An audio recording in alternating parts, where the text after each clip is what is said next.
pleasant morning and welcome to Liberta for the final time this season as we wrap up a wonderful tournament. Cricket West Indies Rising Stars Men's Under 19 50 Over Championship 2026 here in beautiful Antigua.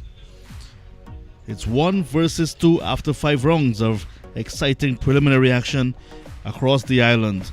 Defending champions Barbados playing unbeaten. 5 matches, 5 wins, sit top of the points table with 35.6 points, followed by Jamaica, who had a little bit more of a challenge to get into second place, but in the end they are challenging for the championship this year. 5 wins, 5 matches played, 3 wins, 2 defeats, and they managed to pick up some valuable bonus points so they can finish on 20.2 ahead of Trinidad and Tobago and the Leeward Islands, who both finished on 19.2 points. John Ramsing here welcoming you to coverage for the final time, like I said, from Liberta, and it's going to be a ding-dong battle. The defending champions Barbados with everything to play for, while Jamaica, nothing to lose, will be looking to create an upset here today. Conditions this morning very windy, as you can see on the outside. However, a little bit of a threat of rain overnight and early this morning. Forecast predicts today will be another scorching day with no immediate threat of rain. So we expect it to have a full game this morning and throughout the rest of the day. It's going to be action-packed when we begin. So we have some issues to get through this morning, and we begin first and foremost with that 22, which will be the center of attention. We now head to the middle to have a look at the 22 today.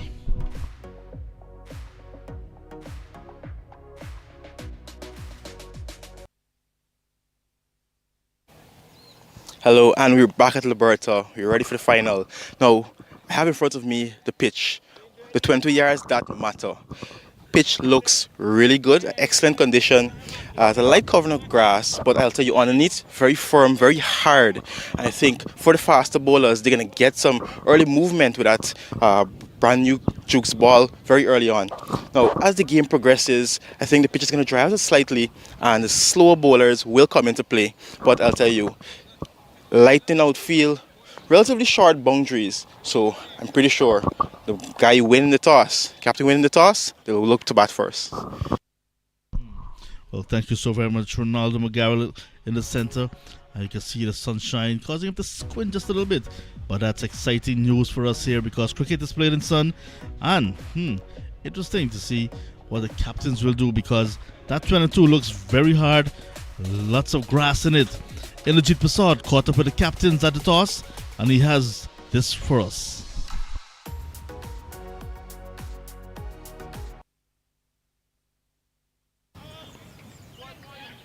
Well, this is Cricket West Indies Rising Stars on the 1950 Over Series 2026. And it's the day of the final. And we're in the middle of Liberta in beautiful Antigua for the coin toss. And I have with me this morning, if I start from my extreme right, we are having umpire Keller Joseph, I beg your pardon. And then next to umpire there, we have our Jamaican skipper, Pajay Nelson, and we have our match referee, Jawari Edwards, along with the captain of Barbados, Gordon Bowens. Ladies and gentlemen, we shall be having the spinning of the coin. 2 great nations battling each other here this morning. Can we go with the flick of the coin? Gatson has the coin, he will toss, and Patrick will toss. Heads is the call. Heads is the call. Jamaica's won the toss. So, skipper, can you please come?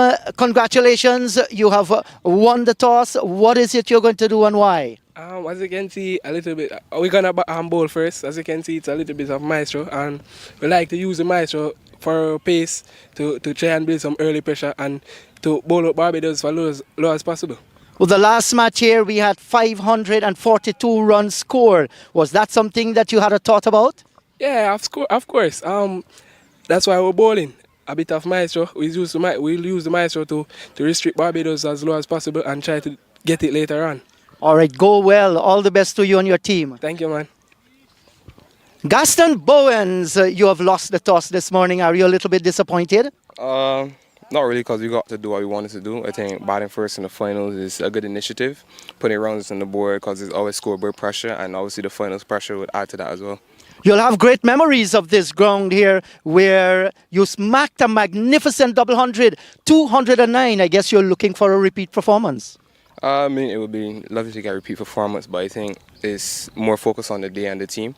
So any individual performance is a plus, but the main focus is for us to win today. Well, you're the defending champions. I think you're looking to get back that title again. Yeah. Congratulations and all the best. Ladies and gentlemen, the news from the middle is that Jamaica, they have won the toss and they're going to have a bowl for us. Thank you so very much, Inderjeet Prasad. And even as the cricketing world continues to mourn the passing of the great, with the legend himself, Sir Gary Sobers, one team will be very happy this afternoon when they lift the championship for the Cricket West Indies Rising Stars men's under 19. And news from the middle, like Inderjeet mentioned, Jamaica winning the toss, decided to field first. It's quite interesting as Ronaldo McGarrell joins me. Ronaldo, 5 matches at this venue before today, and the teams that batted first 4 times defended. The last game we saw the Leeward Islands against Trinidad and Tobago chasing what was then the highest successful run chase in the tournament. Are you surprised that Jamaica winning the toss and batting first? Good morning, Ronaldo. Hi, good morning, John. Feeling first, I beg your pardon. Good morning, John. Good morning, viewers. I'm a bit surprised, but we've seen how the Liberta pitch plays. It's very good for batting. So we saw in that last game, Trinidad putting their head down, spending time out in the middle, and in the end, pulling off that run chase. So Jamaica will be looking to emulate something close to that.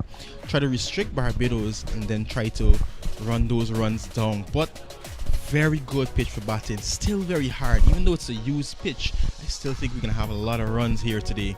And Jamaica, they mentioned that they wanted to make use of the little moisture that's there, for the Pacers. Try to get some early wickets, and I'm pretty sure that's going to be the game plan, especially in the first power play. Well, they're pumped up, as you can see, taking the field now. Already in the field, we have Felix Auguste and Johan Williams, our on-field umpires for today. Keller Joseph, she's our third umpire. Match referee Juari Edwards. Today promises to be another exciting day on field here at Liberta. But this is the championship match. Defending champions and unbeaten side Barbados taking on second place Jamaica. Third place playoff will be contested at Bethesda Ground. Leeward Islands and Trinidad and Tobago will be locked in battle across there. And at the bottom of the table, Guyana and the Windward Islands will be playing for 5th place. Some teams not necessarily having the type of tournament, but it's all eyes on Jamaica, all eyes on Barbados in this championship match. Gadson Bowens, who made that wonderful 209 right here at Liberta against the Leeward Islands, will be the man to look at again, whether he can replicate such a fantastic innings or how well will he go, because after that 209, his stats overall, just 299 in the tournament, 90 more runs in 4 other games, but his average is very good, just under 60 runs per innings. He'll be in the spotlight. The bowling for Jamaica, Perico Henry, the leading bowler for them, will be having an opportunity along with the other seamers, because when Jamaica played here, they won that game against the Leeward Islands. It was a game that they actually came from behind to win, and lots of credit at that in that game went to the lower order batters, but the bowlers as well, who set it up nicely. So it all sets up again for a wonderful game. The championship on the line, defending champions Barbados against Jamaica. We're just about ready for the first ball, and it's going to be Gadson Bowens who's going to be taking first strike. Moore starts with a wide as Jade Moore with one of the new balls. Two slips in play already because of some rain just a few days ago and early this morning. You can see this outfield just getting a little bit of greenery now, pretty much parched because of the situation on the island leading up to this tournament. Lots of dry areas. But speaking to the curators of this venue, they told us exactly what preparation went into ensuring that this track is such a wonderful track. After every match day, they would go into preparation for the next match with some watering, some light cutting, and lots of rolling to ensure that it's hard and remains hard, and that grass continues to be part of it. Chance for a run out. A direct hit would have seen Jelani Clark struggling. Jelani Clark, the non-striker, got some Bowens. The communication not right for Barbados early, but Jamaica recognizing the opportunity for a wicket just could not execute with that direct hit. Yeah, miscommunication very early on in this innings, and these two batters, they have to come down the track, get on the same page really and truly. Can't be affording to giving away early wickets or giving away chances like that early on. The communication has to be spot on. It's a good batting track, so you can't be gifting wickets to the opposition.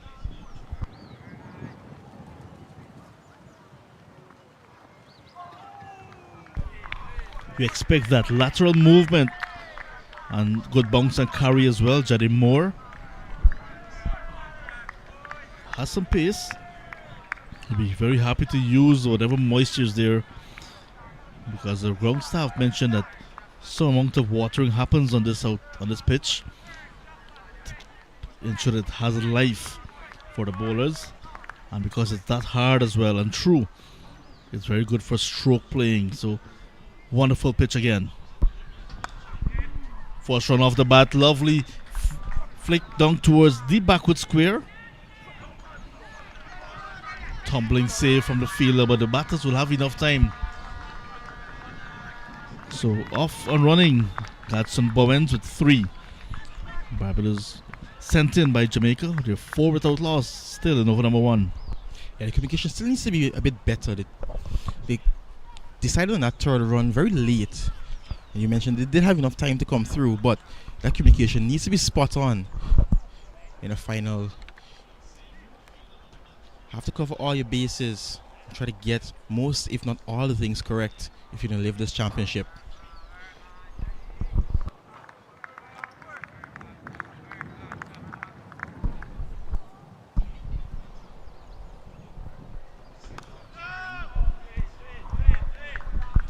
Again, some shape for Moore. This time, Jelani Clark, the right-handed batter, just playing a little bit late. In the end, very happy to see the ball out. When Gadson Bowens scored that wonderful double 100 right here at Liberta. He had with him Wiggins.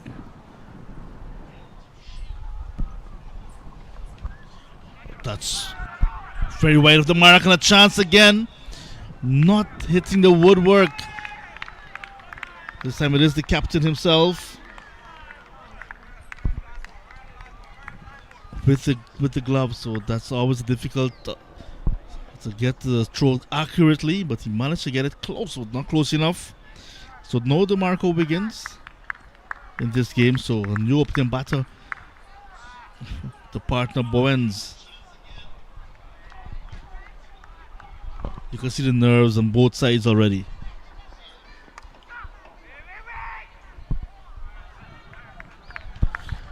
Yeah, nerves from both sides. They understand that this is a championship match. The winner, of course, lifts the trophy and can brag and boast for the next year that they're the champions. So a lot of butterflies in these youngsters. But as the game progresses, I think they'll settle into the game nicely and start to really look to perform. But early butterflies from both sides.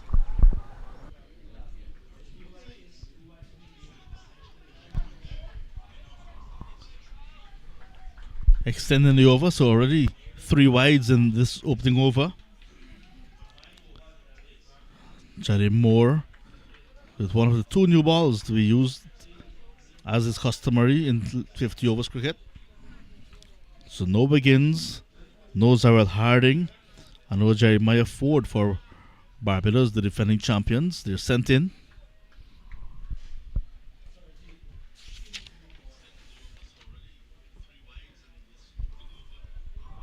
Playing and missing to a wide delivery outside the off stump, but not called a wide on this occasion. 6 without loss after the opening over.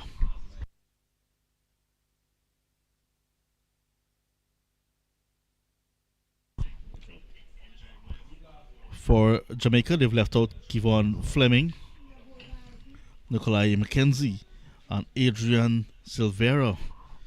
And some of those names were instrumental in Jamaica's victory right here at Liberta a couple of days ago. I'm sure they would have worked out their best combination for this championship. Do remember, just 2 days ago they lost against this very opposition, Barbados. So they'll put that behind them and play what's in front of them. This championship. Gadson Bowens will take strike to Perico Henry, who's going to be coming from the northern end. And there is a breeze coming with the bowler as he comes in. Again, 2 slips we're going to play.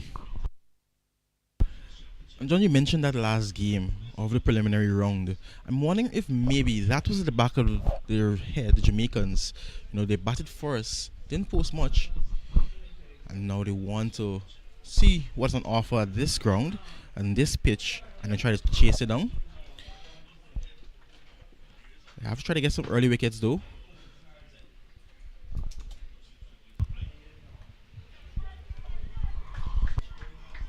Steered away for the first run in over number 2. Henry as well has shown that he has pace. Be a good partner working in tandem with Moore to create that early pressure with wickets. Do you remember they won the toss and they wanted to bowl first, and usually that is the plan when you're bowling first, to pick up early wickets. But Barbados, on the other hand, will want to utilize this power play like they did previously in the tournament. And even to that first game that they scored 439, they played very smart in that power play. Didn't go all guns blazing. A lot of this was on offer in that game. A lot of good running. And it's good to see the communication getting better between Clark and Bowens. Immediately after that one dropped into the leg side, they were through for the single. Slightly hazy conditions here at Liberta. High clouds nonetheless, but with some atmospheric pressure around. You expect that the bowlers as well to be getting the ball to move laterally in the air, and with that grass covering to move off the pitch. Another extra. So both of the opening bowlers now struggling in terms of their radar. Perico Henry now from the northern end getting into the whites column.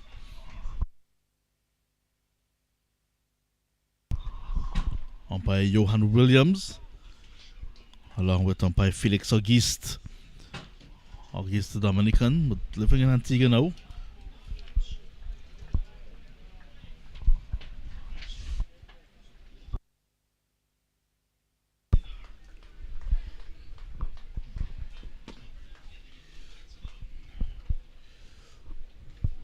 Bowen still trying to get his eye in.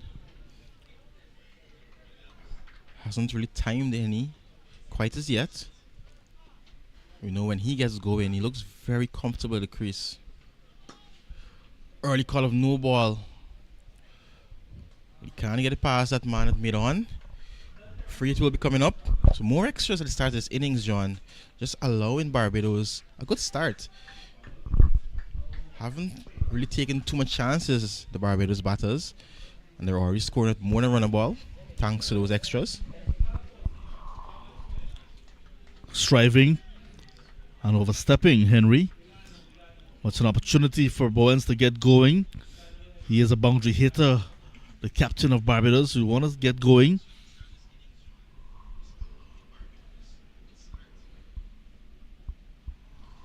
Good comeback, good delivery, but beats the keeper.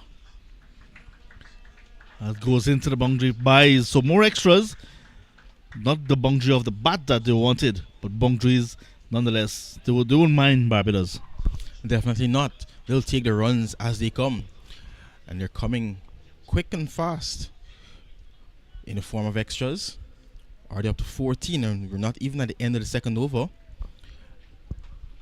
But we can see the movement beating the batters, and in the case of Jamaica, beating the keeper. More wides, John. Has to get the radar right. You think he's looking for too much pace this early on? No doubt the message and the plan is to go and get early wickets, use the moisture. They're anxious to do so. So definitely striving for extra pace and not trying to get the basics right. This one's flicked away. One bounce, 4 runs. Yeah, it was a full toss. Bad delivery, and Bowens will not miss out on that, especially with no one back on the boundary other than fine leg.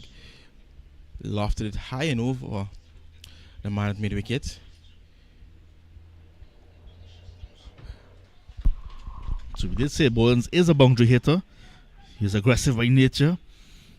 We're looking to use the power play to his advantage like he did previously.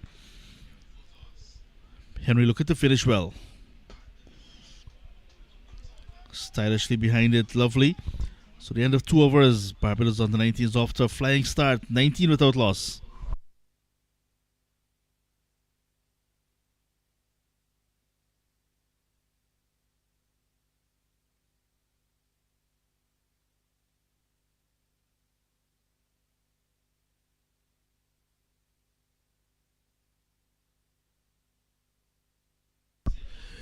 The teams in this championship match for Barbados: Bowens, the captain; Jordan Graham, who's in a bit of form; Justin Paris; Rajiv Parsuram; Raphael Lovell, and a few others. All of them will be anxious to get out in the middle and really contribute to a win for the side.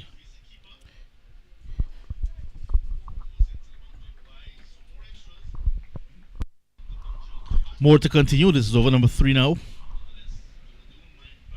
And continues to spray it down the leg side. Way outside the line of the leg stump. And again, umpire Auguste signaling wide. So early exercise for umpire Auguste, but not getting it right. Young Moore.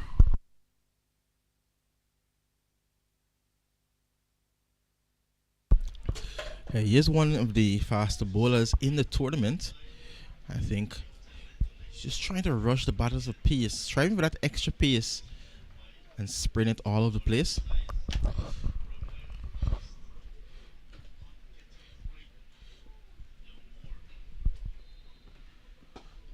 Much better, but nicely on the front foot. Clark picks up a single. That's around the line he needs to be pitching it, John.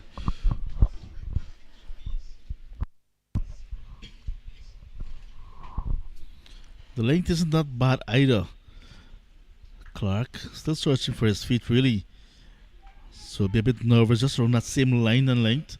And if Moore can be consistent in landing in that area generally, can put him under some pressure, especially with 2 slips waiting. But now it's a left-hand, right-hand combination. You're asking Moore to bowl a different type of batter every time a single is taken. And that sometimes throws the bowlers off. But remember, it's either right or left. So these bowlers sometimes, while it's throwing off the bowlers, they have to be prepared for it because it's as simple as that, either right or left.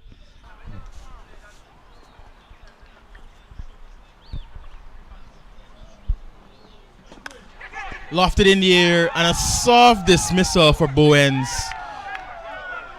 Wow, oh wow. Barbados, they were really going at it after a good start, and then just one holding up in the pitch, playing too early, Bowens, and offering up a simple return catch to Moore. First one going down for Barbados. Jamaica, after that start with all the extras, this wicket will definitely lift them.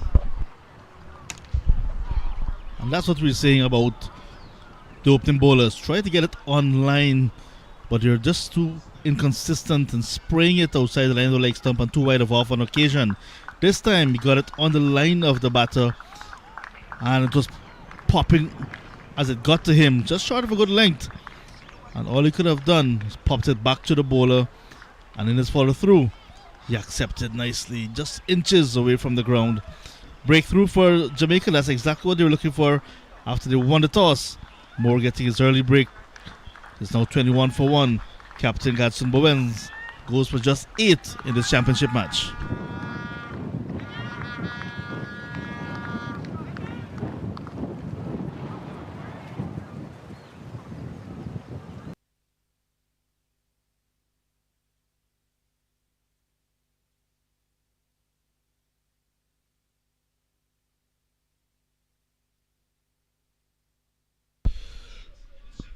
So the leading run scorer dismissed. And in walks number 3 on the list, Jordan Graham for the Barbados under 19s. Scored 240 runs in the tournament. And now his side is asking him to produce some more runs.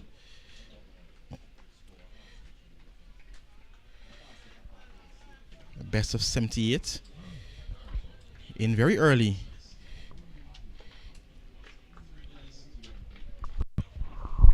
Has a healthy average of 48.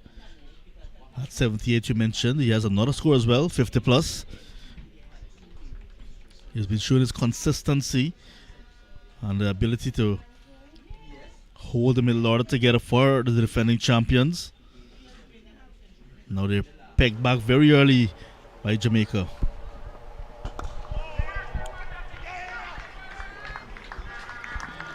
More now. Elegantly stroked for a single to get off the mark. That's lovely. And it tells of the confidence of the man. Graham is one of the foreign batters that we mentioned. So you see him now stroking it elegantly to get off the mark. And Moore has the opportunity now to bowl to 2 right-handers. So we mentioned that left-hand right-hand combination at the top of the order. Now he can really focus on that right-hand channel.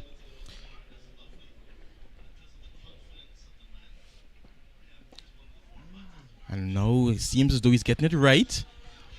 Of the inner part of the bat. Just a single. Yeah, it took some time, but now he's landing in good areas. That was pitched up. Look at the target at the top of the middle stump. And because of that, made it a bit uncomfortable for Clark, who got the inside edge. And luckily did not crash into the leg stump. But rotation again in the strike. So that sometimes as well, Ronaldo, all its 2 right-handers at the crease. It'll be 2 different type of batters. One prepared to take on the ball in, one a little more circumspect.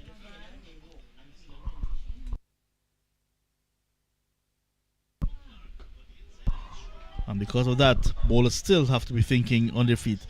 End of a successful over for Jamaica. Barbados sent in 23 for 1.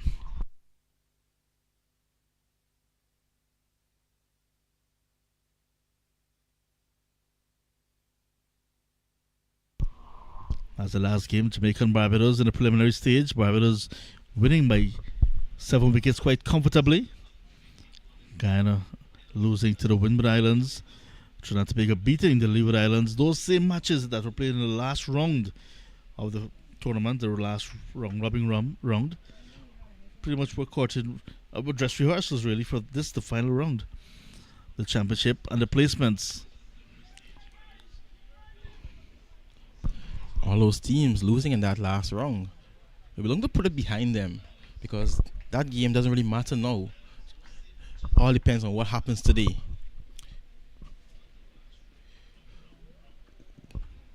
Henry just teasing him outside the off stump. They now want to leave the right hander. Clark still struggling to find his feet. And this is going to be a very good passage of play as well. Not only because it's the power play, but because they've just lost their best batter of the tournament and captain Bowens. So now Clark, who's not at the top of the order with Bowens, is looking to settle in. And while he's trying to find his feet, the Jamaican bowlers, they're on top of their game. They'll be looking to get his wicket. They want to see the back of him. But importantly, Jordan Graham, who's there as well, talking to him, looking to get him to stay there as long as possible, build a partnership. And that's why this beautiful game always has twists and turns, because it's like a chess game. It's played in the mind and not necessarily always in terms of physical. That was a poor delivery and it deserved to be punished, John. Very wide delivery, and Clark, he threw the hands at it, got bat on it, over backward point, no chance to third man. And could that be the shot that gets him away? We'll have to wait and see. Poor delivery, hitting inside out on the up and straight into the supporting camp really of Barbados. Huge contingent. That was very wide and deserved to be hit. Like I said, a huge contingent of Barbadian supporters for this under 19 side, the champions. Similar width, but this time much closer in terms of the line.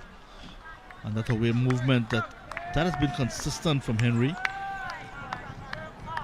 Clark this time just watchful. Just faced 10 deliveries for his 7, including that wonderful boundary just scored.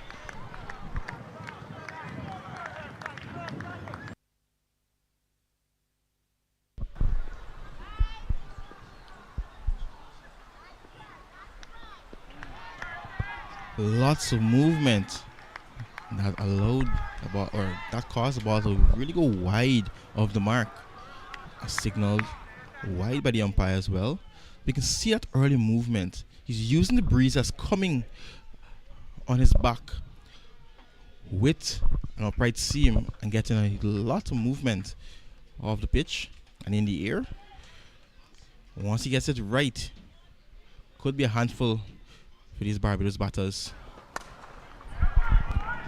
That you can see is getting it right because you want to be much closer to the body.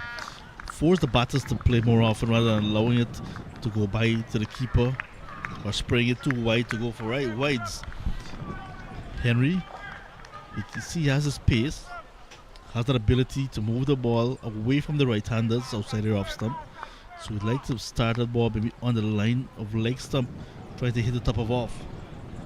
Just like that. I look how uncomfortable Clark is. So dot to end over number 4. Jamaica sending in Barbados to bat first, 28 for 1.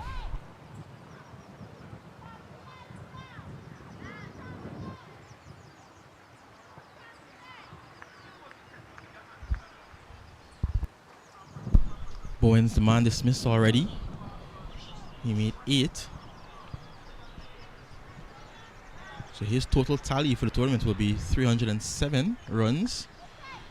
That average will come down slightly from the 60 you mentioned at the start of the game.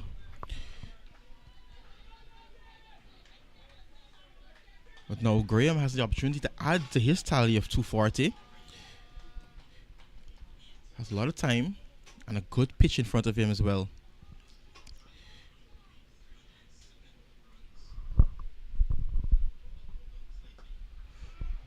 Late call for single. Chance. And another one goes past the stumps. Barbados batting a bit nervy this morning. That running has to be better. I think a message will be sent out soon telling these batters, just take a breath, calm things down. Very nervous running at the moment. They're looking for momentum as well. So trying to get some cheeky singles. That was very wide of the mark, and umpire agrees. Umpire Auguste. So extras really playing their part in allowing Barbados to get away with a good foundation in the power play.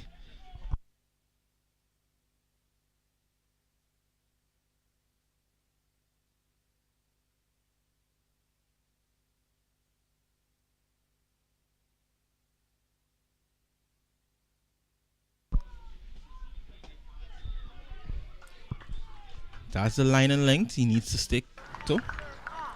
Just outside the right-hander's off stump. And even on that occasion, you can see Clark coming forward. The batter's away from that front pad. Usually when that happens, there's less control in the shot. So more just trying to bring him out, draw him out. Maybe get that outside edge or even the inside edge to go on back to the stumps.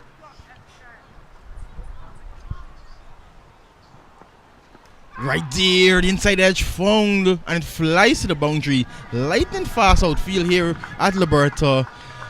Clark definitely was not comfortable facing that one.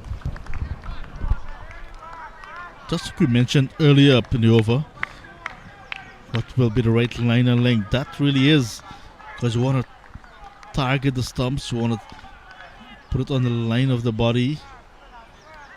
And again, when it's that close to the body, it's making the batters very uncomfortable, almost chopping it on. More won't mind at all.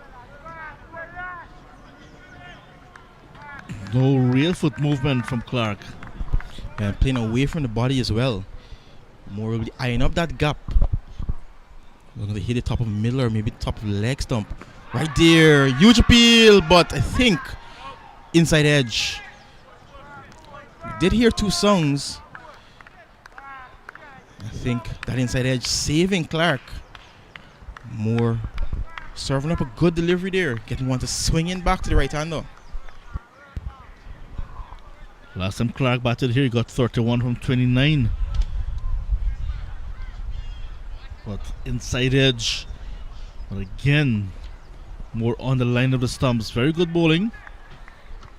Now he understands the assignment a bit more. The pitch, while it's a good pitch for bowling early up, you need to pitch in the right areas to get the rewards and returns.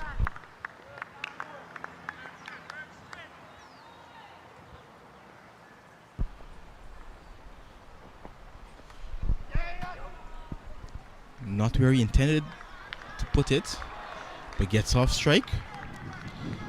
And Moore finding his feet now, getting a bit more comfortable running into these two right-handers.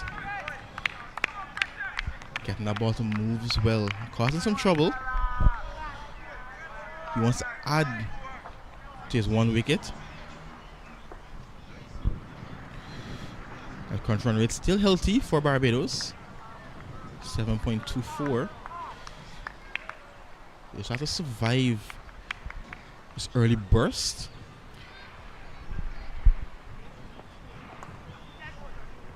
Again, John, inside edge.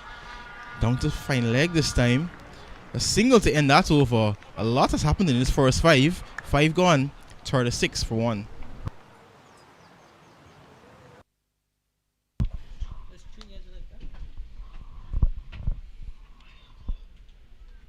Not getting his timing right, Clark. And Graham there as well. So leading the 4s and 6s charts. Then as Francis with 35 4s leading that chart.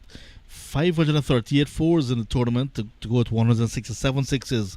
Catson Bowens 19 6s is on top of the 6s race. He will not add to that because he's dismissed already. Jordan Graham and Kehlani Clark having some anxious moments against the seam of Moore and Henry. But now it will be Joel Williams' first bowling change now for Jamaica over number 6.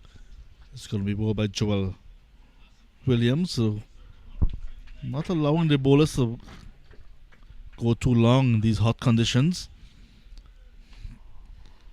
And more seam from the far end. And just like the other two bowlers, not able to get it right early. Starts down the leg side. Indrajit Prasad comes into the comeback for the first time this morning. After winning the toss, Jamaica picking up an early wicket. But because of some inconsistent bowling, Barbados still not a bad scoring rate, just about 7 runs and over, 36 for 1. Good morning, Indrajit.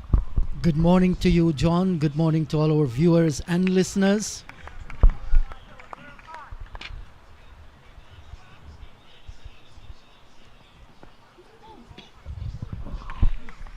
That's a good corridor to be bowling in. Searching for it is Jordan Graham, just outside the off stump, a little bit circumspect, a little bit nervous on that line.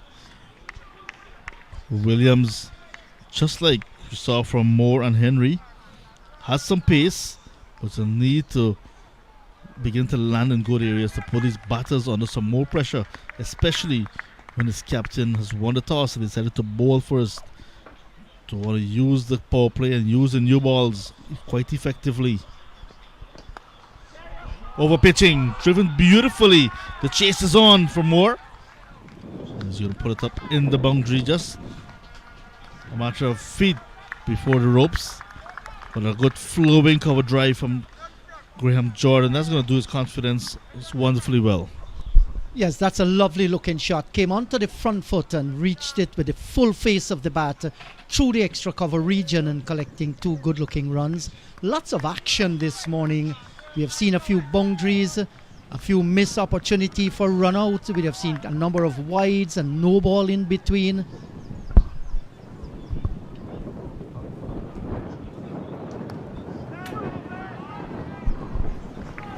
No doubt Barbados starting as front runners, having played the preliminary phase of the tournament, the round robin phase, unbeaten.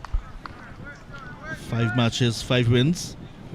Jamaica 5 matches, they've won 3. 2 defeats, including 1 to Barbados. So they're playing come from behind. They're challenging the defending champions. But at this stage, with this championship on the line, all to play for. Whatever happened to those 5 rounds, behind everyone. Yes, John, you're right about that. They played very, very hard cricket. They want to ensure that they bring this into the final, the 2 top teams here today. And it was a decision made at the toss by the Jamaican skipper, a brave one to bowl first. He said he saw some moisture there. He wants to give his faster men an opportunity to exploit the conditions.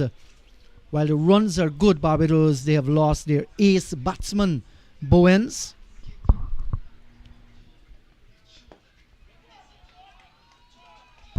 Chase is on again, but I think this time the Jamaicans again will pull it up. The longest side of the ground. So 2 more quite easily taken to end over number 6. Barbados sent in 40 for 1.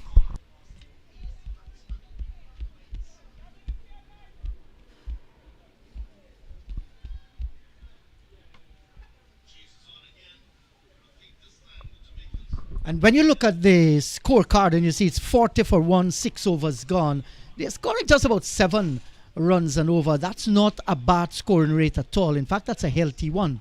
They've just lost the wicket. But if you add another wicket to the scenario out in the middle, then you'll see how even Steven this is. And I think that you'll be looking for more control in this over. That is what you want to see. A number of wides, some good deliveries in between.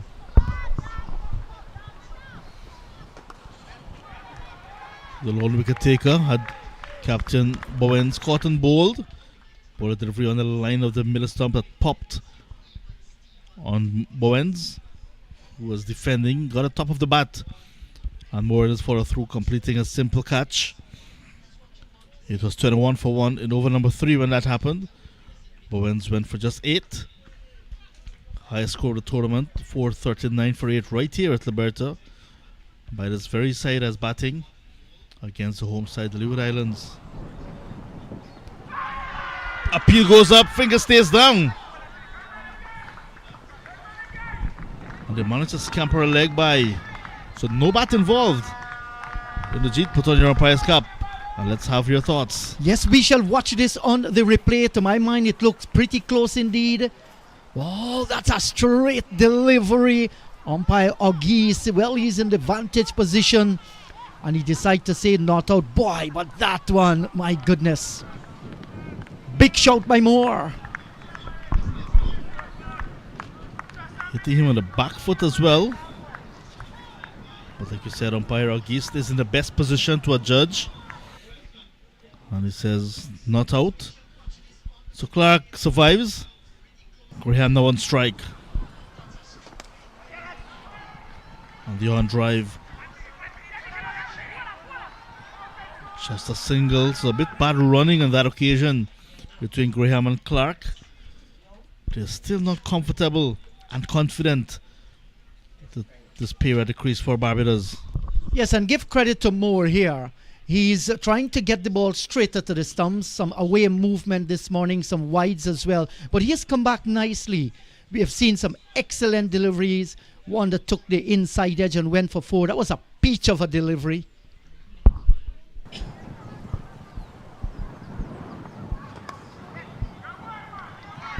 Again, the on drive. We get close to the boundary.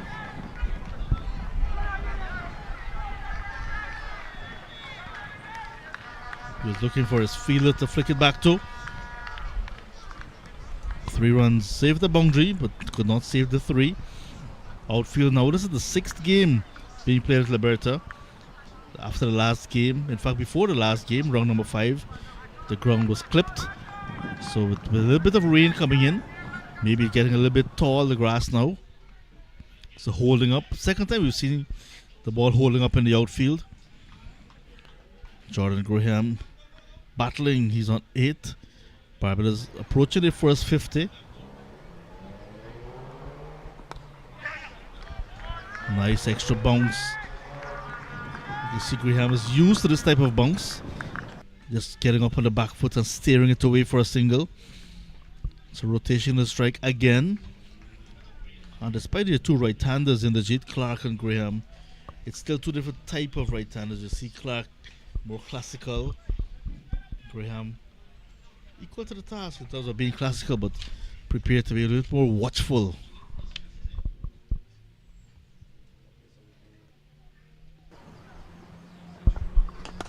Look at that drive. That's gloriously driven through the half-side field, through wide mid-off extra cover region, and away to the boundary for 4. And that's a little bit more classical Clark that John Ramsing mentioned. The over has been completed. 7 gone, and that's the 50 up for the Bajans. They're 50 for the loss of 1. Shot of the morning. That is the classical ability that he has in the... Look at this, overpitched. This time for more. And into the stroke very early and holding the pose. Elbow in perfect position. 7 gone, 50 for 1. Clark moves quickly on to 19. 3 bowlers used already in just 7 overs by Jamaica. Searching for more wickets in this power play. Still looking to utilize whatever moisture is there on this Liberta track. He's expensive, but he picked up the lone wicket already. No support so far from Henry and Williams. Well, there's not too much moisture on that pitch, and I guess it's just beginning to dry off nicely. You can expect the ball to come on a little bit more quicker. Very, very hard surface. And Barbados, despite losing the valuable scalp of Bowens, their skipper, they have managed to put together 50 for 1. 7 overs completed. That's a very healthy run rate. Jamaica will just have to rethink the strategy here a little. They're badly hunting another wicket.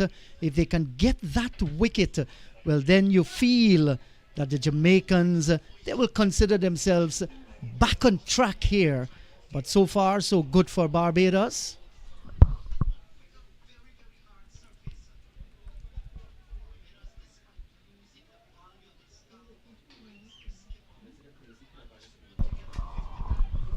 Very hot conditions again at Liberta. Slight breeze, nothing to shout about, however. A kite will struggle. Start of over number 8 now. Keeper standing up. Keeper, captain, Nelson up to the stump. He as well, trusting the bounce and the carry of this track. So it's Williams now in his second over. Will have to be mindful that the skipper is up to the stumps. Yes, definitely. And because of the runs that have been scored this morning, they have dispensed with that second slip that they started with. Just a solitary slip. So that's added advantage to the batting of the Barbados team. This boy has some pace here, Williams, but control is the key. Well, not getting everything right, and we'll have to go back to the top of that long run. He's operating with, like I said, the solitary slip. There's a fine third man. Backward point, there's cover on the boundary, extra cover, a wide mid-off, wide mid-on. There's also a forward square and a short backward square. That's the fielding we have given to you. So he has to operate within that confine. And again, for the second time, not feeling well, has just lost his rhythm. He has to correct that. It's good to see him. He's going to mark that run up once again. Using a soldier-like approach, marching to the top of his mark. Hoping that that is the spot. Umpire Williams as well, trying to tell him to get on with things.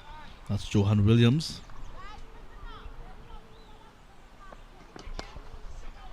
This time delivers, but a full delivery, slightly wide of off, and again competently driven.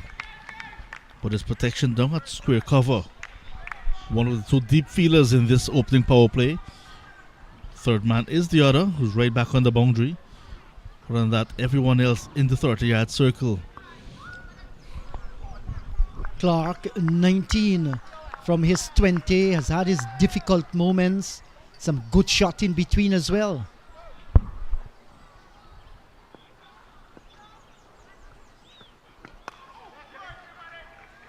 And there's always going to be a single there. Once you beat the cover fielder with the extra cover way out on the boundary, a little bit towards his right, you're always going to get a single. So that was well picked off by Clark.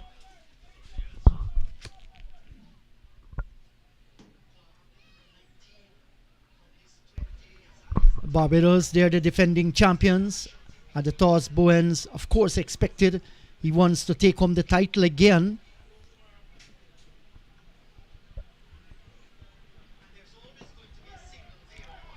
Just changing the line and the angle this time towards the middle stump. Played down towards mid-on. Can you recall, John, Jamaica would have won a double a few years ago? I think it was 2024, the double in St. Vincent and the Grenadines. So this year, just 50 overs. Remember, they had 3-day contest as well to go with 50 overs. They'll be looking to get back to their winning ways, Jamaica. Spraying it again. So Williams joins the other two in terms of bowling wides. So lots of extras already in this first 7 overs and 4 deliveries served up by Jamaica. Yes, and that's something they have to correct and correct it very, very quickly. But Williams is not comfortable. We saw him twice running in, had to abort the run, remark, now sending down a wide.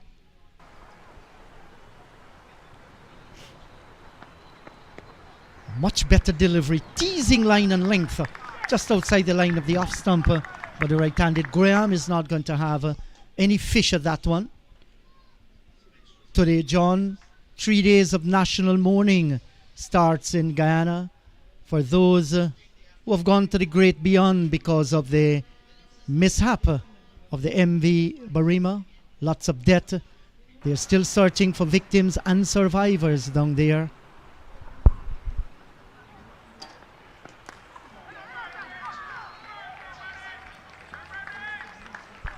And I guess we all mourn for our countrymen standing shoulder to shoulder with all Guyanese. 8 overs gone, 54 for the loss of 1.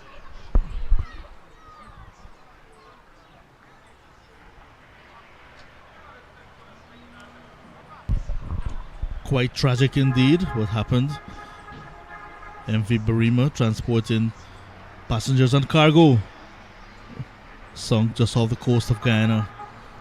Lots of persons still unaccounted for. Bowens, the lone casualty today, 8. Extras 15, very healthy. Absolutely healthy indeed. You take that 15 away from the 54 and then you'll see what difference that could have made. Yes, it's a sunlit day here and I'm sure spectators are going to have a ball of a time. Picnic baskets are out, the coolers are out as well. They want to see good cricket. Here's a drive, just mistiming it, maybe getting a little bit too around the delivery, falling over the right-handed Graham and just played it down towards the mid-on. Could have easily looped it there. So you have to maintain that balance if you're going to play those on drives. He's looking to take on the field as well. Do remember, 2 fielders are outside of the 30-yard circle. Looking to take on the bowling and this field restriction that's on. We saw the nursery school pupils a bit earlier. There's a nursery school nearby. So there's lots of the kiddies coming out to enjoy some of the action. Yes, and right behind the come box on a number of days, lots of kiddies, they come out, they practice with their coach volleyball. Man, and they're so enthusiastic, so friendly, so nice. Had a gaff with quite a few of them. It was a joy.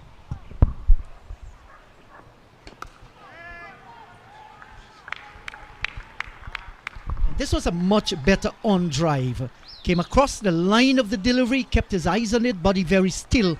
Didn't get the placement though, straight to the fielder down at that short wide mid-wicket area.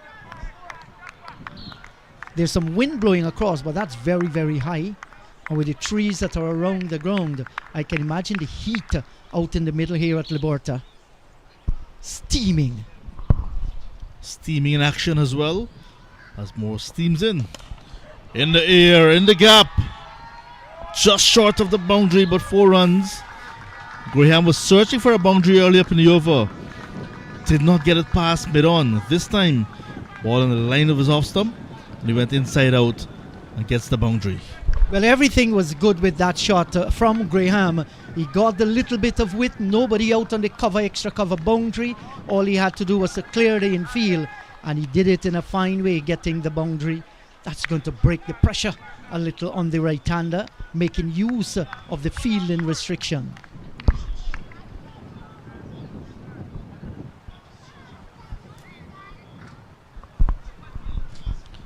Moore will have to rethink his strategy. To Graham, who's ready.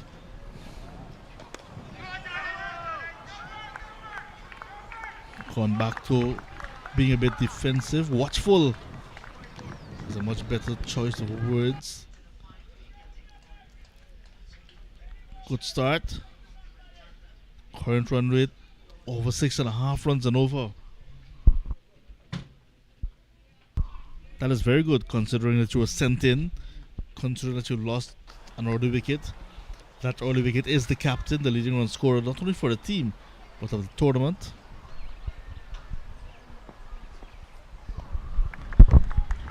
Well, young Gaston Bowen will have to rethink how he regained consistency. 9 overs gone. It's 58 for the loss of 1.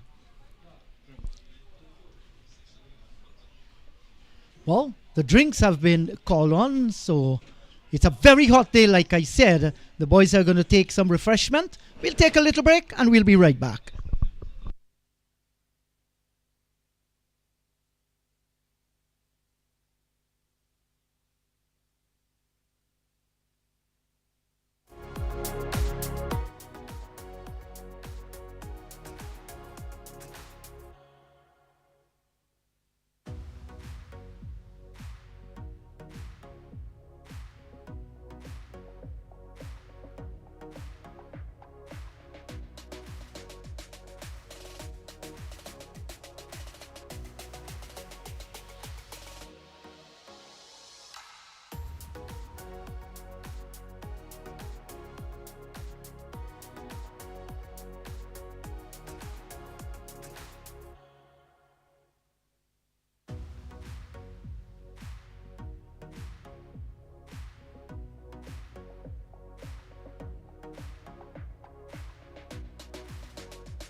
Drinks break over.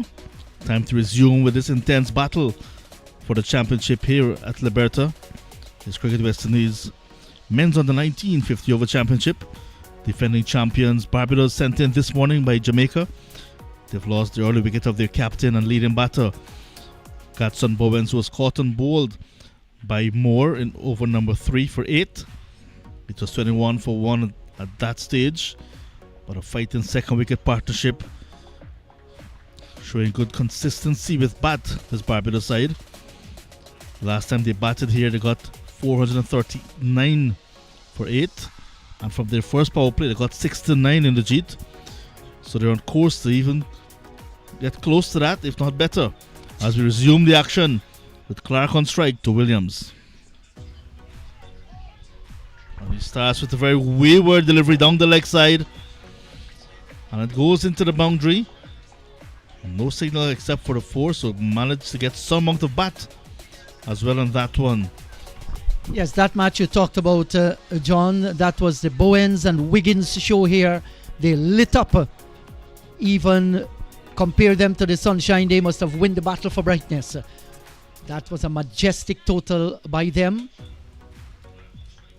And when you come to the final, it's a big occasion. Occasion for yourself, for your country as well. Full toss, banged over the top of extra cover. And that's going to race away to the boundary for 4. That's how you treat full tosses. They have no place in this kind of cricket, and he gets the boundary. We have seen 2 full tosses so far this morning, both put away to the boundary. Well, the intent has been clear from the start. Look at the take on the bowlers and this power play. And with the final over, I'm sure the word at that drinks break would have been to the batters, you're in, 1 over to go. Just have a go. Be selective, because you don't want to be looking to go at everything. But that one was there to be hit. It was a full toss with some width as well. So it became like a free hit for Clark. And he wouldn't mind consecutive boundaries in over number 10. And all pressure now on Williams.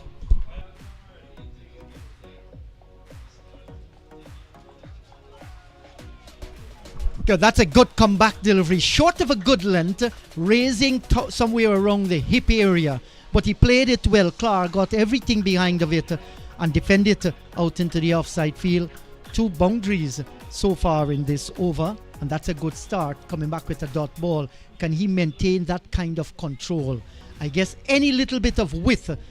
This is the final over in the first 10 overs power play, that the right-handed Clark is going to go after it.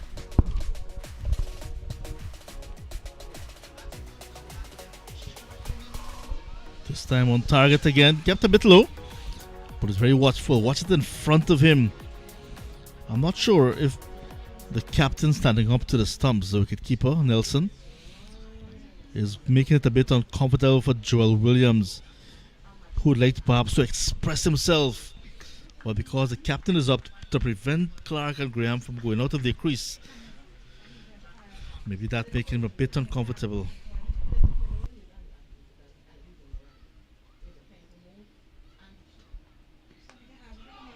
String in line again. 1 boundary. So yet again the boundary is flowing for Barbados. They're sent in, and so far they're enjoying the better of the exchanges. Yeah, that's a great shot. It was there for the taking, and he picked him off nicely over the top of the backward square. You did mention, John, about the keeper standing up to the fast bowler. I remember hearing a story from Sir Curtly Ambrose, West Indies playing England. And I can't recall, one of the batters continued to bat outside the crease and use his feet. And the keeper suggested to him, I'm going to come up to the stumps. And Courtly said, you better don't. Nobody's going to call me a spinner.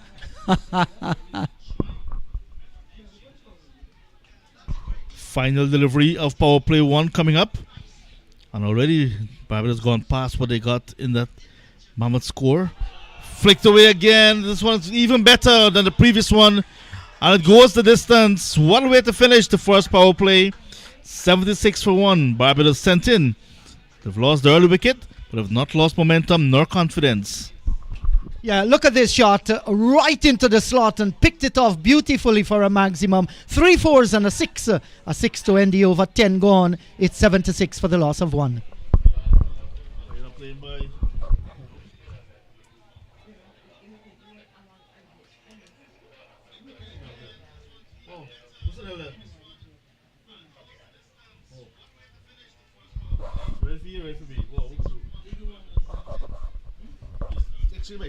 Yes.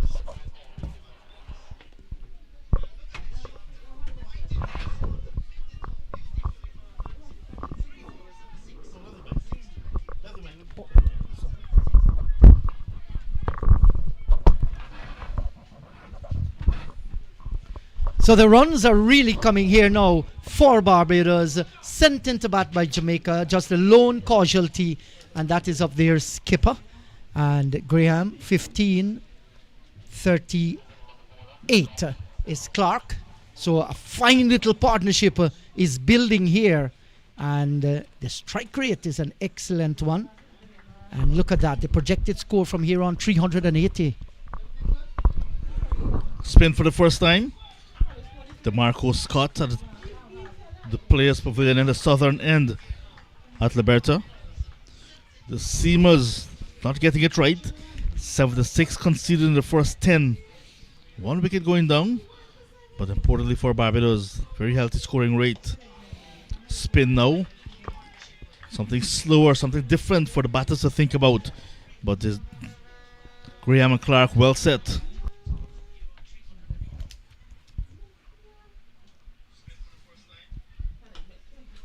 Reaching for it. Nice, good looking shot. Knocked down at that short, wide mid-off region. Nicely tossed up. Scott didn't bowl a lot in the last game. Just 2 overs. He went for 11, but did pick up a wicket. Points have now gone through the window. This is the final. Spent some time in the air. Nicely picked up. A return comes in. And for the 3rd time today, the woodwork has been missed by the fielder looking for a run-out chance. Actually got it into the keeper's end, but it was not the best of throws. And allowed Graham to get back into his crease. Look at this. Weak throw, but good stop at that short mid-wicket region. Yes, and Graham has to be careful, has to wait until the ball passed the fielder, especially when they're close in. Outfoxed by the bowler this time, was looking to get a little bit more purchase on that one through mid-on. Actually dragged it back up the track. The Mario Hall at short mid-wicket doing very well. A maiden from DeMarco Scott to start with. So it's good to see from a Jamaican standpoint. No run conceded. Barbados remain on 76 for 1 after 11.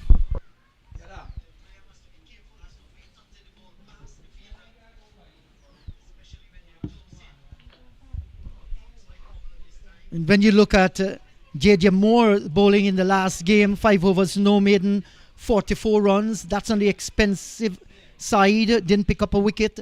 Williams, just 2 overs. He went for 15 as well. And both came this morning. And, runs were scored off them. Henry, not a lot of bowling in the previous game. 3 overs, no maiden. But he picked up 1 for 9. Today they were hoping for a better outing. Barbados made full use of the loose deliveries sent down so far. Hello to you, Dr. Ronaldo Magarel. This has been a very good start by Barbados. Hello, Inderjeet. Yeah, definitely. Jamaica will be ruining those run-out chances. If they had maybe taken a few of them, could have had Barbados in some trouble. But even though the Barbados captain has been dismissed, these 2 batters put on a good partnership. And we'll mention the extras again. Those extras helping them up into good position, scoring at just around 7 runs and over. Platform laid, it's a good batting track, and with the sun beaten down, it should flatten out nicely as the day goes on. So Clark has a start. He's looking for 3 figures. Yes, that Alexander Elliott, he's having his first bowl in this game. And let's see what the left arm spinner can do. Started nicely. I like the way he floated the ball. Very, very tight on the line of the off stump. In the last game here, we saw Juman from Trinidad and Tobago, the left arm spinner, doing a very good job for his side. Elliott will be looking to emulate that spell. Too short, too wide, and put away. No, good work by the field out there. Definitely saved his side some runs. It was a very bad delivery, and luckily didn't go to the boundary, just the one. Yes, and he decided with the man out on the mid-wicket boundary that he's not going to pull that short one. Gave himself a little bit of room and went over the top of cover and didn't get the kind of power he was looking for. It's actually a ranked long hop by the left arm orthodox. Much better this time from Elliott. Good loop, good flight on it, and good area to pitch it. Just the wrong off stump and trying to splint away from the right-hander. He has a slip in place. He'll be looking to utilize that guy there. Good delivery here. Can't score off it. And the right-handed Graham just walks away, trying to ensure the concentration level is of the highest.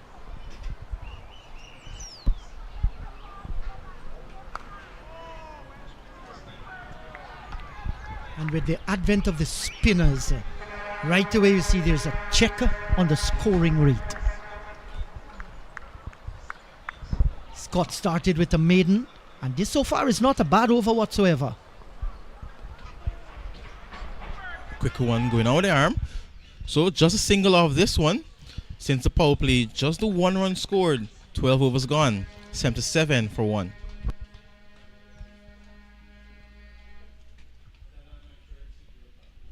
Would you have done differently this morning if you were the skip of the Jamaican team when you won that toss? Yeah. I mean, in a final, you want to bat first, especially if it's a good batting track. And we've seen that being produced here at Liberta time and time again. You'd always want to go out there, get the first strike, put some runs on the board, and put some pressure on the opposition. And so far, Barbados doing a good job at that. I don't think they were too displeased with losing the toss and having to bat first.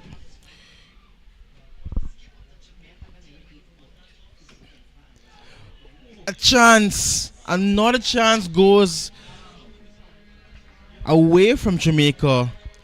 There's a flighted delivery, beating the bat on the leg side. The keeper Nelson got there, just could not hold on to the ball and could not effect the stumping. Clark gets another life.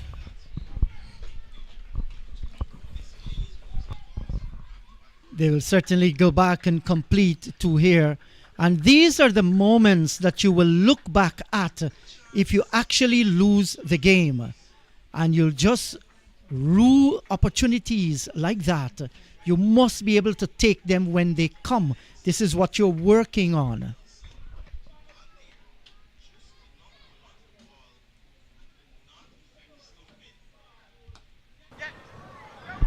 Nicely off the back foot, played away, and it's going to run into the boundary. Beautiful shot, not looking to overhit it, just look for timing and placement. And Clark, he's now into the 40s. Well, the timing there was impeccable. The placement was superb, and it had 4. All the fielder had to do was to chase after it like a spectator. He knew he's not going to catch that one. That's why we didn't see the gingerly run by a Jamaican fielder. It's a land of speed. Just couldn't stop that one. Wrapped on the pad. How's that? Well, that was pitched outside the leg stumper. It was a bit too high as well. He was going back, but hit him till on top of the tight pad. So maybe in the mind of the umpire going over the stumps. Clark looking very settled at the moment. Again, turned away into the leg side. There's no one out there. The keeper has to chase after it. He does pretty well to limit it to just 1.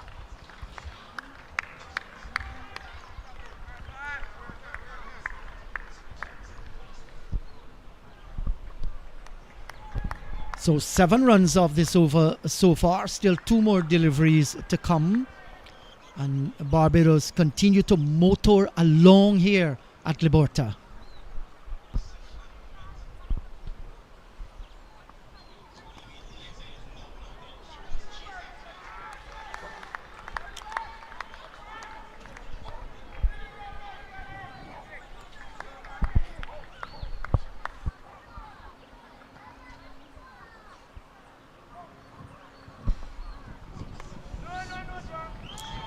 Good way to end that over. Still 8 off of it. Barbados doing well at the moment. 85 for 1. What's a lovely picture of those flags fluttering in the wind here in Antigua. That brings pride. The Jamaican flag up there. So too, the broken trident, the Bajan flag flying.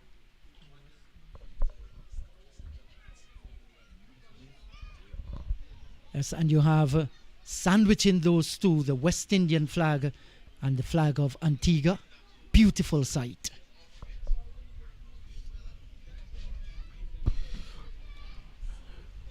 Elliott again. His first over cost, just the one. We look to do something similar. Good start. Again, lots of flight, lots of loop. And we did predict this at the start. Once the sun comes out, as the game progresses, you'll get a bit more turn on offer for the spinners. And immediately we've seen a bit of turn for the left arm spinner. Not a whole deal, but just enough to put a question in the batter's head. Yes, and Jamaica will be looking to their spinners here to pull things back for them. You don't want to see too many boundary balls. They're going to feel pretty pleased. At some time they need to pull things back. Cannot allow Barbados to continue to score freely.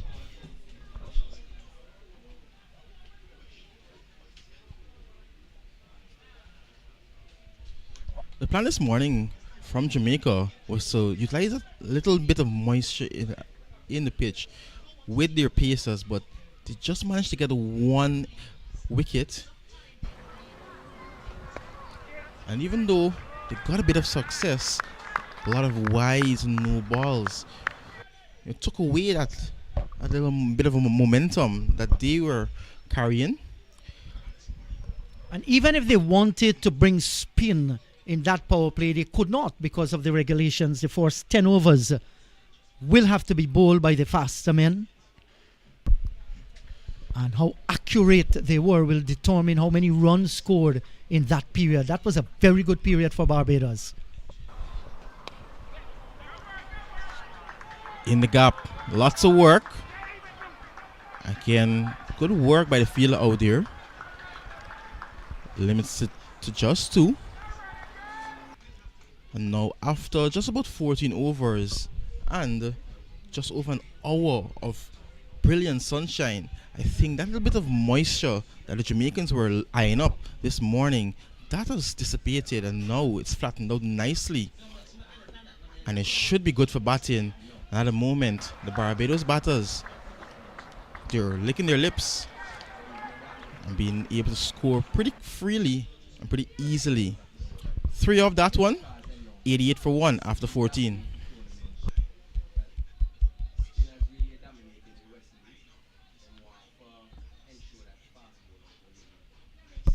Leading wicket takers, Justin Paris at the top of the list there, along with Matthew Miller. Both of them, of course, playing today. Miller playing over at Bethesda.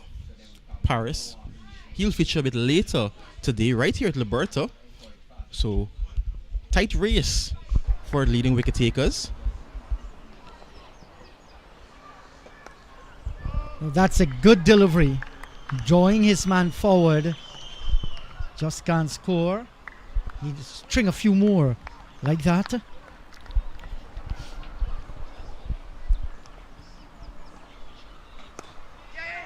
That's a good shot. Punched off the back foot and will bring them a single. You mentioned Paris with 12 wickets.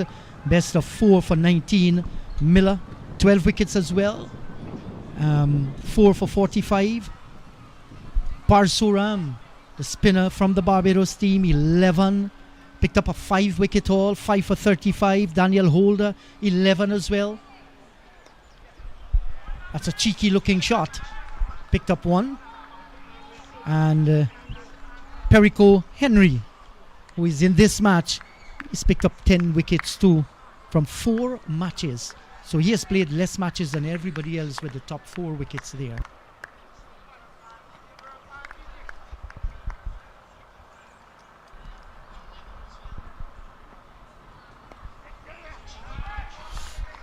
This is good batting. just looking to work it into gaps, pick up the singles and keep the scoreboard ticking. They're scoring well over 6 runs and over, even with a couple of tight overs the spinners have produced since the power play. All they have to do is knock it around, continue to build this partnership, which has been an excellent one thus far, and you'll see the shots coming out a bit later on. Taking on the pad.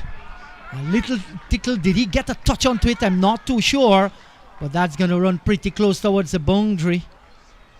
Wouldn't get there. And I didn't see any signal coming from the umpire. So he did got a touch onto that one. Moved a long way across the crease. Yeah, he was eyeing up that gap on the leg side. There's no one in the circle in that fine leg region. No one on the boundary either. Just a man, a deep square leg. So once you get it in that area, you should get some runs.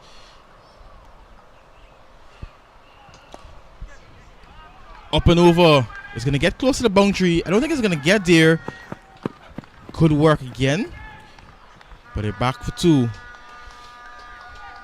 7 off this one. So now they're looking to target the spinners. 15 overs gone. Barbados on a 19. There's 95 for 1.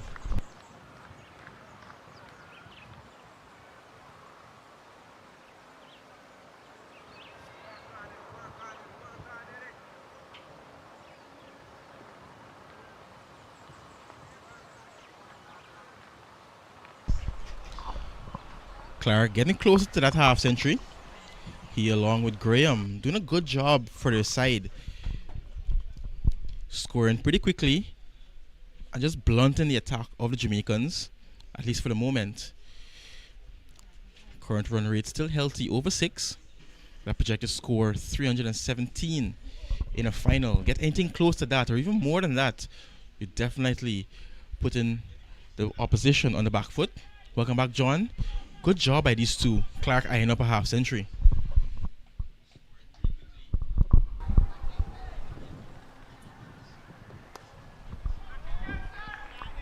So far, so good for the right-handed batter.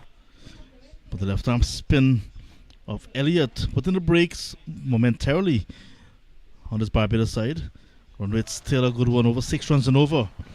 A nice partnership for the second wicket as well. Big appeal, finger goes up. Trapped in front. That was an easy decision for umpire. And now, wicket number 2 going down at the start of the 16th over. Left arm spinner Elliott getting the breakthrough.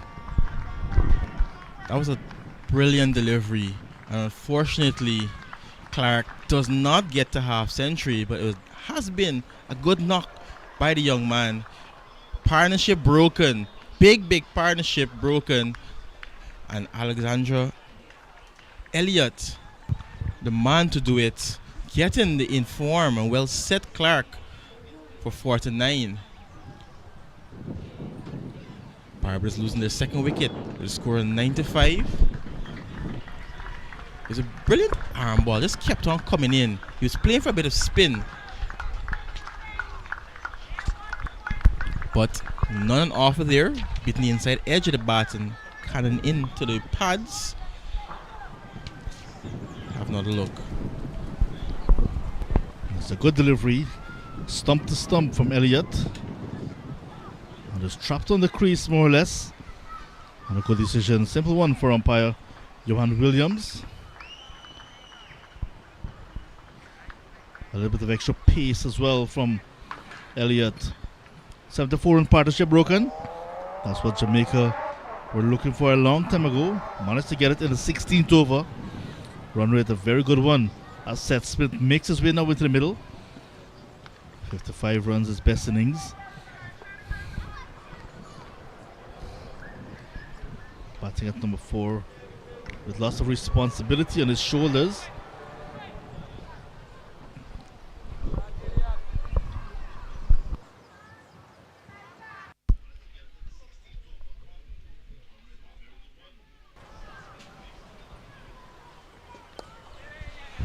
He gets off the mark immediately. But with the two spinners operating in tandem at the moment, Jamaicans will be hunting more wickets Barbados scoring pretty healthily. Jamaica needs to add a few wickets to that scorecard to pull themselves back into this game. They're not out of it, but at the moment, Barbados trying to pull away from them. Yeah, we like to bat your opposition out of the contest. And that is why sometimes when a captain wins the toss, you want to see them batting more often than not first. To bat a side out of the contest. We saw the last game right here. The Leeward Islands posting 270, following a pattern of teams batting first and winning. But the end, Trinidad and Tobago came from behind and chased nicely and won that game quite comfortably. But in such a position, over number 16, 97 for 2, is a position of strength for a batting side. Should go on to post a good total. Good quick single. Chance for overthrows. They will get at least one more. And again, not able to hit the woodwork and allow the batters to complete the second easily. Successful over for Jamaica, 99 for 2 after 16.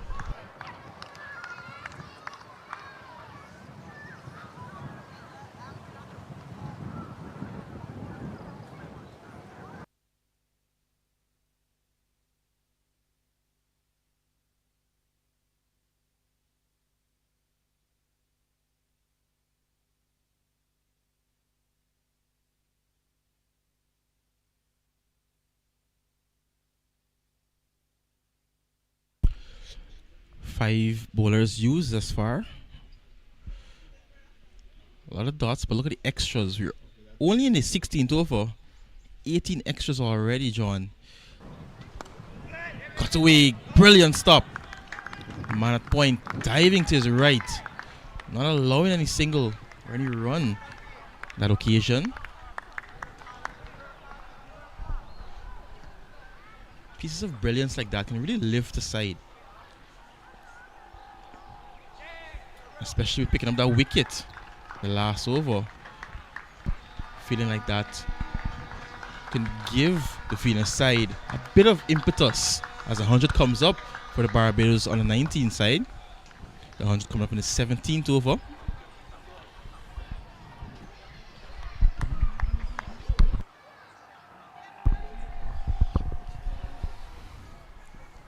So good rotation in the strike recently. Lots of singles.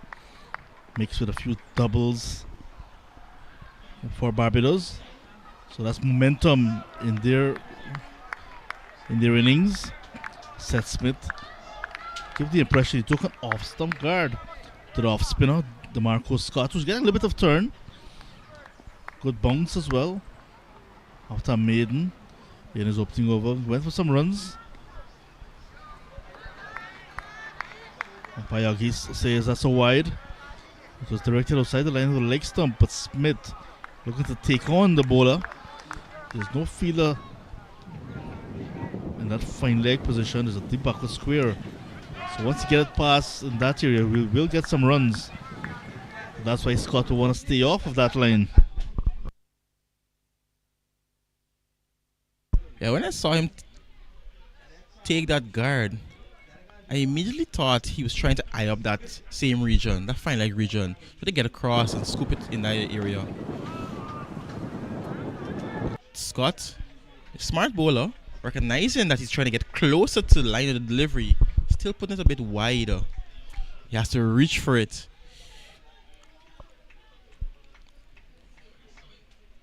Graham just having a chat with him.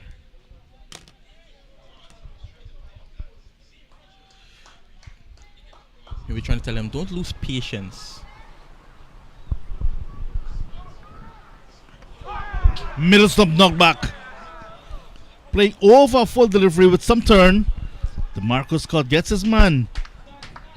Smith did not suggest prominence at all and goes for just 3. And Barbados losing another wicket. So 2 in quick succession now. With Smith bowled comprehensively by DeMarco Scott. Is now 101 for 3. Yeah, Scott picking up his first wicket after some good bowling. Got one pretty straight. and went under the bat. It was sort of a lazy push forward from Smith, and somehow that ball went under the bat and into the stumps. He will be disappointed with that. Well bowled. Smith playing wrong that ball, playing down the wrong line. And our little ones enjoying the atmosphere here at Liberta from the nearby school. Kimar Dixon, the new batter for Barbados. Do you remember they are the defending champions Barbados, played unbeaten in the 5 preliminary rounds of this year's tournament. And now they're being challenged by Jamaica, who finished second in the points table with 3 wins from their 5 games. So good fight back now from Jamaica after a very good 74-run partnership for the second wicket between Graham and Clark.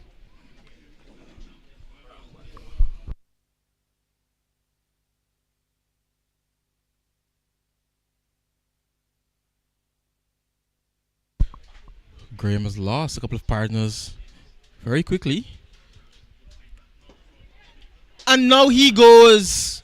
What is happening to the Barbados on the 19th side? Gifting Jamaica another wicket. Graham will definitely be disappointed with that. An easy chip back to Elliott and an easy return catch. Jamaica, they're smelling something spectacular at the moment. Looking to maybe run through the Barbados middle order. 4 down Barbados from a position of strength. It's just slipping away slightly for the Barbados side. Yeah, at one stage they were 95 for a loss of 1, and now 3 wickets for just 6 runs. 95 for 2, 101 for 3, and now 101 for 4. So collapse now for Barbados. The middle order falling away very cheaply. Was a good delivery pitched up from Elliott. With that left arm variety, asking the batter to control, hit it along the ground, and just popped it back. Safe hands for Elliott, he accepts, and it's a big wicket that goes. Now 2 brand new batters at the crease for Barbados. 101 on the board. Elliott varying his pace nicely. I think he just held that one back slightly, and because of that, Graham played a bit too early. Offered an easy chance. I think Barbados coach, manager, will have a chat to the boys, calm things down. It's not over yet. Still a lot of time to bat. They're not scoring at a slower rate. Projected score still 294. They just need a partnership now.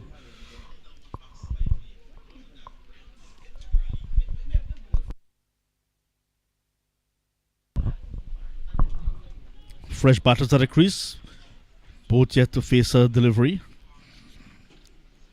2 quick wickets to Elliott. He's on a high. Ball with a pep in his step now.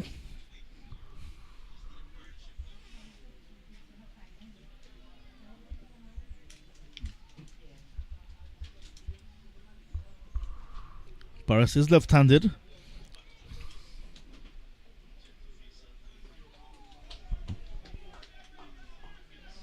Gets in behind it nicely. So he wants to spend time at the crease. This is the type of track you spend time to get used to the track, used to the bowlers. And then when you can do that, you tend to settle in to score runs for your side. Just a bit too close to cut, and the misfield will allow Paris to get off the mark. But just 1. Here at Jamaica now, they'll be looking to tighten things in the field.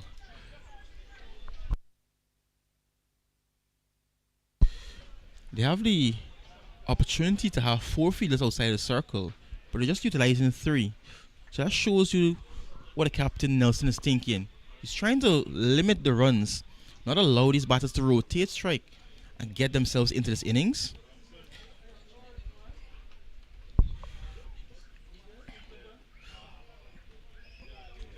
So far, the left-arm spinner causing some trouble. Getting a lot of turn as well, especially when he slows it up and gives it lots of flight.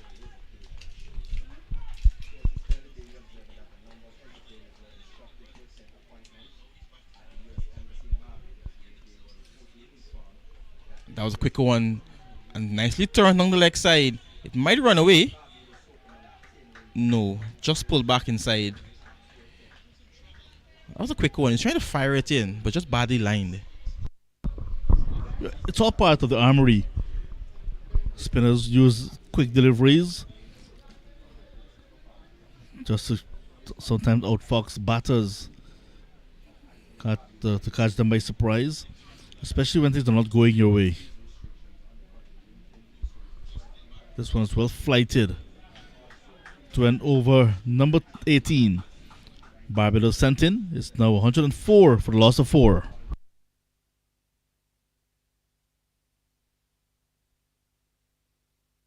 A partnership with Clark and Graham put Barbados in a very good position. But Clark dismissed with 49, a well played 49. Graham last month ago made 21. Both of them dismissed in a flurry of wickets. 3 down in 3 quick wickets, I should say.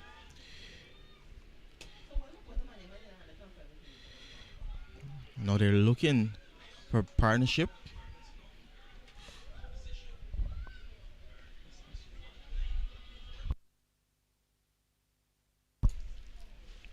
Marcus Scott, 1 for 16 from his 4 overs. Looking for his second. Slip in place. He's bowling to the left-handed Paris.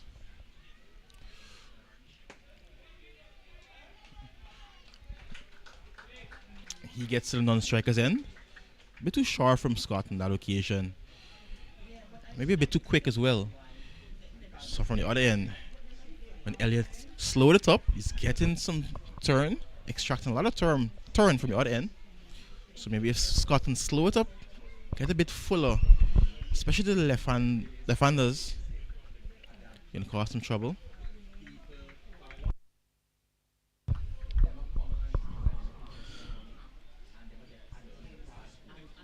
Bowling over the wicket to the left-hander. That's too short. Quick again. Hasn't done a bad job. First of all, he stemmed the flow of runs when he came on, Scott. Built some pressure. And then when Elliott joined him, Elliott picked up a wicket. Scott followed and Elliott again. This time it's Scott. More runs here now for Barbados. And it's going to go into the boundary. Lots of width on the offside. And he took it nicely to get his first boundary. So Dixon. That's now 109 for 4.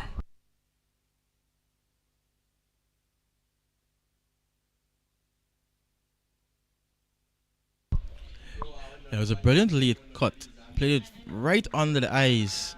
Picked his spot and got it past backward point. Timed it nicely as well. A 4 after a long time.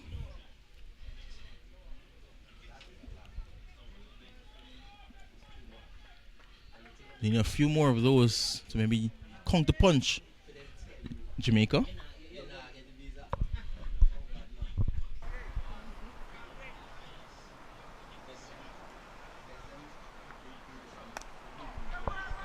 Good delivery from Scott.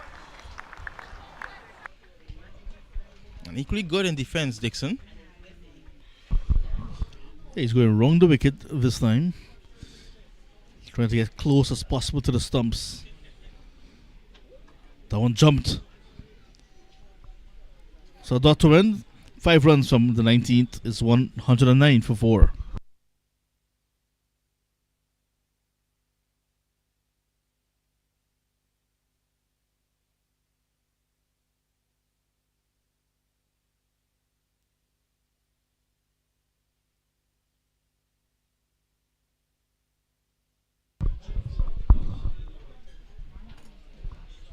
Twentieth over of the innings about to begin. Barbados, the defending champions. Breeze picking up here as well at Liberta. I've never experienced conditions like this, where it's no breeze, then light breeze, then heavy breeze, then go back. That pattern, quite strange over the last 2 weeks here. 109 for 4 after 19 overs. Barbados sent in. Clark missed out on a half century. Graham had a start to 21. And their most outstanding batter, Captain Godson Bowen, just 8 today. All dismissed, along with Seth Smith. Bowling change from the far end, from the northern end of the ground. The Mario Hall, right time off break bowler, starts a new spell. Yeah, and he's bowling over the wicket to the left-hander. So maybe not looking for LBW. Trying to get it to spin across the lefty and bring slip into play. A bit too short. And they're through for the single. The seamers, Moore, Henry, and Williams went for runs in the power play. But since Scott and Elliott were introduced after the power play, the run rate started to dip. So that's why now you see Jamaica bringing in a third spinner. Try to keep the run rate down and peg away and pick up more wickets. Another one a little too short from Hall. Paris quickly onto the back foot to cut that one away. Dixon, rather.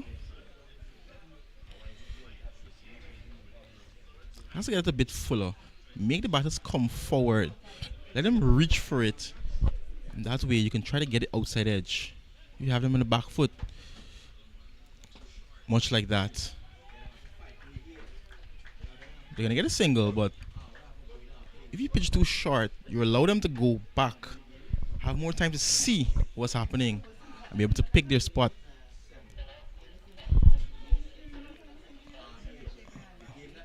By having a little chat with Hall in his positioning after delivering.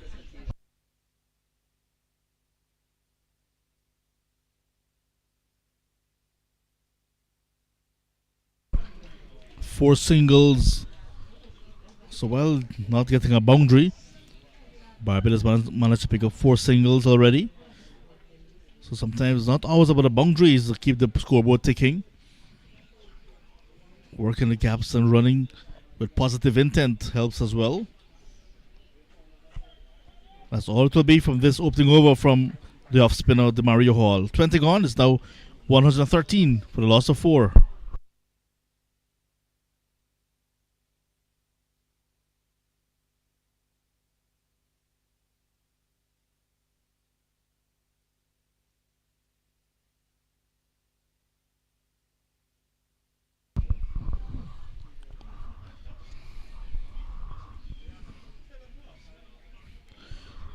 We had a little bit of rain threat this morning, but that has since disappeared.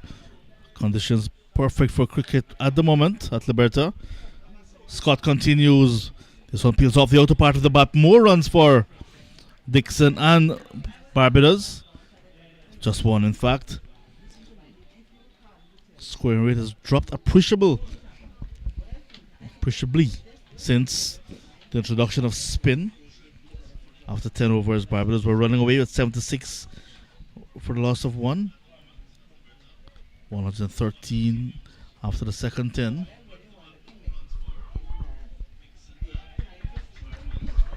This one is knocked down in the covers as we welcome back Inderjit. Inderjit, since you left, Barbados were just 1 down, but now they've lost 3 quick wickets. This shows a fight back from Jamaica.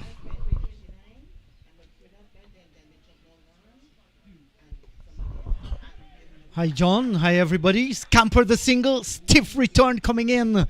And he took some blows there, the bowler Scott, whipping the right hand. The fingers were the ones that took off pace from that delivery. You're right about that. They've picked up 3 wickets since then. And they've managed to curtail the scoring rate. And that's how you do it. Once you pick up wickets, the scoring rate will definitely drop. It's a good delivery by Scott. And he's coming forward, defending nicely, Paris.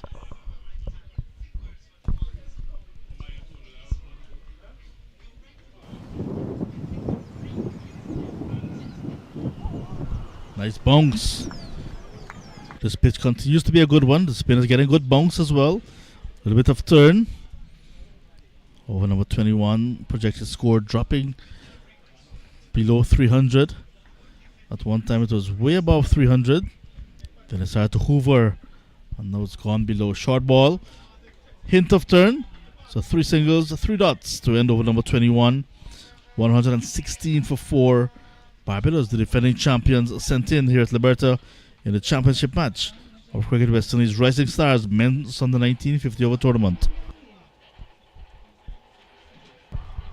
Look at the buildings in the first 10 overs in the Jeet, where 76 runs were scored, but the loss was just the captain.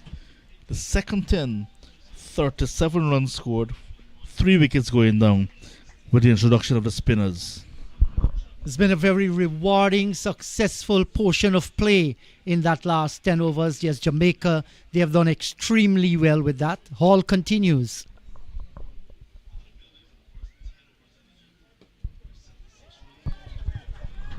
Easy single. Not looking to hit it too hard, just place it to the gap. And a single taken easily. Yes, and Jamaica's come back nicely here, and this is the fighting spirit that Jamaica, they are known for over the years.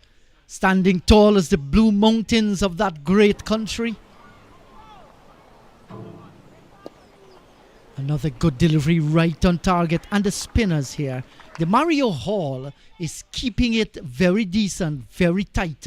He's bowling wicket to wicket, and I keep saying on this pitch, that's how you ought to bowl.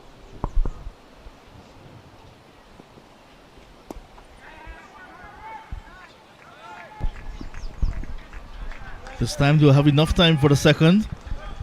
Played to the right of the fielder in a big gap on that extra cover region. So the fielder at long off had some work to do and did well. You cannot say Jamaica is running fast. That's being redundant. They're all very quick. Yes, we keep saying that's the land of speed, Jamaica. It was a good shot by Dixon. Played it nicely all along the ground, down towards wide long off, and took the single.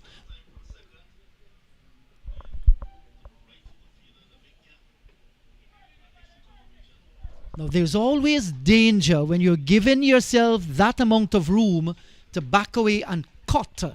He managed to get bat onto ball. There's a backward point in position.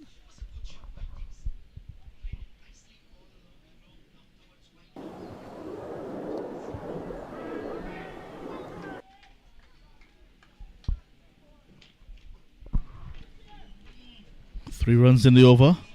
His second. So Hall, the third spinner being introduced by Jamaica after the seamers took a thumping in the power play. And he continues to support the other spinners and keeping things tight. End of over number 22. 19 was 119 for the loss of 4. And umpires said it's time for a drink. I will take a drink as well. Come back with Barbados battling on 119 for 4.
Easy cotton ball.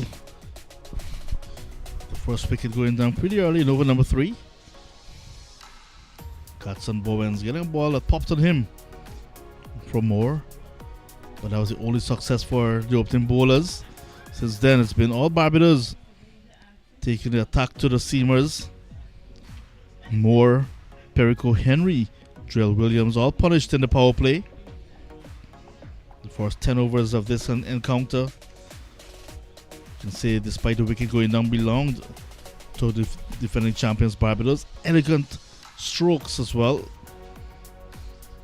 So lots of boundaries in the first 10 overs, taking advantage of not only loose bowling but a power play where 2 fielders were allowed outside the 30-yard circle. And when the spinners came on, they started to put the brake on the Barbados batting.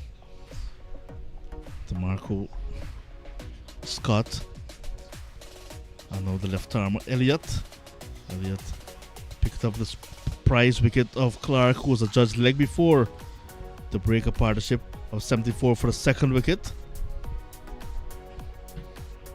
And right after that, Scott also got into the wicket taking action, bowling Seth Smith, who did not show any form of prominence at the middle.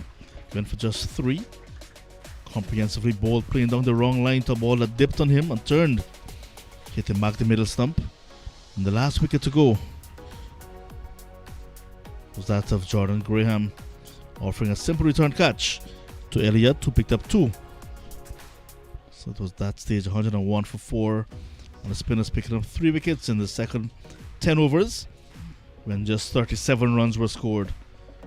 Drinks were taken at the end of 22, with Barbados fighting 119 for the loss of 4 wickets.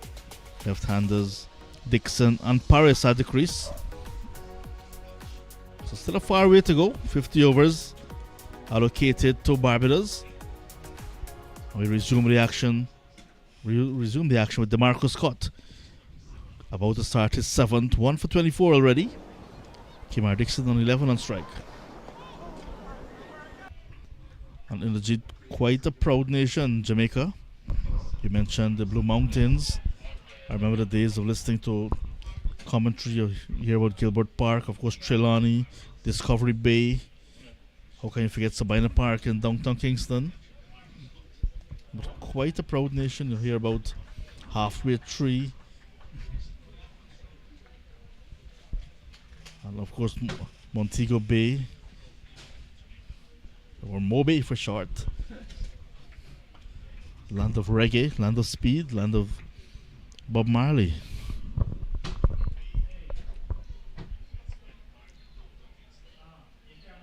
Oh, beaten outside the line of the off stump was definitely pushing at that. Yes, Jamaica, wonderful people, wonderful landscape, and indeed a great country, Jamaica. We'll get a single with this one.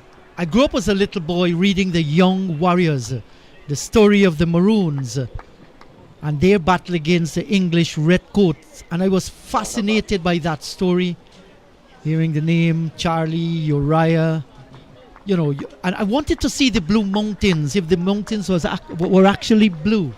And my first visit to Jamaica, man, I couldn't wait to see it, and I actually saw the Blue Mountains.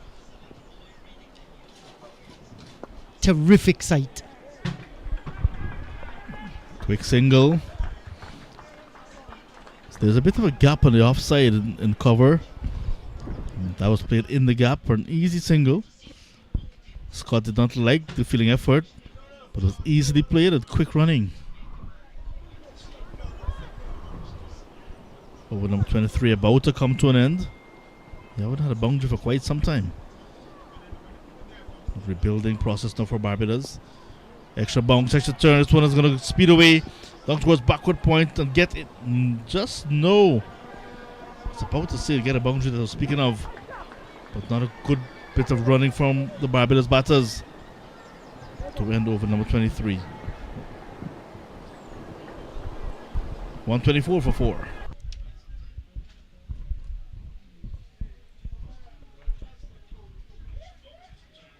And That was a good chase down towards the boundary. Give credit to the fielder. In the end, did a little bit of a nice footwork and kept it out, kept it inside before crossing that boundary. Yes, strong wind coming here at Liberta, and the flags will tell the story of that wind that's coming in, the tree leaves as well. You mentioned the name Bob Marley. I asked a certain cricket commentator, John Ramsing is his name. I asked him what's his favorite song from Bob Marley, and he said, "No woman, no cry." And it will remain that way in the seat. We saw the flags fluttering away the distance, but we also saw the broken trident, the flag of Barbados, flying at half staff. And that's because of the passing of the legend himself, Sir Garfield Sobers.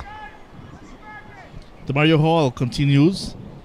This is the start of his third. The State Service of Thanksgiving for the Right Excellent Sir Garfield Sobers and AHAOCC will be held at the Kensington Oval in the Jeet on Wednesday, July 29, 10 a.m. Yes, certainly, and that's going to be a real sad occasion. It is sad to learn of the death of such a man, but this is the way life goes. You're born, you are going to die. He died a hero, a national hero for Barbados.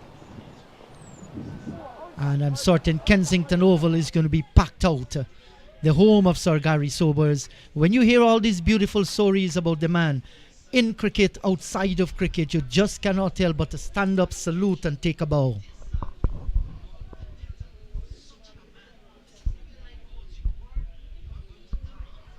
Following the service, a private interment will take place at Coral Ridge Memorial Gardens. A grateful nation prepares to bid farewell to our beloved Sir Gary, honouring an extraordinary life and a legacy that will endure across Barbados, the Caribbean, and the wider cricketing world. He was also known for his excellence in golf, table tennis, basketball, you name it. He served, he played, he lived a life. Absolutely so.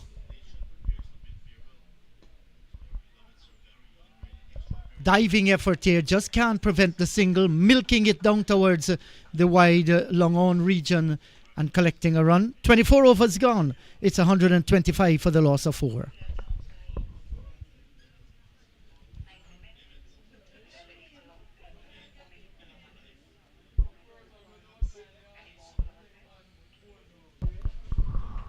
Spinners continue to be in charge here at Liberta. 2 other matches on today in the Jeet. In the placements, 3 versus 4, Trinidad and Tobago versus the Leeward Islands. That game is being played at Bethesda. The Leeward Islands 86 for 9. 86 for 9 in over number 27. And Windwards and Guyana battling for 5th place. Guyana batting first, 49 for 3 after 15.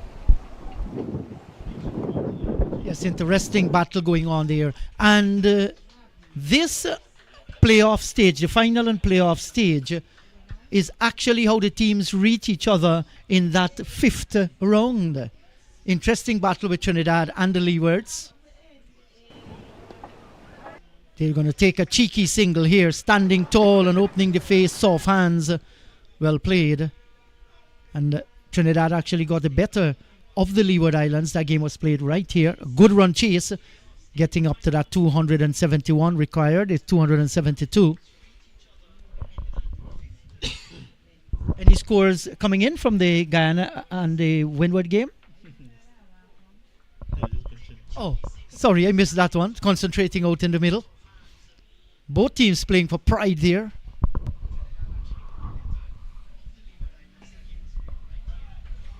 Yeah, in over number 16, Guyana batting first, 49 for 3. 49 to 3, that game is being played at the Pigots. That will suggest a lot of struggles there for the Guyanese boys, not getting the best of tournaments. Put on the sword against the Windwards in the last round.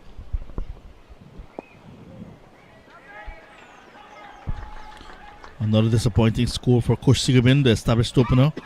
Captain Parmeshwar Ram, no score again. Second consecutive game. Jonathan Mentor at number 3. 9. Adrian Hetmeyer still there on 3. Romario Ramdial with him on 15.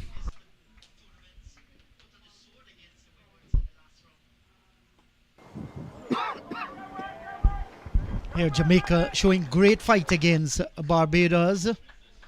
We mentioned Jamaica's a great country. So too, Barbados, beautiful place.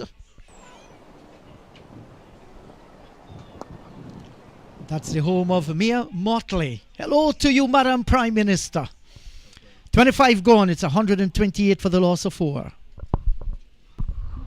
The Leeward Islands all out against Trinidad and Tobago for just 88. 22 from Tennis Francis, 19 from Ariette Richards. And down towards the bottom, Light Brown with 13. Noah Rabata into double figures. Trinidad and Tobago bowling was led by Ronaldo Fornillier with 4 for 26. 2 as well for Deron Danraj. Wicket apiece for Daniel Holder, Kadir Juman, Kieran Pollard, and Captain Brendan Buru. So Trinidad and Tobago just need 89 runs to finish third in this year's tournament.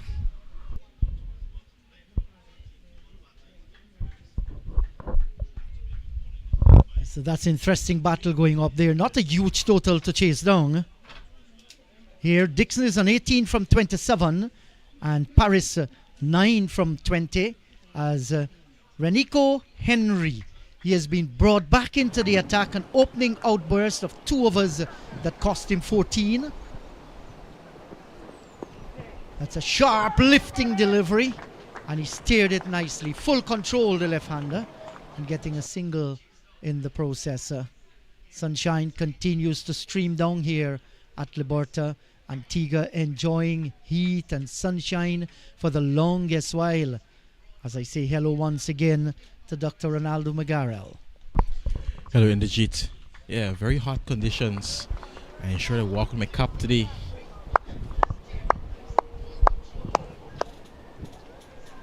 One that you bought in Antigua or one that was gifted to you? It was gifted to me. That along with my towel. Very important tools when you come in to Antigua. And this is nicely forced off the front foot down towards cover. Cannot score. It's a good start to this over by Henry. A little bit on the wayward side. Ball with a lot of pace. A number of wides. Did send down a no ball as well in that 2 overs that he bowled.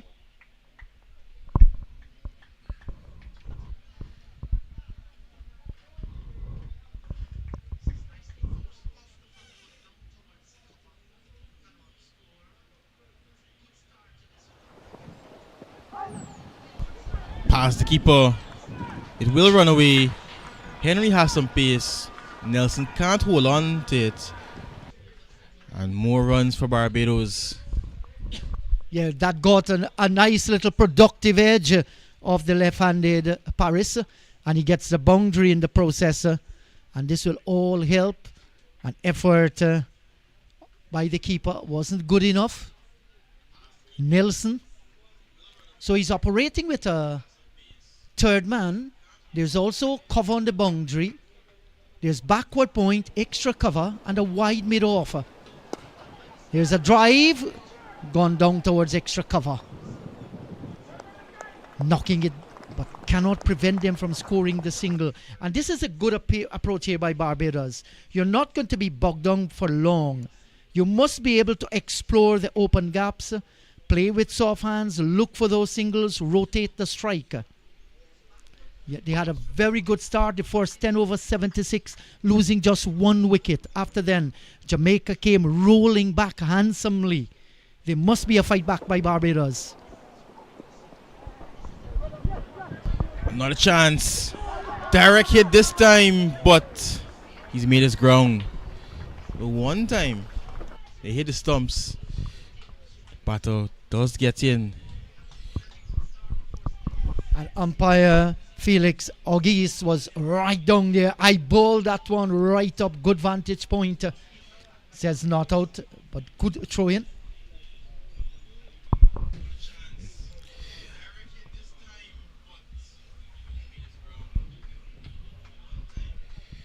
Seven runs already off of this over. I think Nelson wanted to bring back his pacers because these two batters, they've been milking the spinners in that period of play. And of course, each side, they have to ensure they bowl 40% of their overs with pace. So maybe trying to bring back the pacers. So of course, getting some of those overs, but offer up something different to these two batters. Dot to end, just 7 off the over. 26 gone, 135 for 4. Well, both teams, Barbados and Jamaica, tasted victory in the 50 overs competition, so they know what it is like to reach in a final. Look at that in the bowling department. 2 for 11 from Elliott. I thought he bowled particularly well from 4 overs. 16 dot balls, and that's excellent in the circumstances. 1 wicket for Moore and Scott. Those are the wicket takers. I'm surprised Elliott hasn't bowled more. I'm not sure if it's because we have 2 left-handers out in the middle, but he was going so well, flighting it in some good areas, getting some turn. I think sometimes you just have to back your bowler. Even though the matchup may not be favorable, back your bowler to pick up some more wickets. Scott hasn't been bowling badly either, so I can understand why he's persistent with the right hand off spinner. Well, we might very well see that DeMarco Scott is going to bowl his full allocation of overs. 10, he's in his 9th at the moment. Has done well. And Barbados as well, they have a strong fighting spirit over the years. One of the top countries in Cricket West Indies. Their performances over the year has been excellent, and they have produced some of the best cricketers that ever walked a cricket field around the world.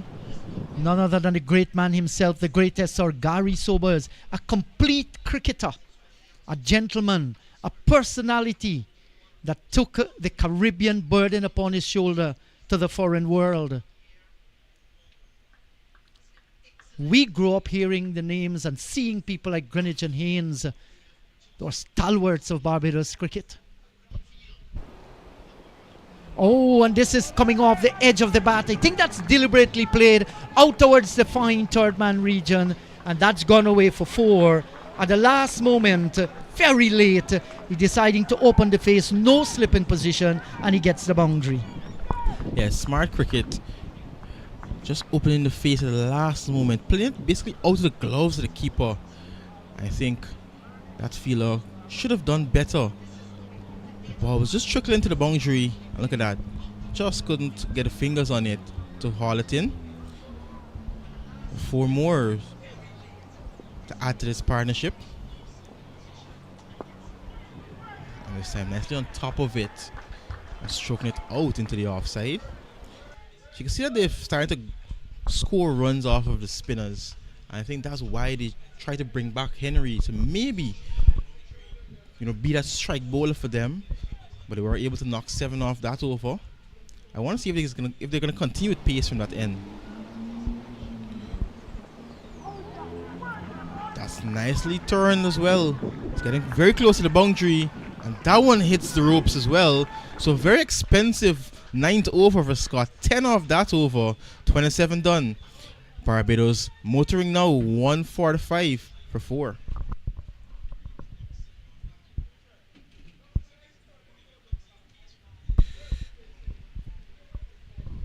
Now to end that over, that was a delicate and classy shot by the left-handed Dixon. Got into position nicely, worked the ball around that front leg. Nobody down there on the boundary. He realized where the scoring opportunity was and made full use of it in the batting department. Bowens didn't last long, just scoring 8. A fine 49 by Kelani Clark. He played well, kept Barbados in the hunt for quick runs.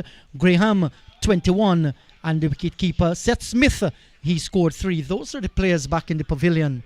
Good partnership developing between these two, Dixon and Paris. Yeah, much needed one for Barbados after losing 3 quick wickets in the middle. You wanted these two to stabilize the innings. And with this little partnership that's been growing between the two, I think the batters to come and the entire dressing room will just breathe a bit more easy, a little bit more comfortable.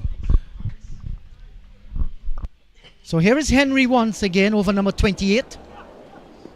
Outside the line of the off stump. Had a lot of pace on that one. We spoke so much of Sir Gary Sobers, the great man, but in those era as well, you had people like Sir Frank Worrell, one of the best captains, I was told, and batsmen that ever came out of Barbados. Clyde Walcott, who spent a lot of years in Guyana, especially around the sugar estates, then helping to develop cricketers.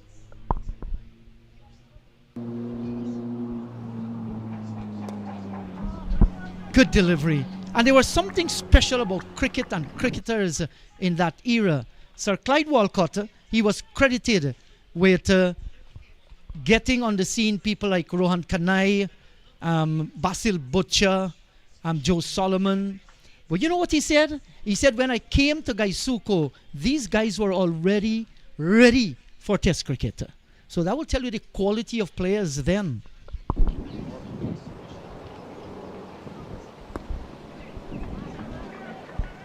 Steered into the offside. Some good running will allow them to get 2. Slight misfield, but they're not able to come back for the 3rd. So Barbados now, they're getting close to that 150. The projected score is still a good one, 268. Last couple of games played on this same pitch produced just about 270. So that's, you can say, the average score on this pitch in this competition thus far. So if Barbados can get up to that, it will be a decent performance. Yes, it will definitely. We read also about Cammy Smith from Barbados. In our time as youth boys growing up, we watched Greenwich and Haynes. We watched the likes of the Reefers, Leslie Reefer. There was also a guy named Emerson Trotman. He was a terrific Barbadian batter. Tilson Payne, top of the line wicketkeeper batsman as well. Carlisle Bess. Oh, that's outside the line of the off stump. Beaten all ends up. Left the bat and went through at a nice height to the keeper. Yeah, that's a line he has to persist with.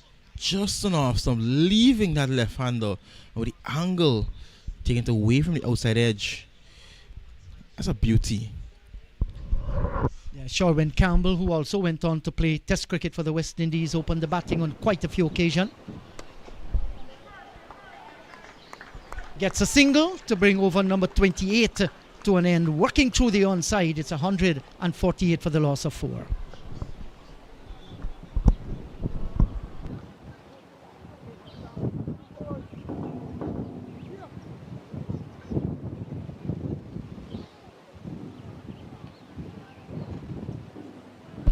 Well, at the start of the day, Bowens leading the way with 299. Of course, he added to that this morning with just 8.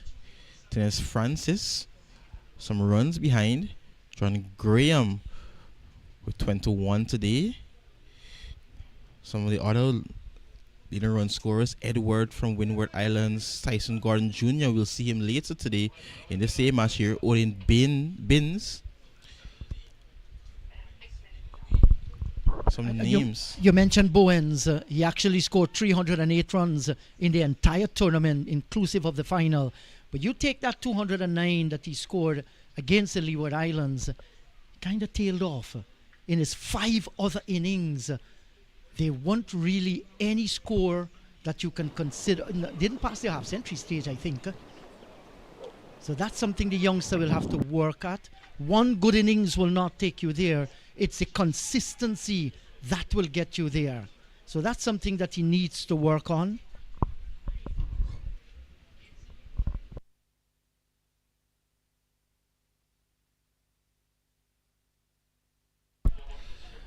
A bit of an ugly shot. The ball was very wide outside his off stump. He was looking to sweep it. think the trap is set. No one back on the boundary in the onside. But on long on. So that's the plan really. Bowl it wide outside the off stump and make him fetch it into the leg side. Show him that there is a gap.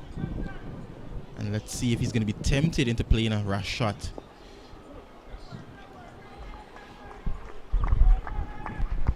So we were talking about good cricketers, great cricketers coming from Barbados. I think Smith never really lived up to expectation. He was a good boy in the early days, scored heavily.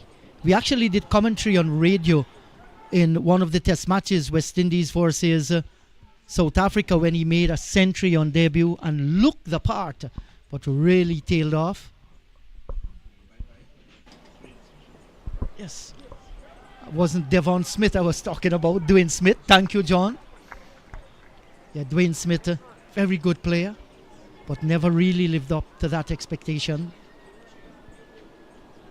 One delivery remaining in over number 29. And Scott, one delivery remaining for him to complete his spell of 10 overs, his quota. 1 for 43 so far. Can they get 150 off this delivery? Can he close it with a dot ball?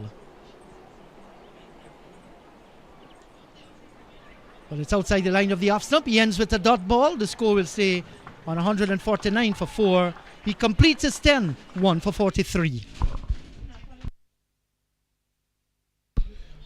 Yeah, good spell by the right-hand off spinner. He did a job for his captain in the middle. When the runs was flowing from the other end, from all the pacers, he came on and he kept things tight. 38 dots in that spell. Economy just 4.3. He, along with Alexandra Elliott, really bogged the Barbados side down in that middle phase. Picked up a few wickets along the way.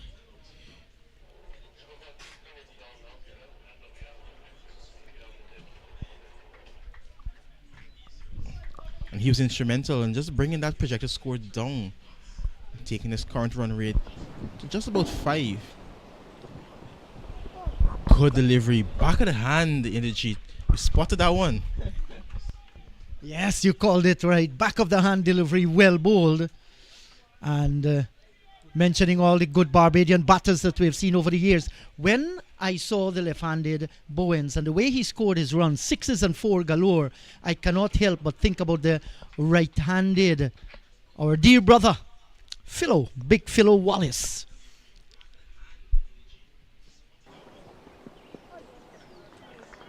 I think Henry's found his rhythm again. He's found that area where to pitch it. 2 back-to-back deliveries in the same area. Same result as well, beating the outside edge. Yes, and those are 2 very good deliveries to start this over with Perico Henry. None for 24. He's in his 5th over. Just touching down into that corridor that will make the batters think. Oh, driving outside the line of the off stump. Flirting with danger there. Goes through to the keeper. No edge. But a delivery. Now look at this one. I think he was setting him up for that big expansive cover drive and almost fell to it. 2 deliveries very close to the off stump, and the next one give him a little bit of a wit, and he went after it. That's what we call a bait. Just hang it out there and seeing if he's going to catch anything. You have had a lot of fishing experience, Doctor. And then back to that tight line. Some dots being strung together here by Jamaica. Will it pay dividends? Will it earn them a wicket? At least that's the captain's thinking. Nelson. He brought Henry back for a reason. He is a strike bowler. The last game, Henry played on this ground. When he came back to the second spell, first ball he got a wicket.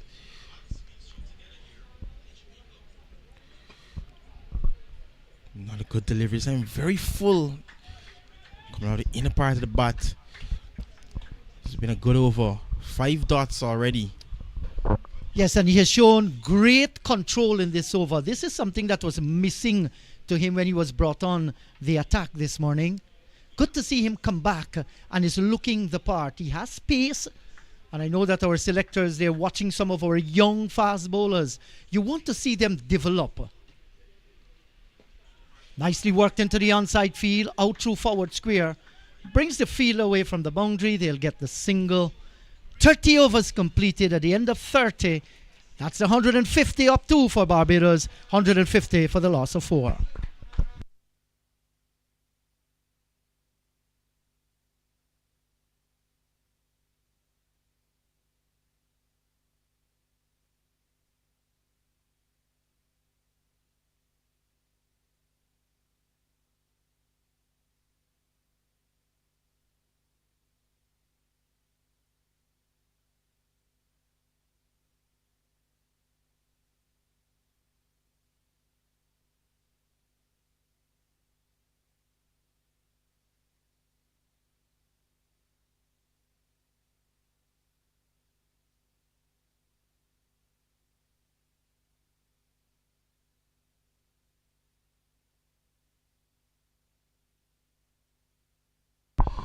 Giovanni Gray into the attack. Welcome back, John. Gray also right hand off spinner. Are you surprised Elliott hasn't bowled more than 4 overs? Most definitely. I thought when he picked up those 2 wickets, he would have at least given an extended spell. Because along with Scott, he was instrumental in not only stemming the flow of runs, but picking up crucial wickets in the middle phase. We saw when they were bowling in tandem, 37 runs were scored in that second phase of 10 overs. So quite surprised that he's not given an opportunity to finish, well, to bowl more overs. And also, with his left arm variation, can bring in something a little bit different to this bowling lineup. But Giovanni Gray at the moment, 3 dots to start. Late decision to come through for the single. All's well that ends well.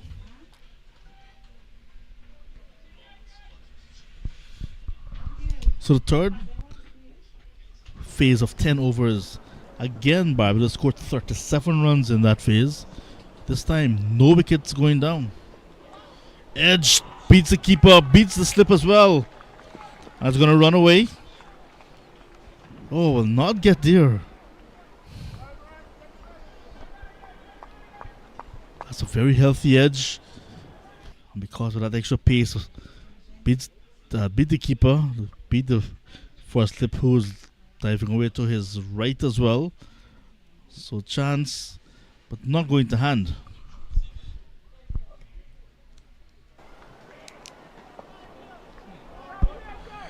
Got to end 3 of his first over. 31 done. Barbados on the 19s. They're 153 for 4.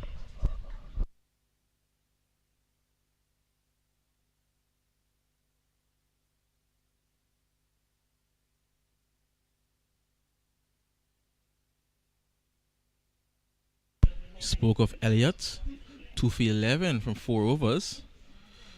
Jade Moore was a bit expensive, a bit wayward in the first spell, 1 for 31. And then Marcus Scott, the only bowler to finish his quota so far, 1 for 43.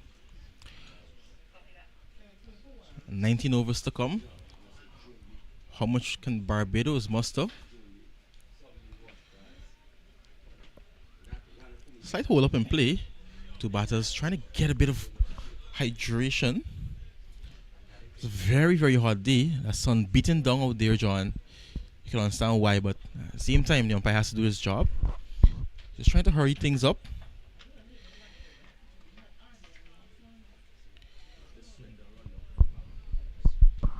Umpire Felix Auguste, born in Dominica, now lives in Antigua, standing in this championship match, telling the Barbadian pair, so let's get it on. But a good partnership, a nice fighting partnership of 52. Got together to score 101 for a loss of 4 when Elliott was in the attack, or accounted for Jordan Graham, who went for 21. So nice partnership. Looking good. Not a lot of boundaries in this partnership because it has to consolidate. But it's not a bad rate as well.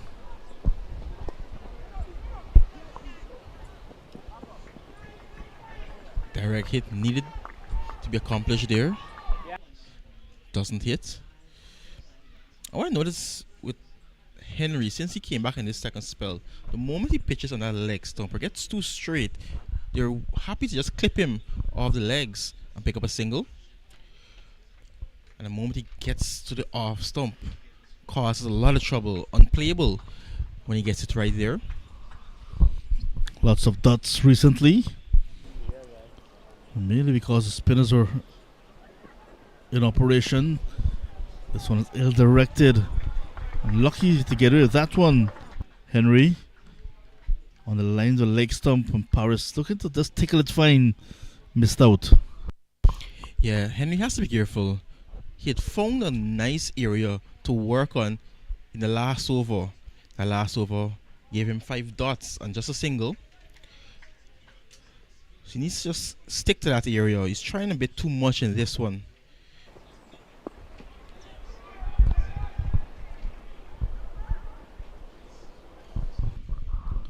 Still has that pace, an extra bounce. But good awareness from Paris. Is still tall. Riding it nicely down to third. So while not a lot of boundaries came in that, well, in this partnership of now 54, could run in between the wickets. They had to consolidate after Barbados lost 3 wickets for just 6 runs. They've done so very well. It's a good partnership for the 5th wicket already. Maybe after the 35th over, they'll have to look at their position. Oh, peach of a delivery. How did that miss? Well bowled on the line of middle stump. Slight away movement. Did not pick the edge, however. That's the area we're talking about. Just about middle off stump. Getting about to leave the right-hander. Left-hander rather.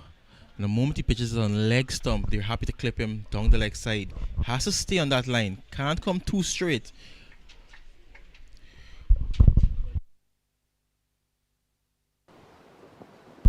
Right there. Outer part of the bat found. Some dots now. 3 in the over. 1 delivery to come in Henry's 6th. That run rate has dipped below 5 now. Projected score under 250.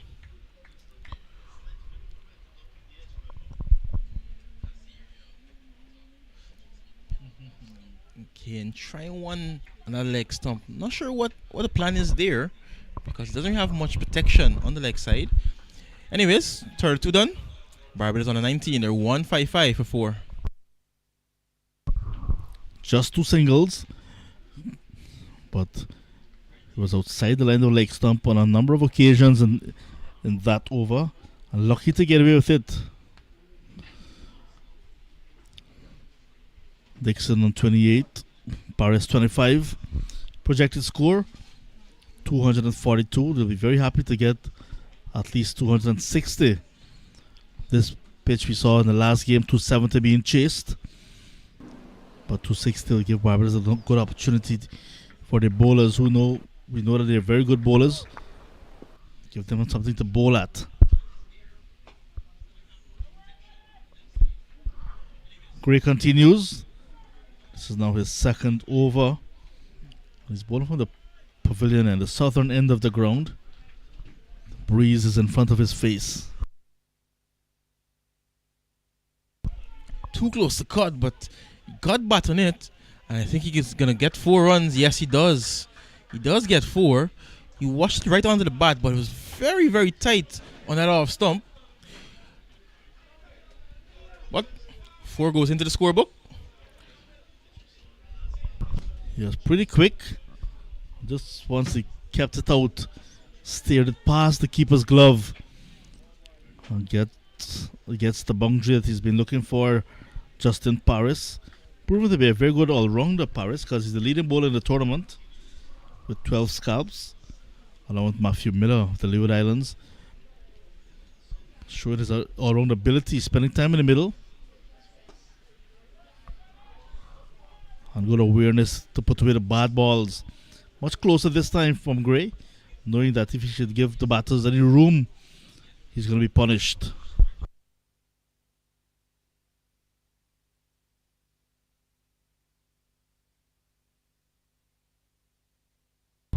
Nicely knocked down in the offside.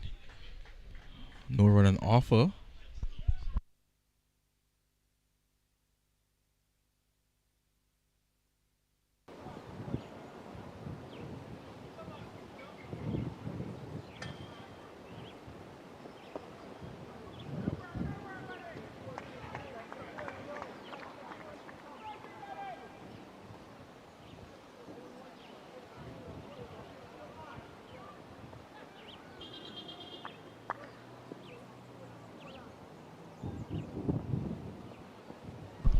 So just the boundary in over number 33.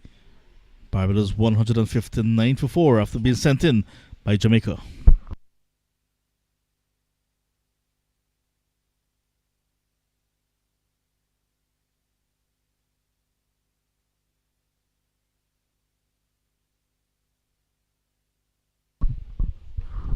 Clark, the top scorer of the innings with 49 from 44. And now we're seeing this pair, Paris and Dixon.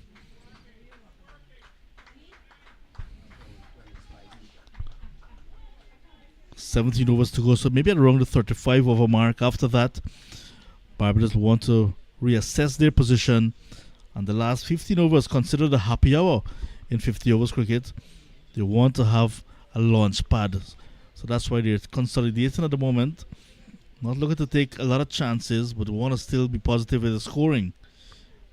Once they get to that 35 over mark with wickets in hand, they will want to have a go. Jared Moore is back, the only seamer with a wicket to show. 1 for 31, more than 6 runs and over, but he's picked up 1.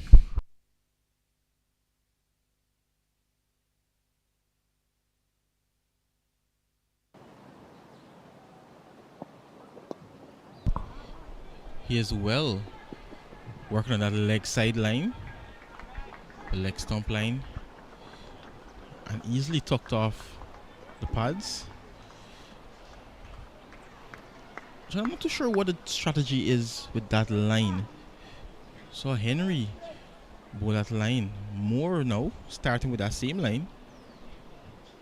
You think it's a ploy from the two bowlers, or is it that they're not executing quite right? The execution is off because there's no feeler, at least at that short backward square region. This one is short on the offside. So they're going to target the stumps, target the pads maybe. They want to have a feel at least close to the square leg umpire. So if the batter does not get it right, you'll pop a catch. There is a short mid-wicket and a mid-on in the circle. But can they be bowling outside the line of the leg stump if they have that line of attack? They want to be bowling it onto the pad to bring those feelers in play. There's protection, the DT backward square. That's for the short ball.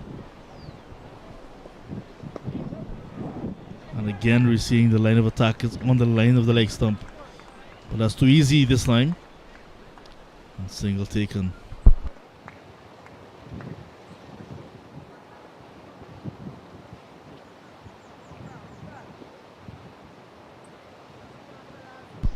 This is the championship match, but we also have a couple of other playoffs occurring at the same time. Playoff third place, playing at Bethesda, Leeward Islands up against Trinidad and Tobago.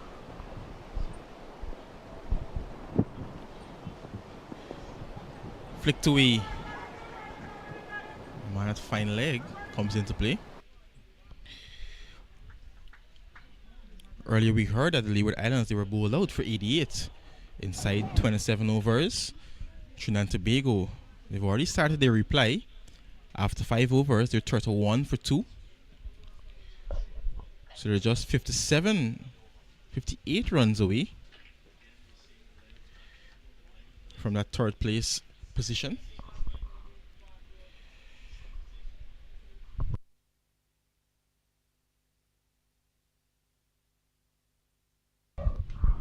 Nice timing, good flowing cover drive. Single nonetheless. Again, we're seeing good rotation in the strike between Paris and Dixon.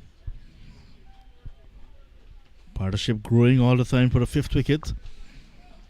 Setting up themselves nicely for a good, exciting late finish.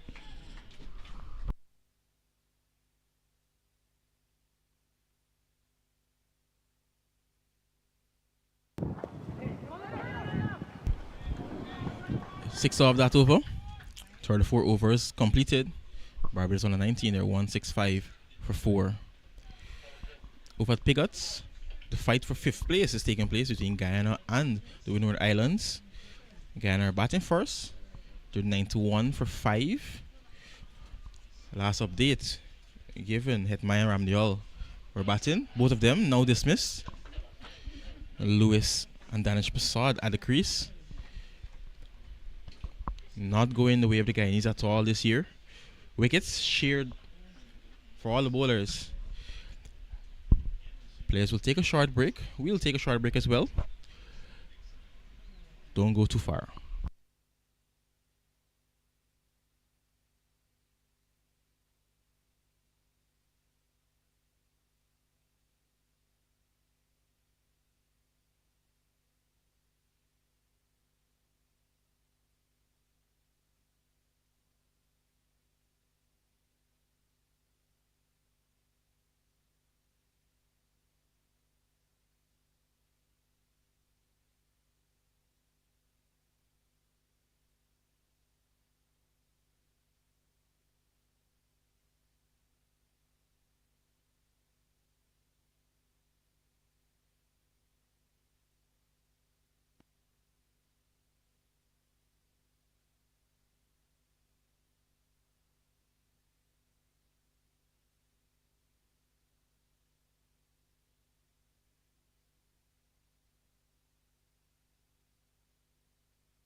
back live after the drinks break. And after 2 balls were used for the first 34 overs of this contest, we'll just be finishing off this innings with 1 ball, which will be used from both ends. Giovanni Gray, 2 overs done for 7, will continue. But it's Barbados who were sent in this morning after got up to 135, 165 for 4 from their 34 overs. Top scorer of the inning so far, Kehlani Clark, the opener, with 49. Now these two batters in a very good partnership for the 5th wicket after Barbados were reduced to 101 for 4. 165 without further loss. Paris 31, Dixon 32. So last phase of this innings now. And as we expect some fireworks from the batting side because they have wickets in hand, Barbados. But Jamaica not allowing the batters to really explode. So not allowing too much of fireworks. But this last phase, it can go either way. Ronaldo McGarrell still alongside.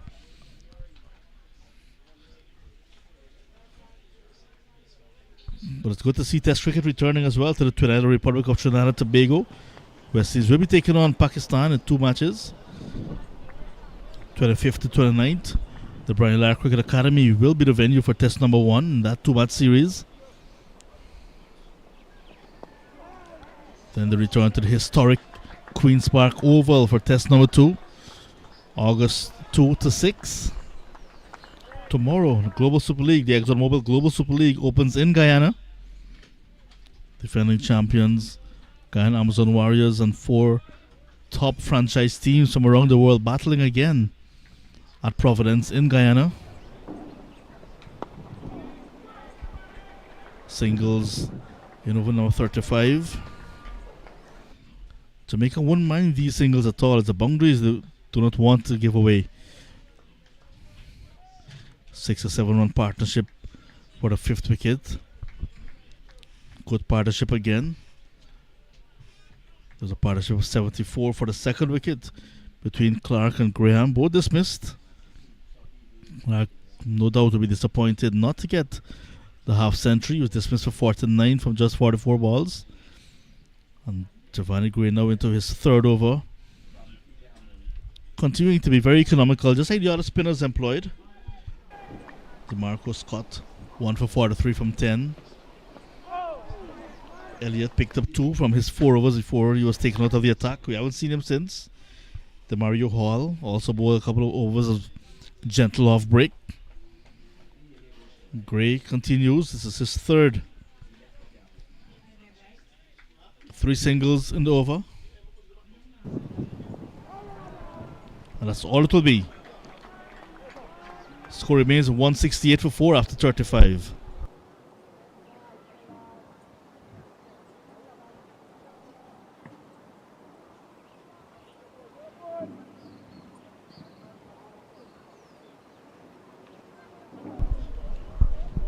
So look at the partnerships we're speaking of. 21 for the opening stand, 74 for the 2nd. Then there's that collapse. And now the consolidation again from Barbados. Still to come, Lovell, Gittins, Hines, Parsuram and Bradford. Maybe not in that same order. The last 15 overs to go in their innings. The defending champions and table toppers before this championship match, Barbados. They were sent in this morning in wonderful conditions for cricket. Jared Moore, who got the early breakthrough, continues. 1 for 37 from 6 previous overs.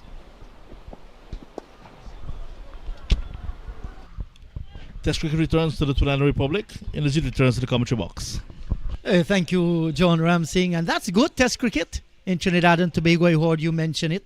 West Indies against Pakistan. Both matches will be played at the Brian Lara, or first test only will be played there.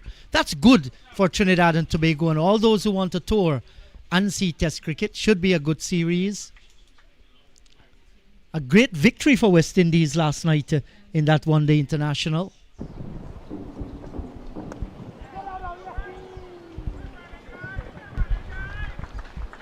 Series was lost before that game, but quite a finish. And 3-2 sounds much better than 4-1 for a team like West Indies. New Zealand winning that series even before the final match wrapped up 3-1, and then West Indies coming back to victory last night. Shafin Rutherford and Shimron Hetmai getting some runs to take West Indies over the line. But quite a dramatic finish again for the Windies side.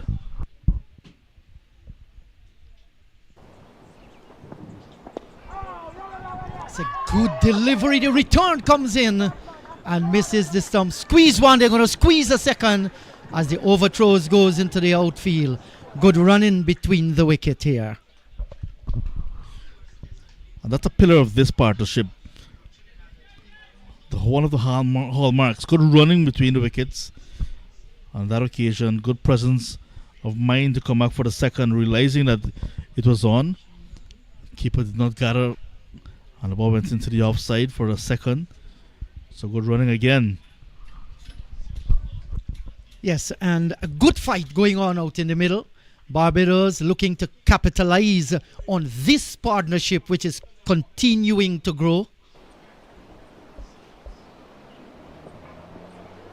Down the leg side, called a wide as well. Another run will be added to the score.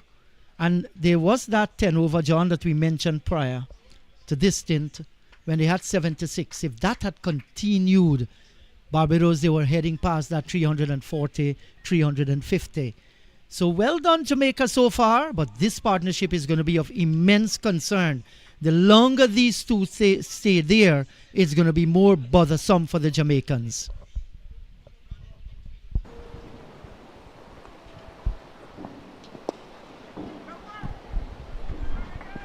When Barbados played the Leeward Islands right here in round number 2, after their first power play, they were 6-9 without loss.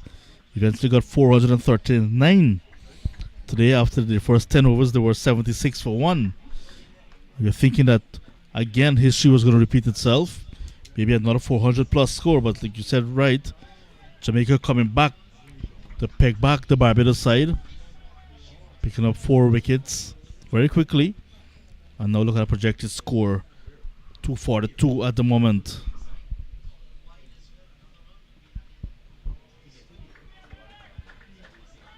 Nicely squeezed down towards third man, and they pick up a single. And if we look in context of the previous game played here, when Trinidad and Tobago chased down that 270, you'll feel 270, 280 is very gettable on this pitch. Most definitely. But this is the second such game that Jamaica is playing here, that they have to come from behind. Do you remember when they were batting first against the Leeward Islands? They were 111 for 7, then eventually got 225 and defended it. Continuing at that leg stump line, this time a wide. Second of the over. So the extra is playing its part in Barbados' score of 175 for 4.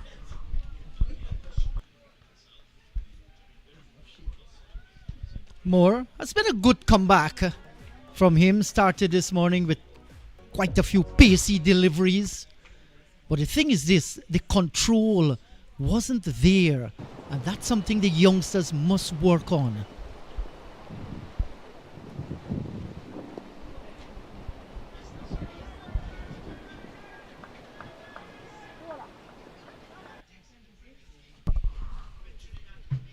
He has completed the 7th now, Moore. 1 for 45, and after 36, Barbados 176 for 4.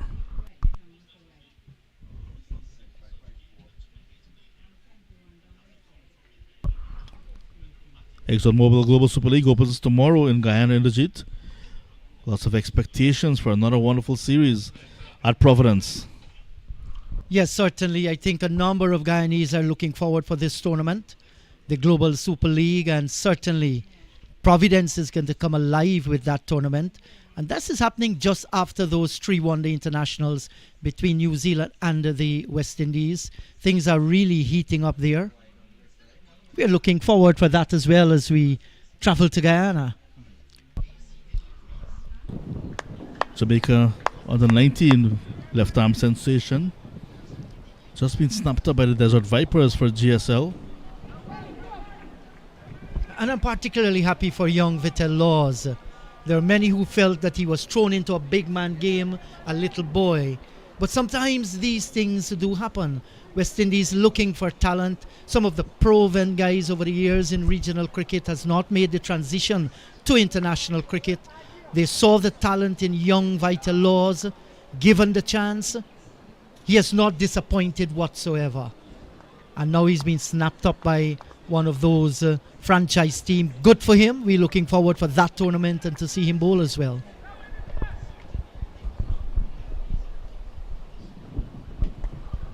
We haven't seen Kyle Mears around for quite some time, but he's going to be back as well at the Global Super League alongside Vittel Laws for the Desert Vipers.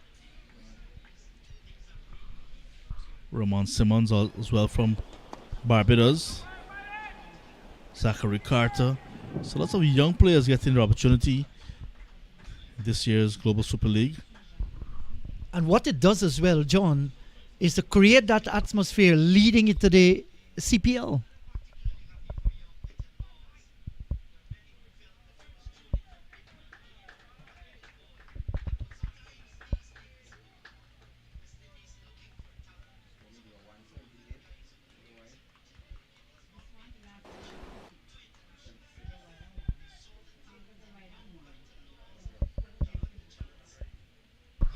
Giovanni Gray started this over with a wide.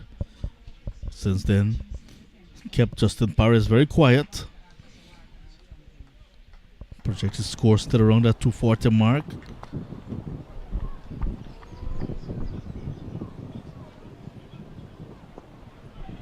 Swept in nicely, boundary, well needed, timely boundary for Barbados. Off the bat of Paris, the ball that was outside the line of the leg stump, badly lined from Gray. Yes, it was badly lined, and give all credit to Paris. He waited on it nicely, vacancy down in that direction, and he got it nicely off the bat. Good sweep shot, and this is what you do with bad bowling. You put them away. Partnership now 81 for the fifth wicket between Paris and Dixon. Pair of left-handers doing very well to repair the damage that was caused by Elliott and Scott when 3 wickets tumbled for just 6 runs. Barbados were in position at 95 for 1, then 101 for 3, then 101 for 4, losing the second wicket at 95 as well. So good fight back. Yes, and what the Barbadian batting had to do was to weather that storm created by the spinners when those 3 wickets fell in a cluster. At that stage, you just couldn't lose another wicket. And because of the hard work, purposeful effort, that partnership continues to grow sweetly for them and has put them right back in the game to get a competitive total. 37 gone, it's 182 for the loss of 4.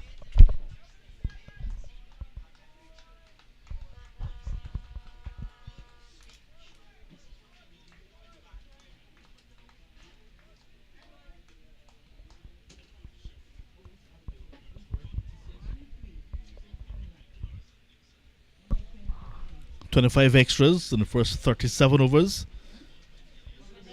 You've seen 3 bowlers with seam and 4 spinners being used. DeMarco Scott finishing his spell, 10 overs, 1 for 43. So seamers, they have to get in at least 20 overs. So 3 more they have to find somewhere. 7 and 6, 13 and 3, 16. So there's 4 more in fact.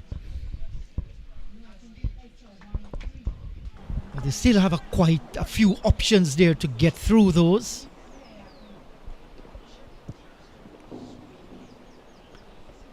Great.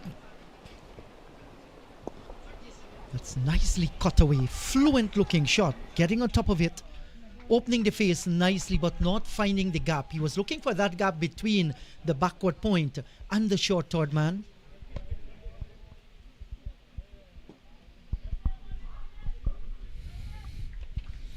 Yes, that's Hall. The Mario Hall. We mentioned Test cricket, we mentioned the Global Super League. And after that, it's going to be the CPL Energy, Republic Bank Caribbean Premier League. Good to see that Jamaica has a franchise again. The Jamaica Kingsmen will be debuting in this year's Caribbean Premier League. Matches again slated for Sabina Park. Looking forward to that one. And the finals, of course, going to Barbados. Yes, good for Barbados hosting the final this year. And so many people around the Caribbean and around the world were hurt when Jamaica, did not have a franchise team. You can't be having such an important tournament and having Jamaica, one of the most powerful cricketing nation in the Caribbean, left out. And one of the pioneers of West Indies cricket in the early days, out of a regional franchise tournament. I am glad that they are back. It brings a Jamaican flair. Despite there will be cricketers from other parts of the world, it's a franchise that is based in Jamaica.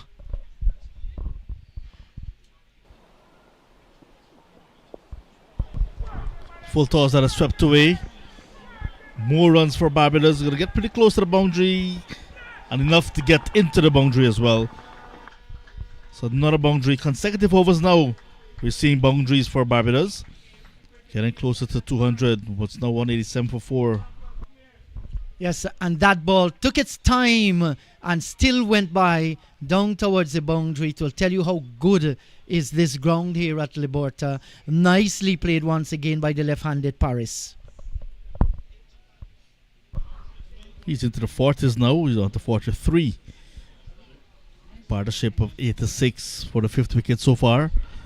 Nice partnership for Barbados. Jamaica, knowing that it's not one that is worrying them so much because of the rate of scoring, but still they'll love to see the back of these batters. That one kept slightly low, but did well to get it out for another single. So looking forward, there's lots of cricket coming up very shortly in the region.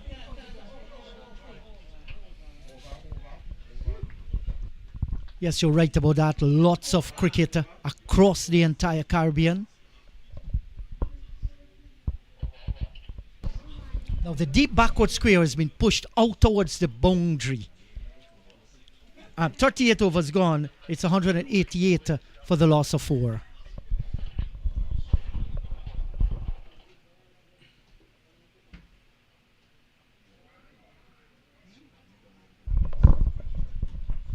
Still lots of batting to come. There is a Lovell there in the mix, Gittins, Hines, Parsuram, Branford. Whether they will come in that order is a different story. But there's still 6 wickets standing and lots of overs to go. 12 overs remaining in this encounter. Barbados, no doubt, will first be having their mind on that 250. Anything that comes after that will be a little bonus for them, the way the match has set itself up.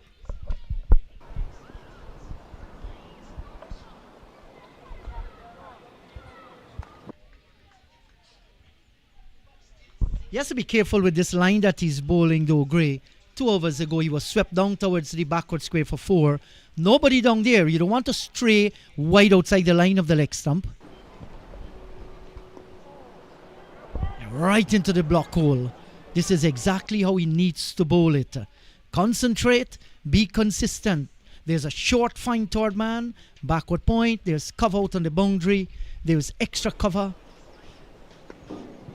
In fact, 2 extra covers. And there's also the long on. Also mid-wicket. And down a deep backward square.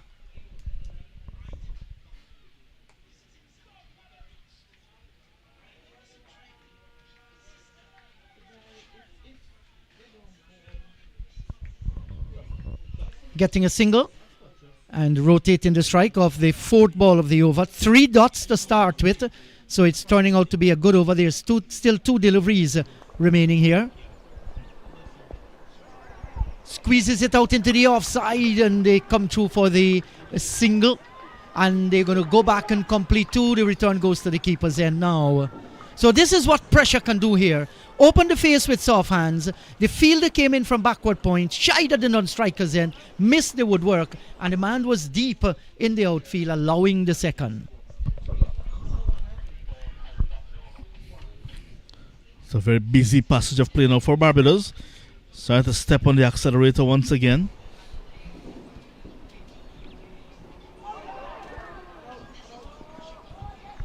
Dot to end. It's now 39 gone. 191 for 4.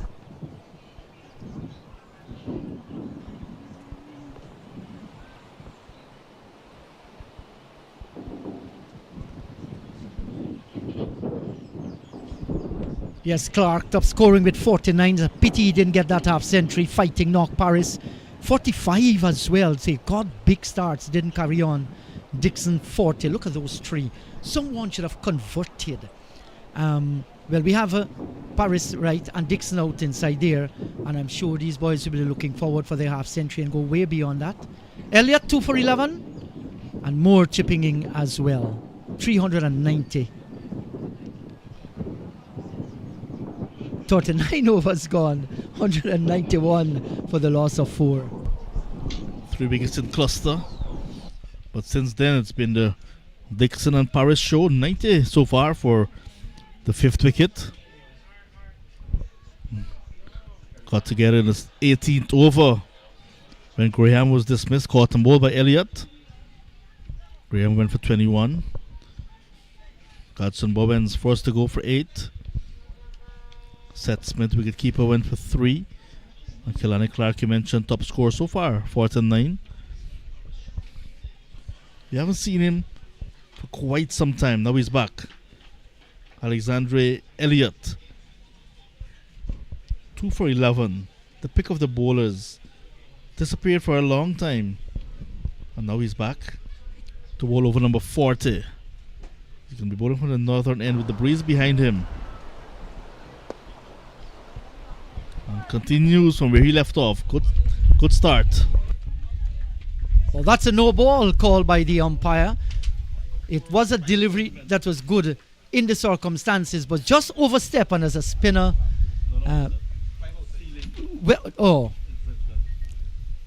Feeling infringement. I beg your pardon. Well, that's something that they should be very, very careful with. The skip out in the middle should not be allowing that to happen. One more over and then that is possible. This is the 40th. 5 fielders outside of the 30-yard circle in this middle phase. Not allowed. Free hit time. And for the first time we're seeing Paris looking to go reverse. Scored 45 runs. Being orthodox. Suddenly he wants to go unorthodox with a reverse hit to a free hit. And missed it. Well, that was darted in. Well bowled here by Elliott. Maybe we'll see Elliott bowling 6 overs on a trot here. Here's a drive that's gone through the covers for 4. Brilliant shot on a sunlit, windy day here. Lighting up Liborta. My goodness. Tossed up and he came forward, the left-hander, and looks good, Paris. He moves on to 49. A beautiful stroke indeed. And if he had held his own in the last delivery, instead of trying to go reverse hit and try to take on the ball on its merit, like he did on this occasion, might have been consecutive boundaries. Because he missed out on the free hit, but this time capitalizing into a full delivery from Elliott. Approaching 200 runs now and also approaching the 100-run partnership. 95 is the value. And the youngster been given some word of advice there by Dixon, his partner. Just one more required for him to get a half century. And let's see if it's going to come during the course of this delivery. And we're watching Elliott just changing the direction here to the left-hander. The backward square posted way out on the boundary, so to the mid-wicket. All he can do is to work it around that corner if the ball presents itself in that direction. Oh, that's a good delivery. He's coming forward. They come through for a quick single. Shy comes in. That's his 50. Well played, Justin Paris. 50 of 72. In fact, 50 of 72 deliveries. Congratulations to him. What a fine half century in difficult circumstances. Well played, young man. 6 fours in that knock. He came in and he weathered the storm And Barbados are wobbling at 101 for 4. So well played. That's a good partnership as well. So Dixon cannot recognize his contribution. We cannot not recognize his contribution. They played very well to get their side back into a good position.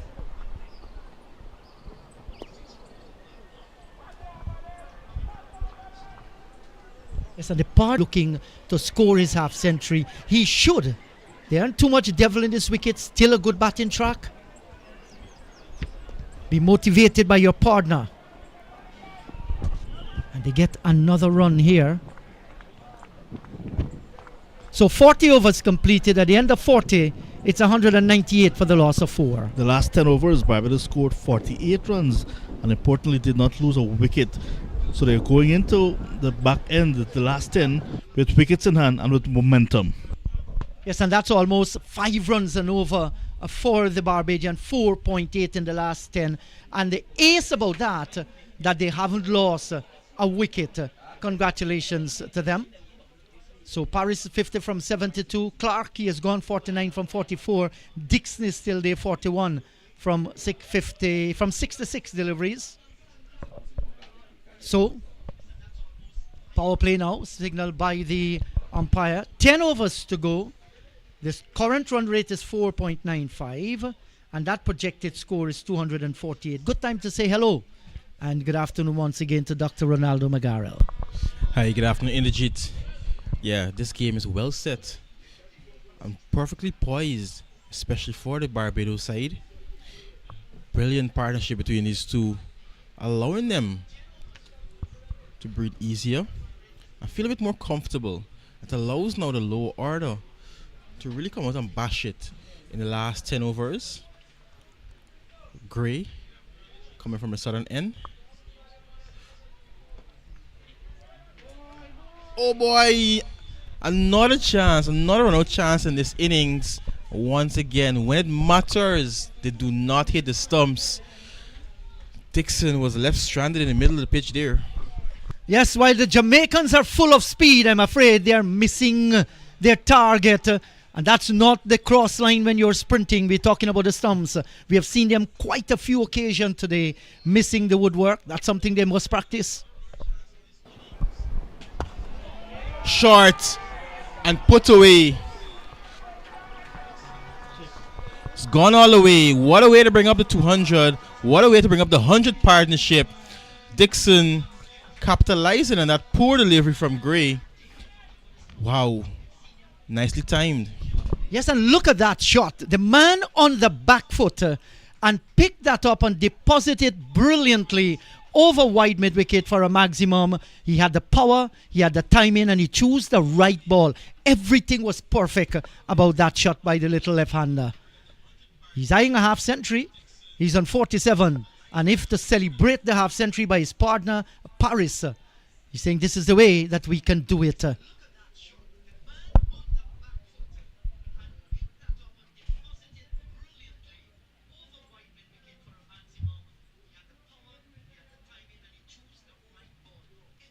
Well, I just survey the field for you as he surveys the horizon, looking for his scoring opportunity. Gray, smash for a 6-second delivery in this over. Now we see that one of the 2 extra covers is now moving into a short mid-wicket region, and mid-wicket goes out towards the boundary. So they're looking to protect those areas.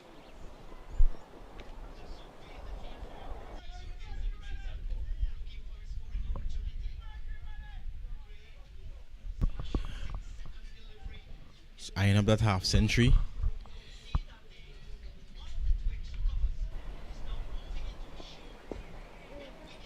Quick single. And that's one of the hallmarks of this partnership. So in the last couple of overs, they've been hitting boundaries, but this is what is so good about this partnership. They've managed to rotate the strike. Not allow bowlers to bowl at one batter over and over. Been able to pick up the singles. Ooh, oh, off the outside edge. Squeezed out by Paris. And they pick up a second run. It's a very full delivery there, Inderjeet. Luckily, didn't hit the stumps. Yeah, very full delivery there, and he managed to get bat down on it at the right time, squeezing it outside edge found and collecting two as well. So they won't mind how they come at this stage. You can see a little bit more alertness in the Bajan batting here this afternoon, and this has been sensible, very smart cricket that they have played off the back foot, driven through the offside field, out through the covers, two men in hot pursuit. The cover will get there for a sliding tackle, pulls it in, and the return comes in. Good shot, good chase out on the boundary as well. First over of the third power play, very expensive. Giovanni Gray, his sixth over. Paris on 54, Dixon, very close to that half century. The Barbados on the 19 are 209 for 4. And now with 9 overs to go, both of these batters will go after you. They will go after the bowlers.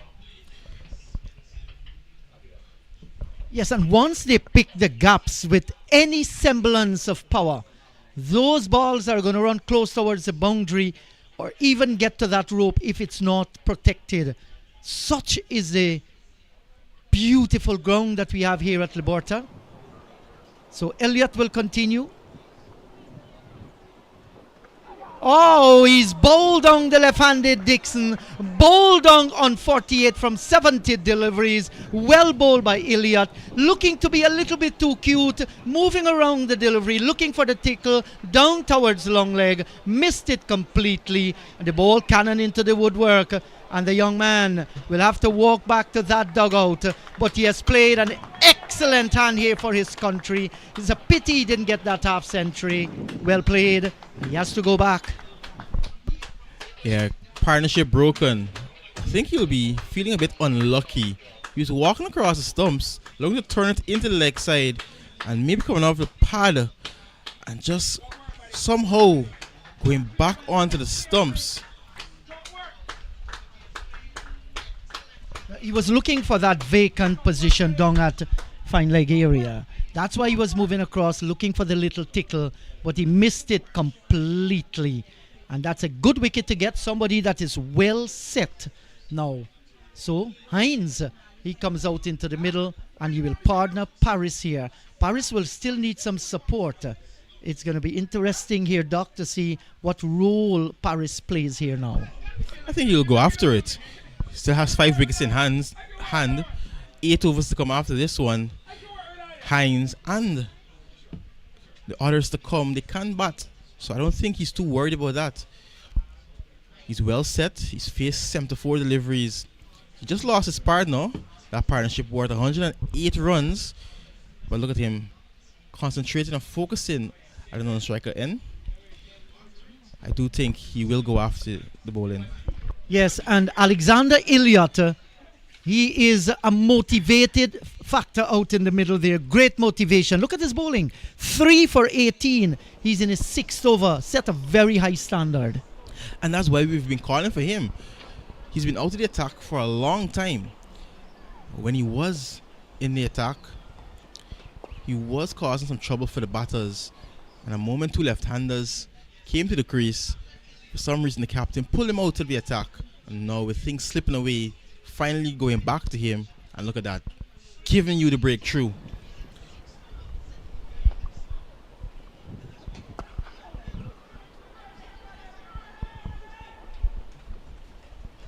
Well, of course, Hines might need a few deliveries before he really step on the throttle. But he played well there, getting it down towards wide, long on. And Paris, he will have to think here. I am the one that is set. Should I bat another 3 or 4 overs and wait until the last 5 or so before I really go after it? I think he should, because if they lose him now, that's going to put more pressure on the Barbados team. But he's well set.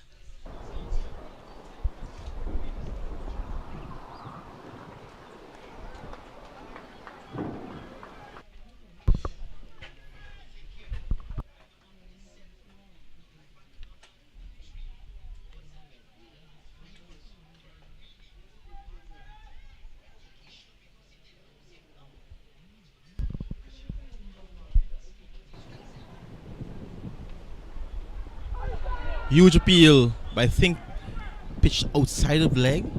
Immediate call of no from the umpire.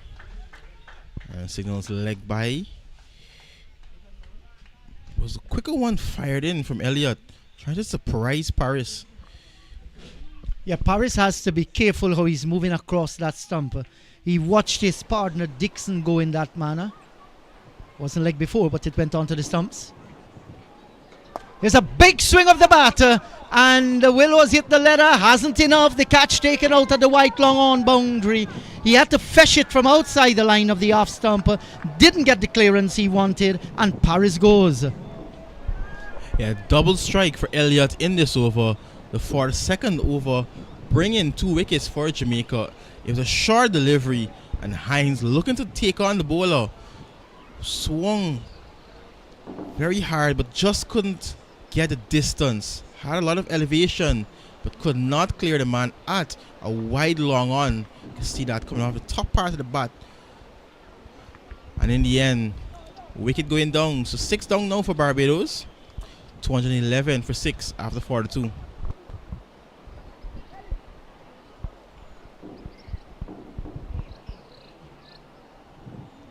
Well, maybe Paris didn't expect that ball to have all that bounce. It did bounce appreciatively outside the line of the off stump. In fact, Hines, and he went after it. Didn't get the power. He's a tall man, Paris. Thought he had it covered, but there was a fielder posted out there. That's a good wicket for the Jamaicans to get at this time. And look at Elliott. After 6 overs, 4 for 19. Stand a good chance in getting a 5 wicket haul here this afternoon, or even more there. Great to continue. And now for sure, Paris will pull things back. I don't think he'll want his side to be bowled out. Still 8 overs to go. RJ Gittins, who played a couple of cameos in this tournament already. He's batting at number 8. He can strike it well. Yes, and a good fella to get coming in at this stage here. But they have to be very cautious. You want to bat out the 50 overs. That is of vital importance for them to get a competitive total here at Liberta.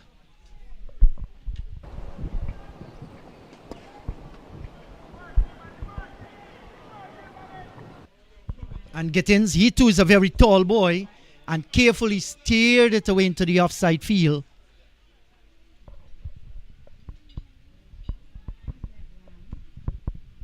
The bowler is asking for a fielding change here. The forward square goes out towards the mid-wicket boundary, and now we're seeing the cover on the boundary coming in a little bit closer inside the circle.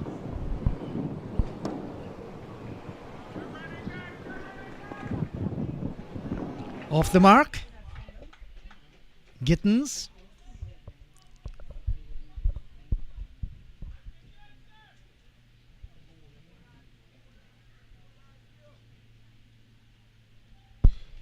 Giovanni Gray into his 7th over. None for 32.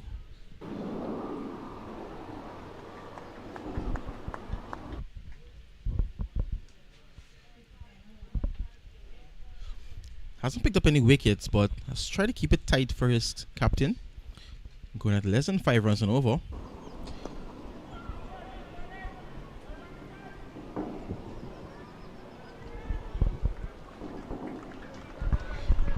Paris picking up his 56th run.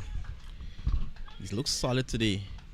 And now he has to shepherd his side to a total the last couple of overs. Yes, a lot of work still have to be done. It's not completed here for Barbados. Paris was winding up there, but the ball was not in the corridor. It was tight. The line that he bowled, that's a no ball. But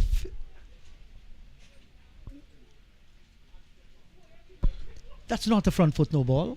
No, so I've seen the umpire signal that it's because one of the fielders that is supposed to be positioned inside the circle was a couple of steps outside of the circle at the time of delivery. So free hit. And Gittins goes after his man and lofts him over the ropes for 6. That is definitely not what Jamaica wanted. A bit of sloppiness. Yes, certainly. He made full use of that one. He's a tall boy. And the previous shot, I think he was looking for it, but it was much closer to the body. So he just held back. Sensible thing to do and defended it. Look at this one. The width was there outside the off stump. Picked it up brilliantly. Great shot by the right-hander.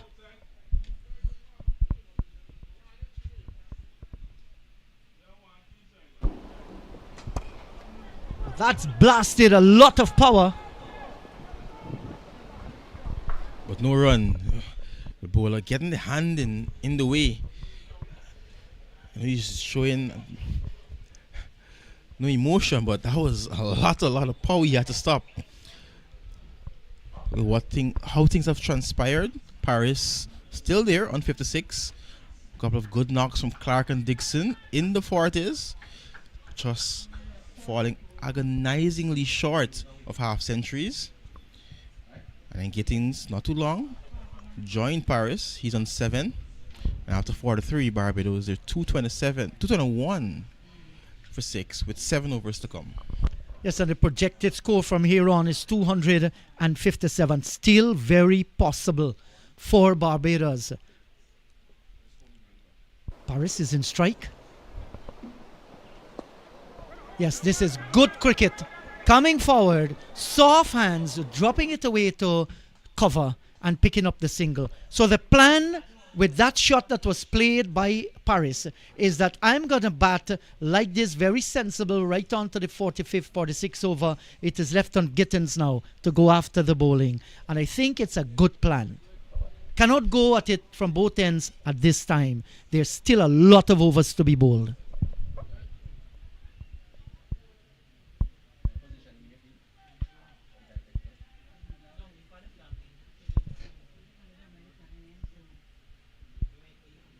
So this is going to be a mouth-watering battle.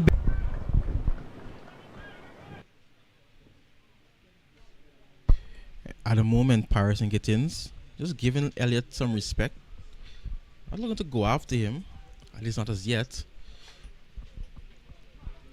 He's varied his pace and his lines length very well today, Elliott, and that's why he's going just 3 runs and over. There again, getting it very full. The fielder made a mess of that one, really. I thought he should have cut it off much sooner. And once you give that ball time on this outfield, it's going to start to skip away from you. And that allowed them to come back for that second. Well, he just fell away on the knees, apparently. A little bit of tiredness there and allowing this second run. It's been a hot day. It's been a...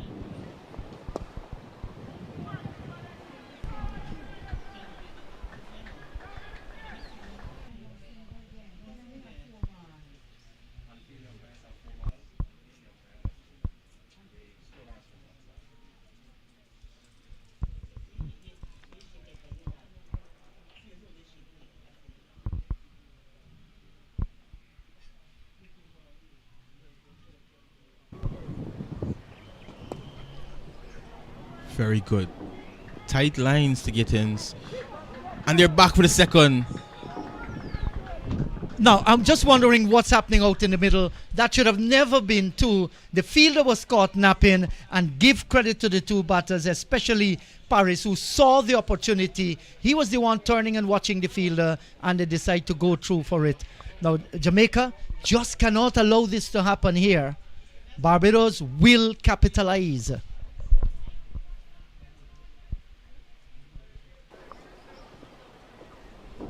That one's missed everything. Lots of flight, lots of loop. Pitch just around leg stump. Spinning past the bat. And luckily didn't hit the stumps. 7 overs gone for him. Elliott 4 for 26. 6 overs to go. Barbados on a 19. You're 228 for 6. Well, there are 6 overs remaining. You're having a batsman that is well set in Paris on 60 from 81. And Gittins, he has made his intention clear. His job is to go out there and he's going to look to take that extra risk in these closing overs. We have already seen one mammoth hit over the top of wide long off for a maximum. And he's going to be the one to go after it. So you can expect, unless the ball is in the slot here, for a 6 or a 4, only then Paris will go after it. Other than that, he'll be looking to squeeze it out in the open territory and collect a single and give the strike to Paris. Give the strike rather to Gittins. Perico Henry back into the attack. He's usually Nelson's strike bowler. Whenever he wants a wicket, he brings Henry back. Here he is for the 45th.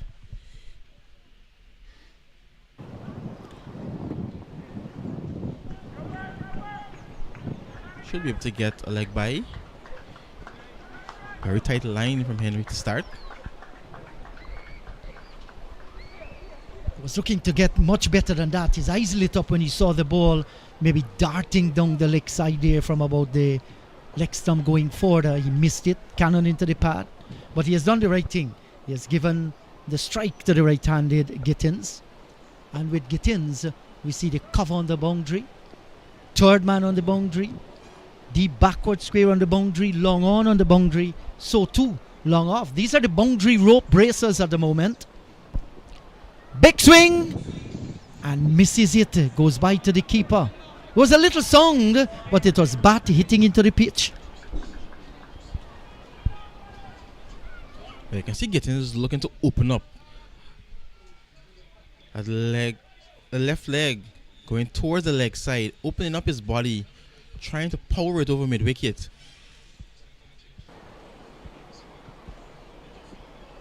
There again, but can't get time in. Just reaching the edge of the 30-yard circle. You can see what his plan is. Look to loft everything over the ropes. Yes, that's definitely the game plan. That was well bowled there by Henry. Could have been a slow delivery too that outfoxed the batter. Had no pace from the bowler whatsoever to use.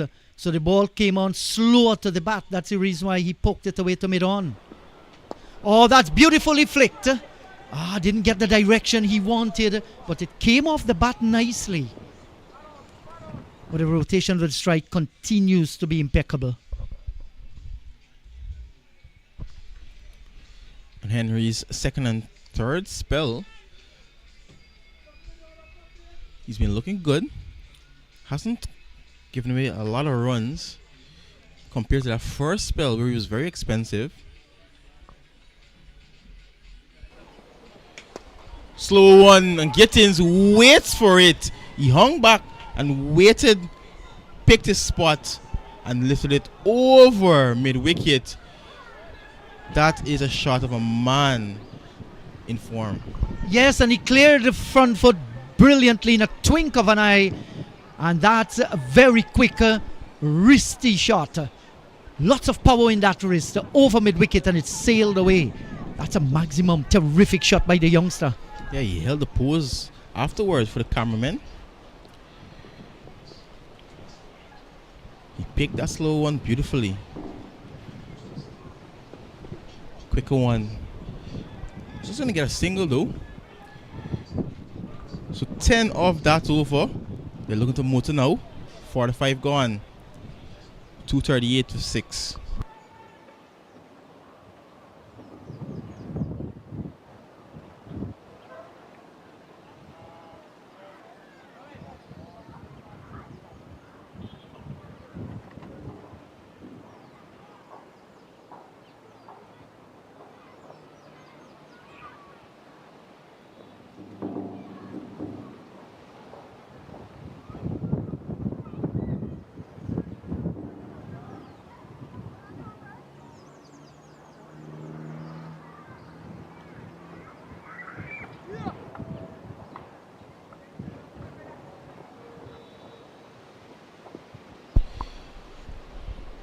Elliott continues.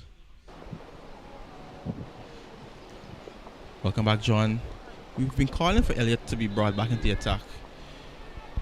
He has been, and he has been successful. Picked up 2 other wickets.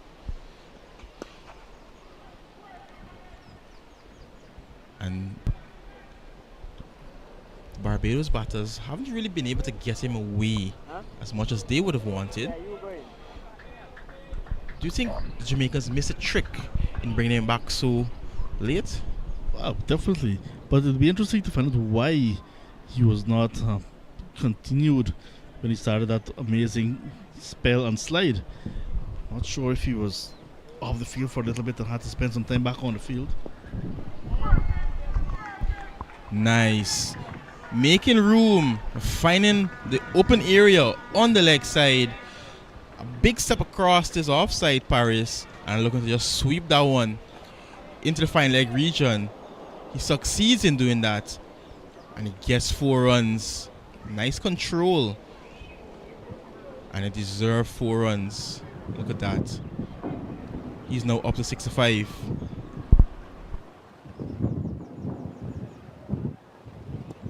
Again, into the same vacant region, but I feel he's much more alert now. Comes around and just keeps it to 2.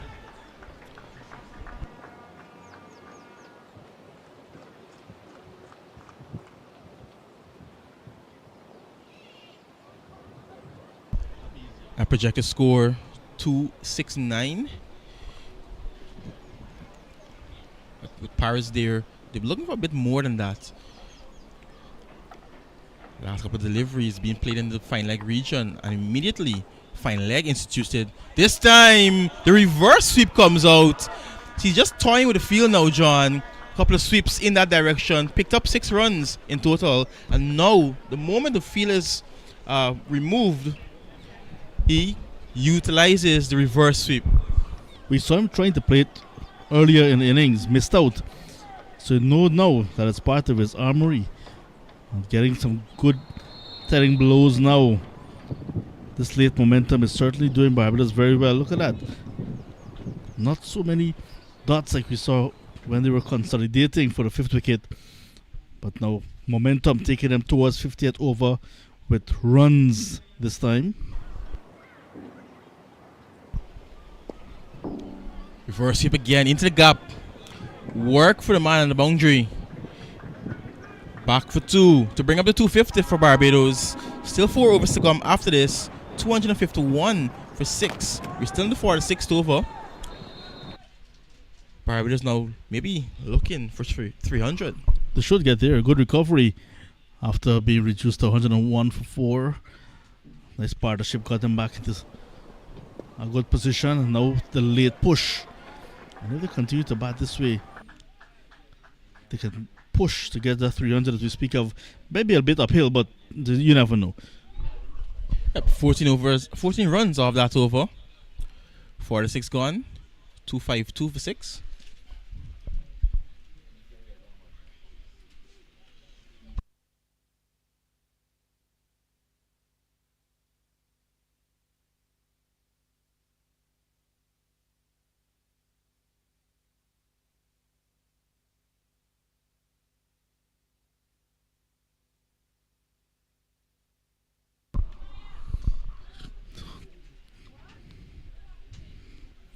Steamy hot conditions continue to be with us here at Liberta. Gittins scoring at more than a run a ball. And Justin Paris, a well set batter. So Barbados, the defending champions, put on a good show the last time they were here, and it continues in this tournament. Nicely worked off the pads. Another boundary. Barbados continue to push and push hard towards the back end. Now 256 for 6.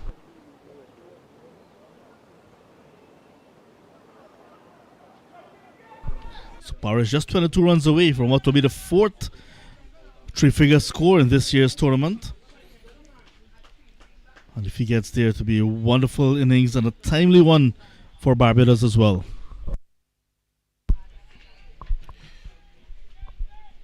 It is Perico Henry who started just too straight and punished.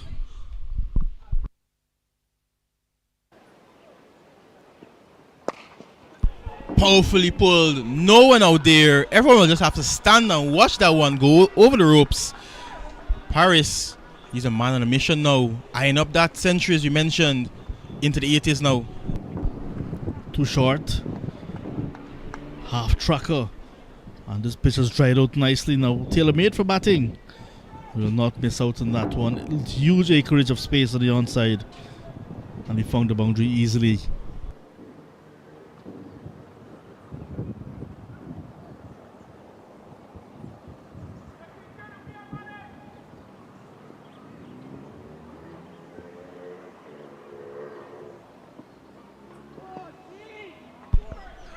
Tongue leg sign signal wide. It's a tight battle out there in the middle for the championship. John, we already know who's in third place. That game already completed. Trinidad and Tobago defeating the Leeward Islands by 7 wickets. Leeward Islands bowled out for 88. And Trinidad and Tobago getting to that target in the 16th over.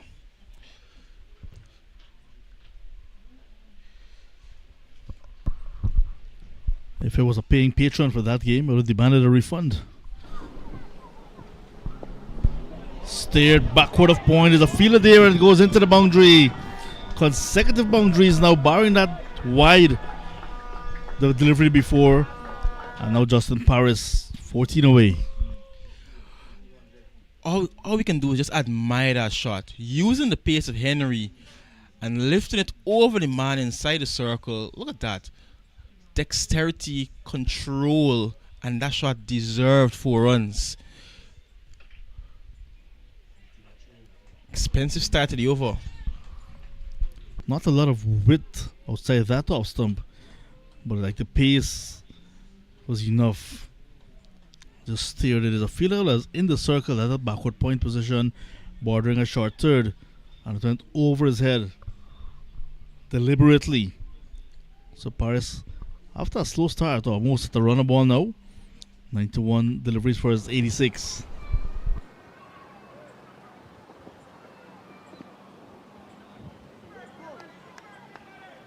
Change of line of attack now for Henry. And immediately gets a dot ball. Projected score 284 with 4 wickets in hand. You think that Barbados will push to get to 284, 290 maybe.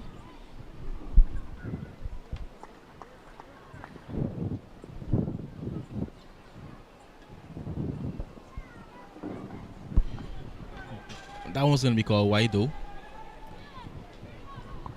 Straight down the leg side. Joining the 5th place match. Guyana up against the Windward Islands. Guyana batting first. They're 172 for 6. In the 4th over. Danish Passad, the leg spinner. Unbeaten on 53. He's batting with the keeper batter, Dowling. Slow delivery, turn into the onside. They come back for the second. No one backing up at the bowler's end. Oh no, oh no. Gittins holding his hamstring. It's hot. These players will cramp up. Need to hydrate and rehydrate. But 2 taken very quickly, just towards that backward square region on the onside. And within that circle, and they're back for the second.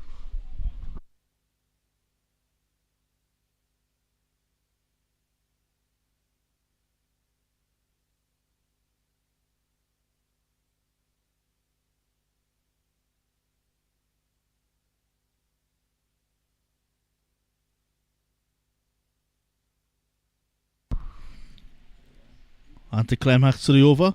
Dot to end over 47. It's now 268 for a loss of 6. Justin Paris 88. Gittins on 19.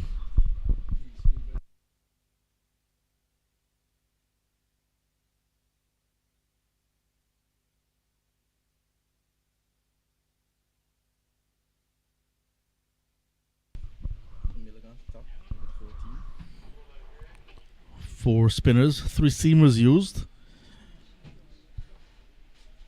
7 bowlers to date, 6 wickets. So bowlers more than wickets for Jamaica.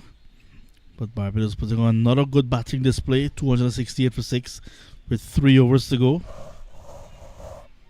Giovanni Gray wicketless, but did his part in containing the Barbadian batters in his spell of 7 overs done for 40.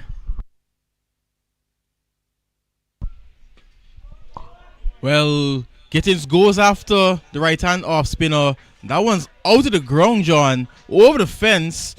Once again, Gittins remaining still, keeping his shape, and just using his power to give his side 6 more runs. Short ball from the off spinner, and quickly to position to deposit it over mid-wicket, playing across the line. But he backed himself, backed his ability, backed his strength, and sent that one out of the ground to the hill, to the foot of the hill. That's a big 6. 6 any part of the world. Momentum again with the batting side towards the end of their innings.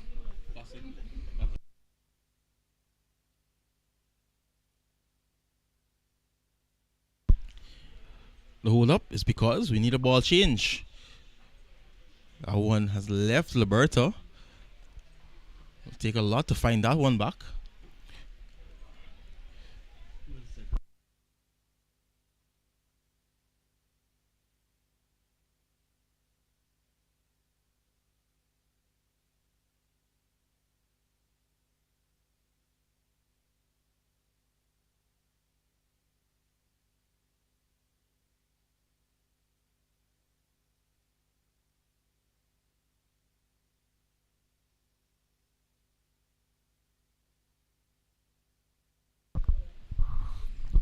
Lovell, Parsuram still to come, so some low order firepower still for Barbados.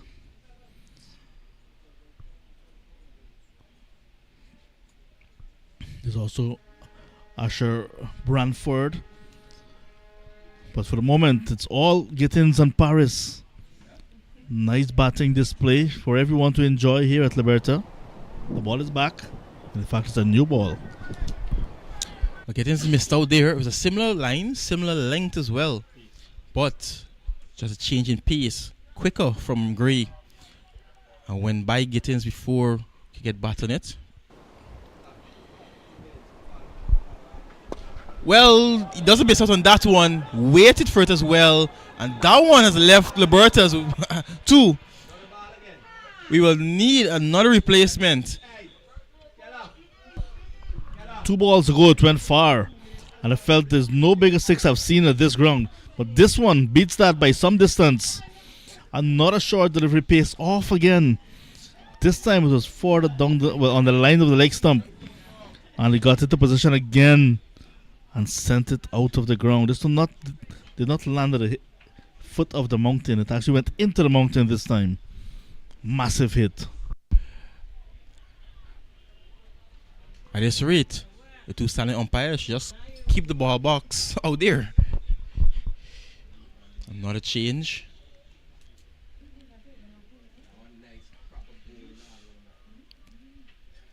$12 runs off the over. We're only halfway in the over. Gittins eyeing up a half century. Paris a century. And look at that projected score, John. 295. These two looking to push their side up to that 300 mark. Lusty blows, but they're not losing the shape. They're not slugging by any stretch of the imagination. Clean cricketing strokes. It's a hallmark of good batting. Both of these players, and they're playing both sides of the wicket as well. This is Gittins taking on Gray in the current over that we're in. Just moving that left foot out of the way to get some space. And that one went away. So back live. This time he goes straighter. And again to the foot of the mountain. Gittins with 3 sixes already in this over. is a man on a mission. He's quickly up to 37 of just 17 deliveries. This one was a full pitch delivery, and he will not miss out on a full toss. Then hit it clean, but the power of the man still sends it very, very long.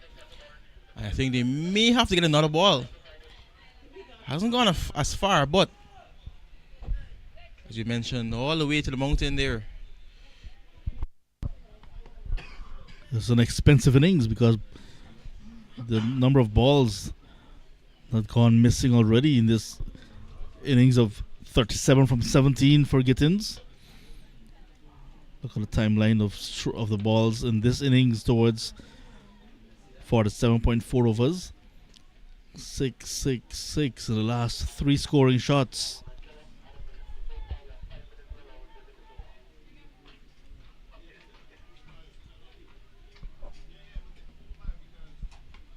And he's not done. 2 deliveries to go. Gray has been economical before this over. Suddenly gone past 50.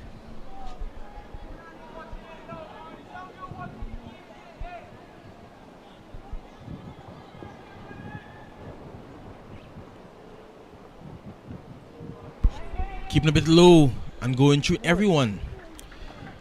Gray utilizing the arm ball. Keeper Virgin Nelson didn't pick it. And in the end, Gittins gets off strike with a bye.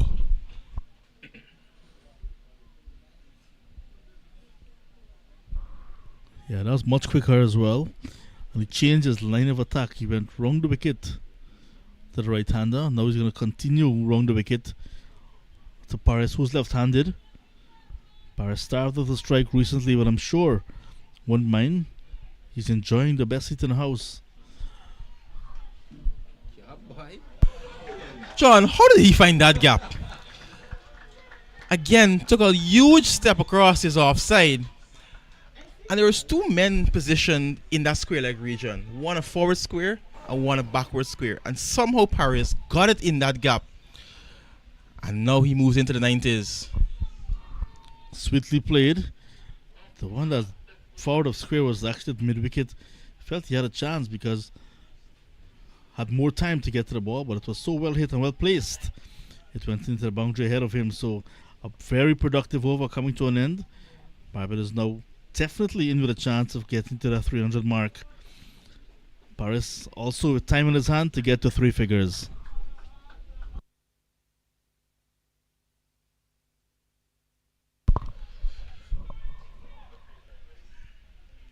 At the moment, just slipping away from the Jamaicans.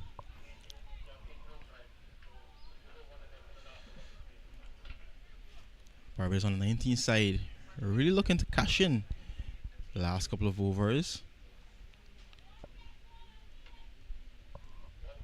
At this point, I think this is a very competitive total. In the finals, you always want the runs on the board, and has been an exceptional performance from the defending champions thus far. Had a few scares along the way, but the batters have stood up. Played some responsible knocks. Justin Paris leading the way. But for the moment, Gittins on strike.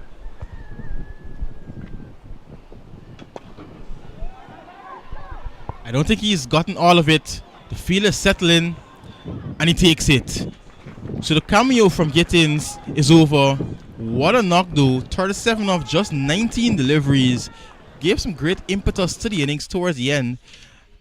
And it's really pushed Barbados closer to that 300 mark. He has to go a couple of 6s in that knock.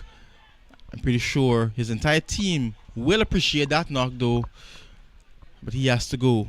7 down now, 291 on the board. Fantastic innings from Gittins, but look at the catch. It spent an eternity in the air. And the fielder kept his eyes on it, had to battle the breeze as well. But what he did not battle was the fact that the boundary rope was far from him, so that was not an issue.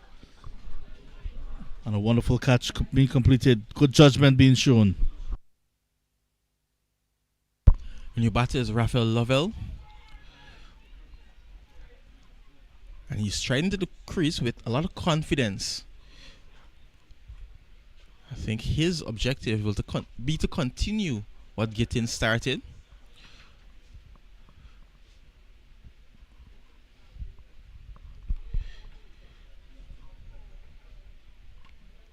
Or another option would be to get a single and get Paris back on strike.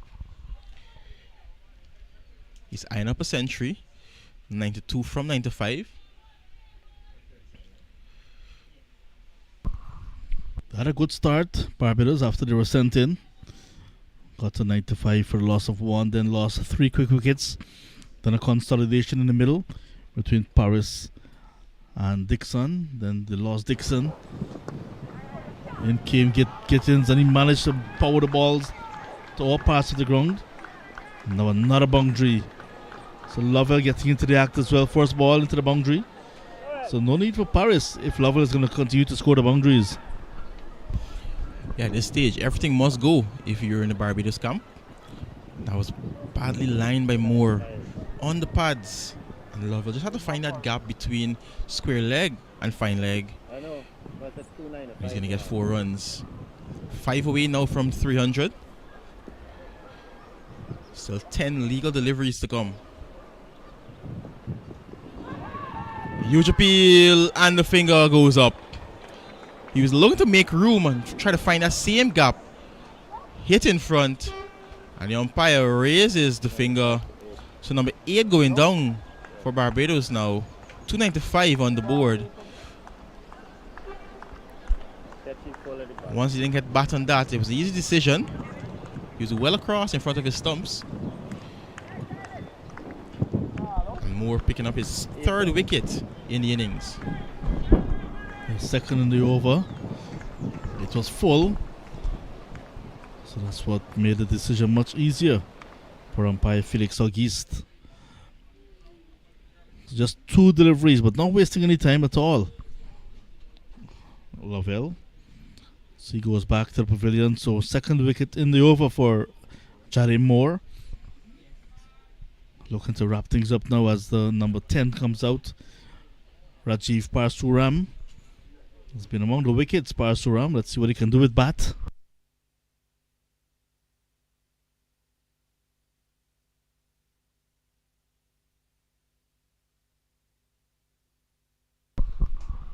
We don't want a situation where Paris is left high and dry.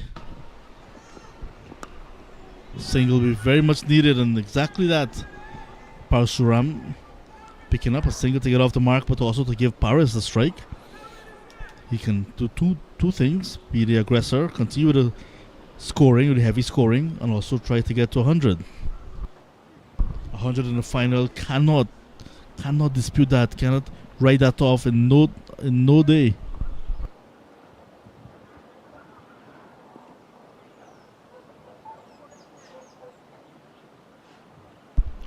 Well, he has 8 legal deliveries to get there.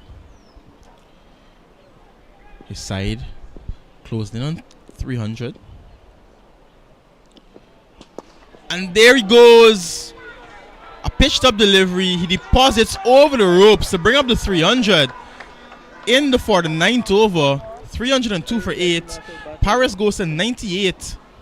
And he's looking to take on more. It was in the slot though, John. Another well executed stroke, this time advancing down the track. And when he got there, lifting that one high over the field at Long On, who's right back on the boundary, but he became a spectator rather than a fielder.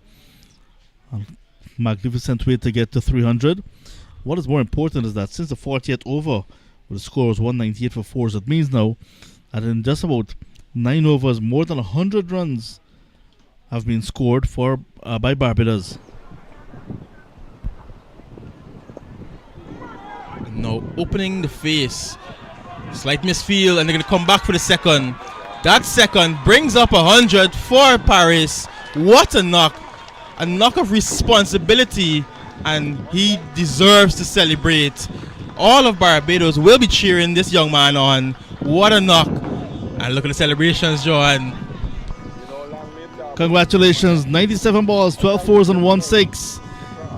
Now the 4th player in this year's tournament to cross the 3-figure mark. And wonderful innings indeed. Jamaica win the toss. Had to weather the early storm when his team was struggling at 101 for 4. Got a good partnership going with Dixon. And now, with still 1 over to go, bringing up a wonderful 100. Classy and a well put together, well compiled, workmanlike 100.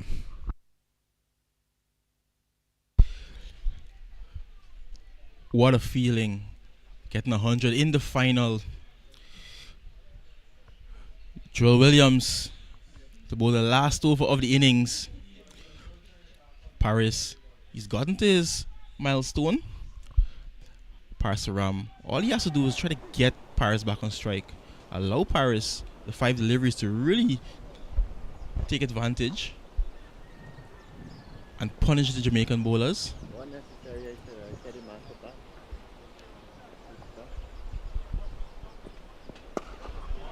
Slow one and lifted over the infield. There's protection out there though, so just a single. But he's done his job. Get Paris back on strike. How many more can they get from the remaining 5 deliveries? That depends on Paris. He has strike now. He's looking to cash in. He has confidence. He has 100 already. This is a very good score from Barbados. They were sent in, remember, by Jamaica. 5 games before this one completed at this venue. Team that batted first won 4 of those 5 contests. We have seen 270 chased down. Haven't seen 300 chased.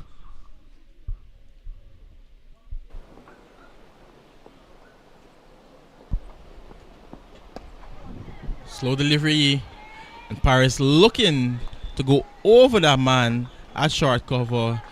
Could only pick him out. What a knock it has been though. He's a 9th wicket to go. Paris deserves a round of applause. 100 of 98 deliveries. When his team needed him, he stood up and did the job. He goes in the final over of the innings. Barbados on 19, they're 305 for 9. He's done his work indeed. Got his side out of some early trouble. Then managed to, with some quick runs towards the end, managed to get them past 300. Very good knock from the young man. Congratulations. Hold your head high. Paris is a name synonymous with Barbados cricket, and he'll be very happy with this innings from himself. The way he's managed to put his team in a good position to retain their title. The last batter is Asher Branford. 4 deliveries to come. Jamaica managed to bowl out the Barbados side. Let's call him through. Once again, missing the stumps. Another run though. Onto the Barbados total. 306 now.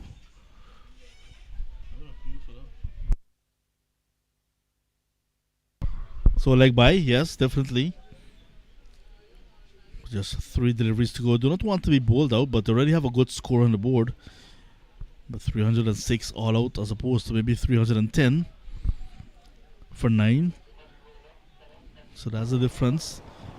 Rajiv Parasuram is back on strike. Seems to have the ability to get the ball away. He'll be eyeing the extra cover region where the field is in the circle. Perhaps looking to go over his head inside out, obviously.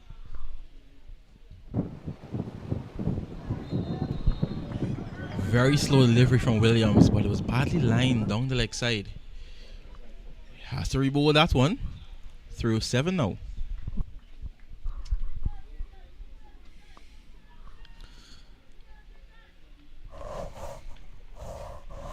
So more than 100 runs being scored in the last 10 overs. 109 already.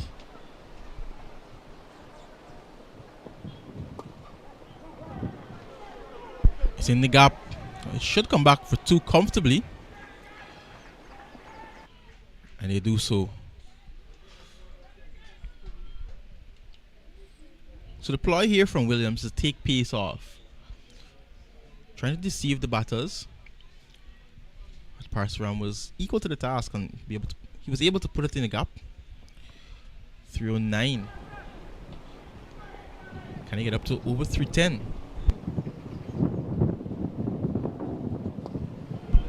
Bad ball.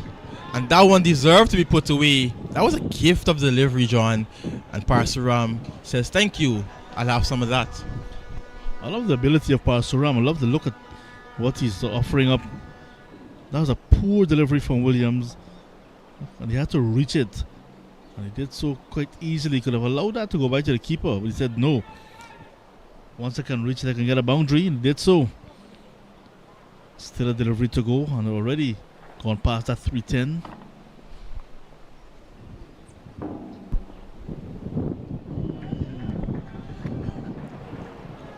We're still not over yet.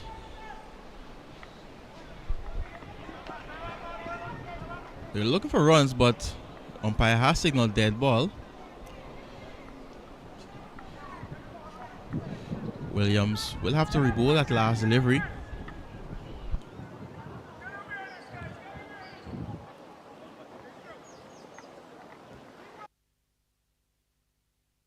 So we're down to the final delivery of this Barbados innings.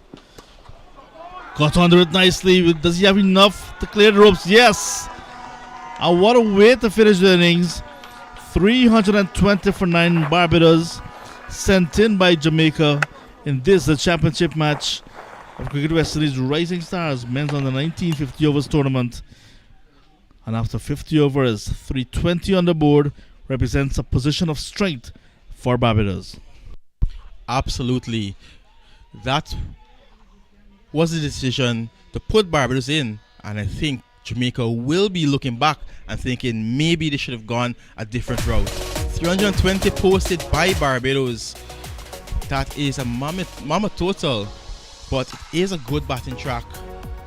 Runs are still out there. In terms of bowling, 4 wickets to Elliott, 4 for 40 from his 8, 3 wickets to Moore, a wicket apiece to Williams and Scott. 35 extras, pushing that total for Barbados up over 300, and in the end they finished 320 for 9. One of the most disciplined of bowling efforts from Jamaica. We've seen them much better performance already in this year's tournament, but they were thrown off their mark in the power play and did not catch themselves after that. But take nothing away from Barbados, they've done wonderfully well. 49 at the top of the order from Clark. Good support in the middle, especially from Paris. Low hitting aggression from Gittins, and of course Parsuram. Dixon played his part with 48 as well. Wonderful batting display from Barbados.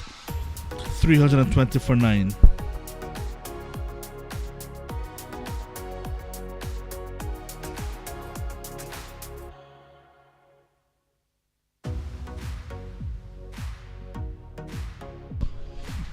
So the players will leave the field for lunch, and when we come back after this break, it will be live action and what is expected to be an exciting run chase, with Jamaica looking to get 321 to win the championship. The defending champions already posting 320 and sitting comfortably at lunch in a good position. But strange things happen in cricket, so we'll have to wait and see. Do join us in about 30 minutes time for the run chase live from Liberta.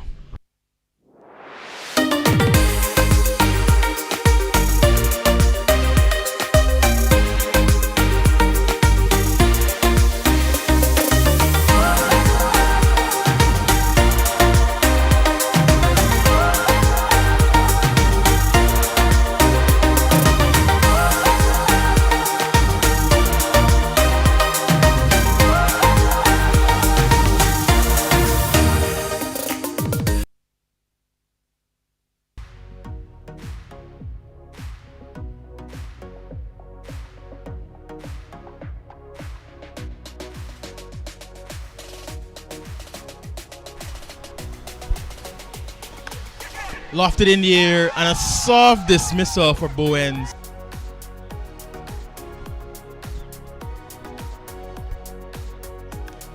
Lofted in the air and a soft dismissal for Bowens. Mind, not necessarily always in terms of physical. That was a poor delivery and it deserved to be punished, John. Mind.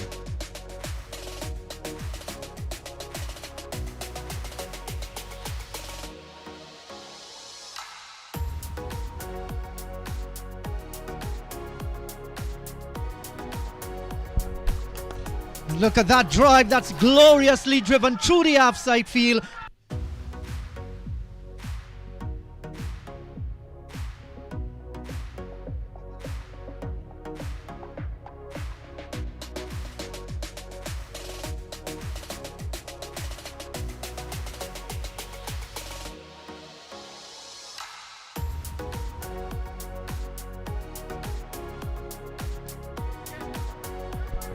Nicely off the back foot, played away, and it's gonna run into the boundary.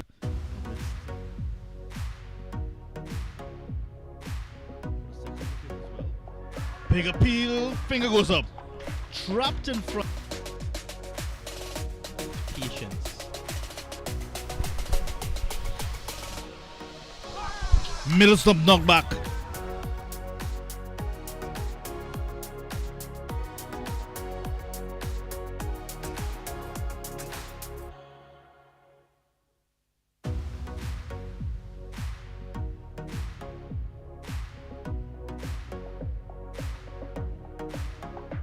Now he goes.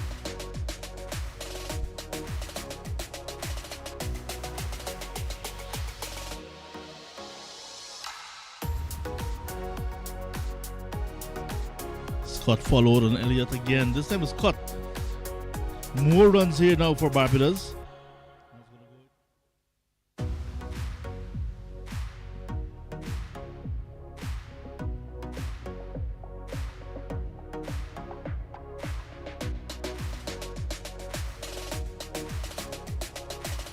I think that's deliberately played out towards the fine third man region, and that's gone away for 4. Ready?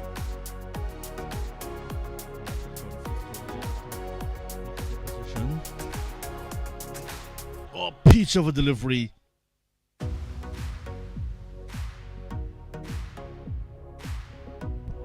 Too close to cut, but got back on it, and I think he's gonna get 4.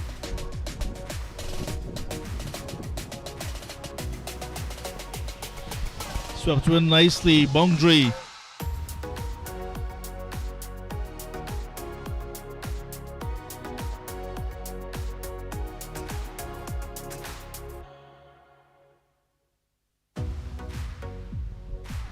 Full toss that is swept away. More runs for Barbados. Gonna get pretty close to the boundary and enough to get it.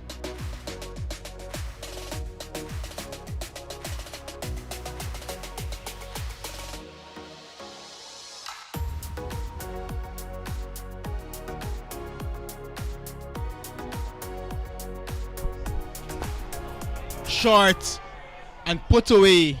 A few occasions.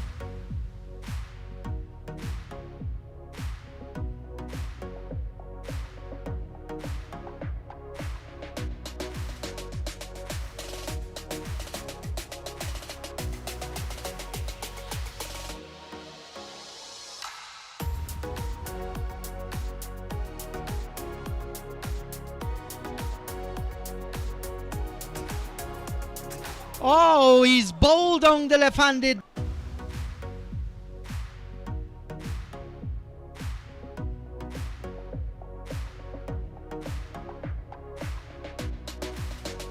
Like before, but it went onto the stumps. There's a big swing of the batter, and Willows hit the leather, hasn't enough. The catch taken out of the wide.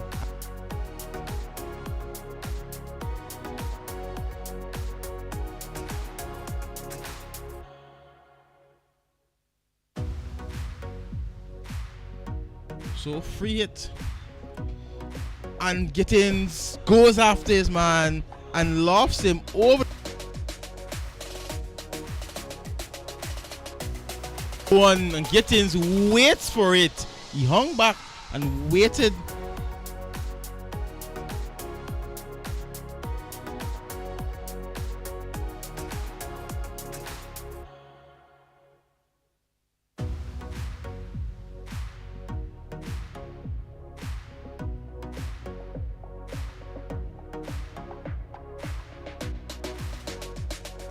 immediately.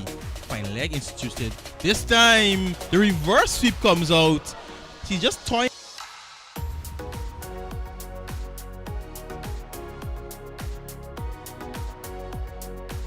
Nicely worked off the pads. Another boundary.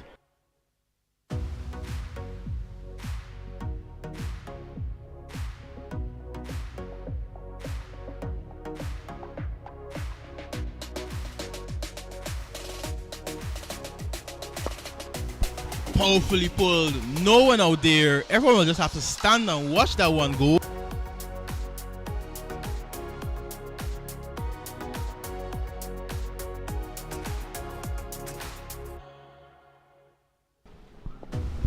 Steered backward of point. There's a fielder there and goes into the boundary.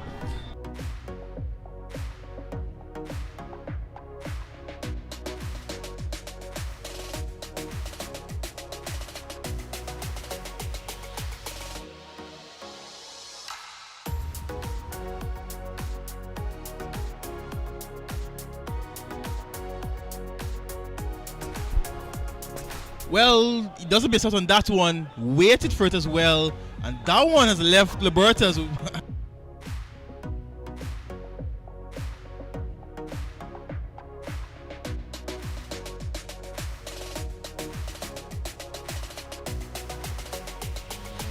Away. So back live.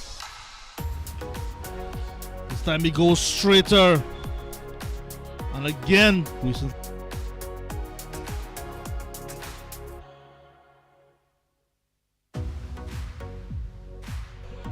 John, how did he find that?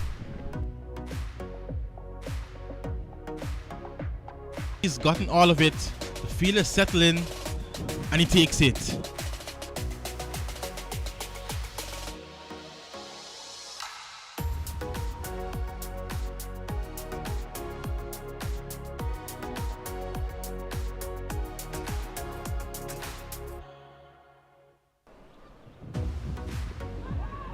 Huge appeal, and the finger go close.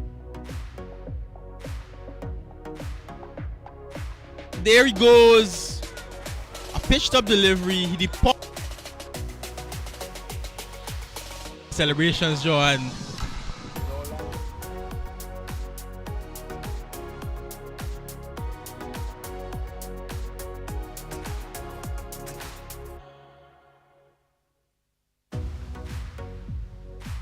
Good knock from the young man. Congrats.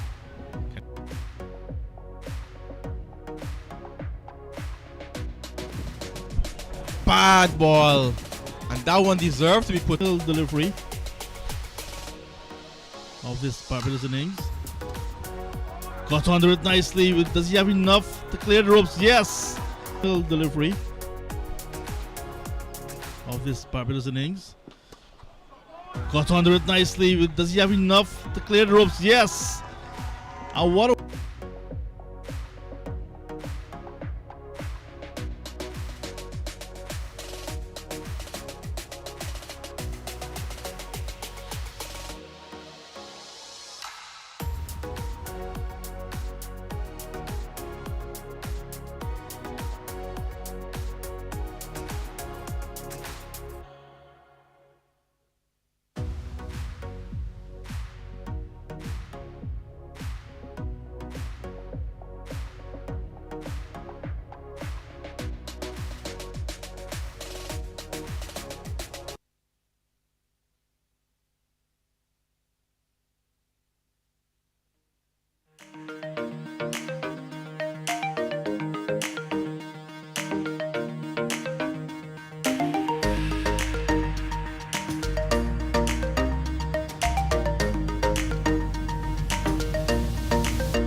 And for the final time in this series, welcome back to Liberta Sports Club, venue for the championship match of Cricket West Indies Rising Stars Men's Under 19 50 over tournament.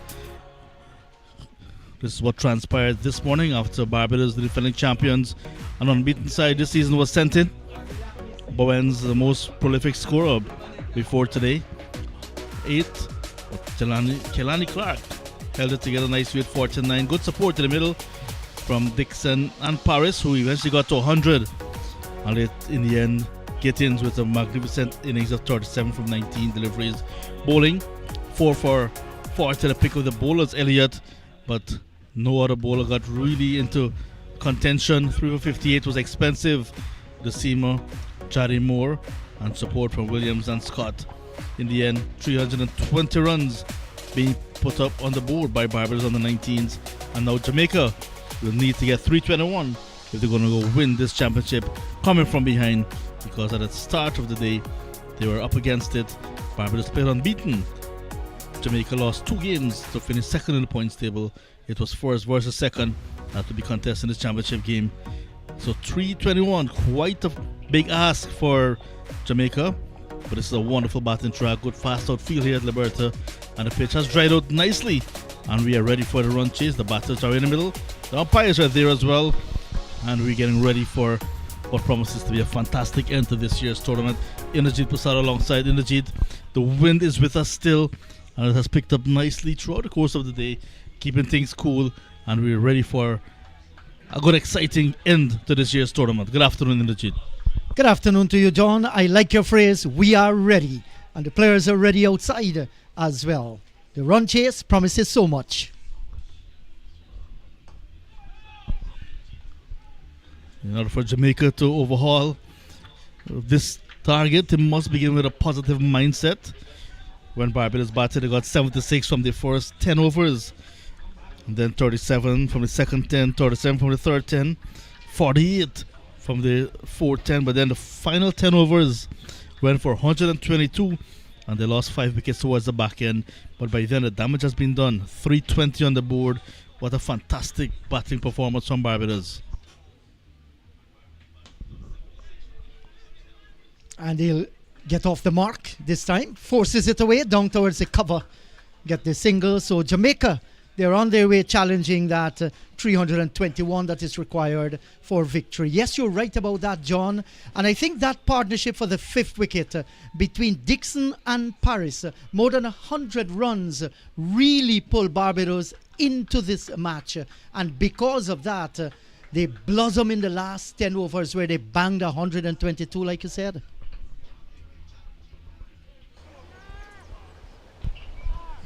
Gittins, who had a swashbuckling innings of 37 from 19,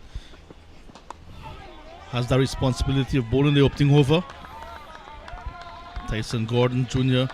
and Orion Binns, 2 Jamaicans with hundreds in this year's tournament, at the top of the order, not only looking to give their team a good chance, but looking to take this run chase pretty deep.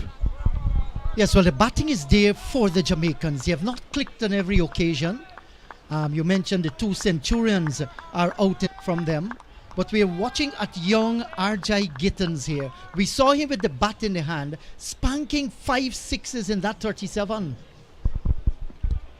Edging and beats the diving fielder. Down at slip and out towards the boundary. That's going to be 4. He gets the boundary, but not convincingly. He's off and running, the first boundary in the run chase. Not in total control, but it was a good delivery to begin with from Gittins. At pace, an extra bounce as well. It's a new ball on this track that is very hard, so the ball is going to come on. Yes, and if you can bang it the way that Gittins did it, look at that one there. Not making too much of height, just enough height and outside the off stump to take the outside edge. Good, quick delivery. Yeah, we're watching at a youngster here who can hit a cricket ball and who actually is opening the bowling. This is refreshing to see. One of our fast bowlers who can bat. So we're watching at a very good talent. An all-round in the making, maybe. Showing his ability. 5 runs already in the opening over, boundary. peeled off the outer part of the bat.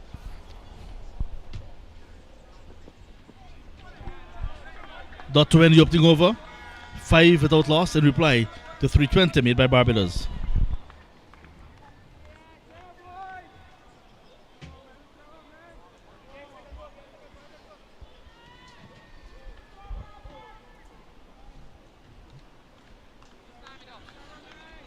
A very steady first over, a little bit of a scare with a delivery that beat the bat outside the line, and there you're seeing the summary of what has transpired so far. Barbados 320 for 9. That's a very competitive total of their 50 overs. Paris, brilliant 100 of 98 deliveries. Clark 49 and Dixon 48 propelled them to that score. Elliott 4 for 40. Outstanding bowling performance. He led the Jamaican bowling.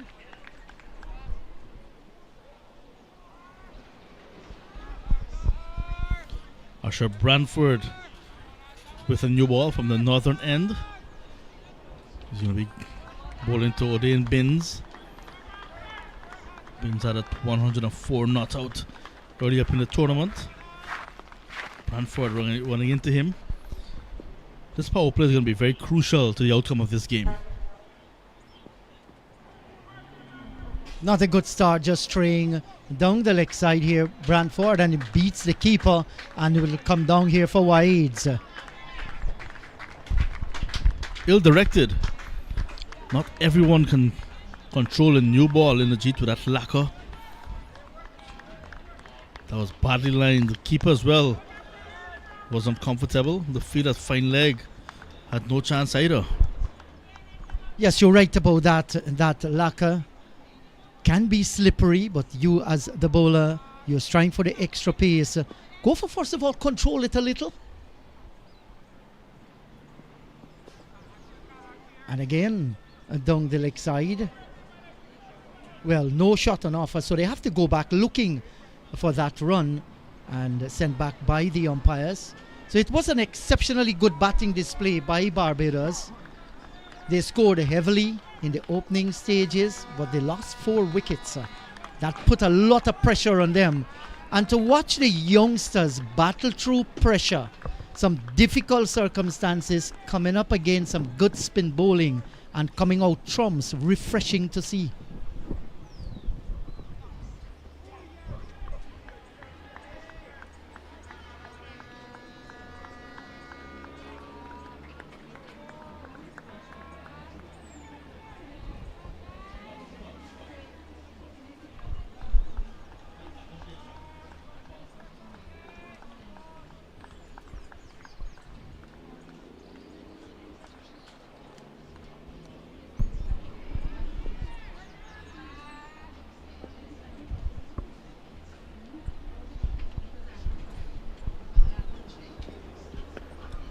Good straight approach.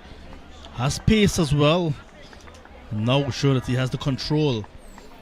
What Barbados will want to keep an eye on in the Jeet. The seamers, when the seamers bowled for Jamaica, they bowled among the 3 seamers 20 overs. Managed to pick up 4 wickets, but conceded 151 runs from just those 20 overs. The spinners kept things tight and had to bowl 30 overs.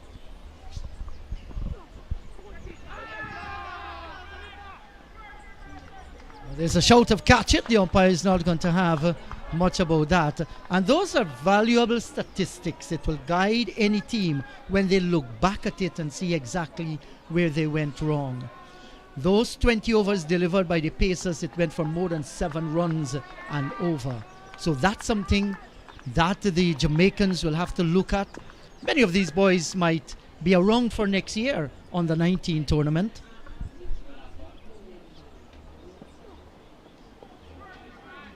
That's the line he must continue to bowl. Those are testing deliveries. Good length, good line.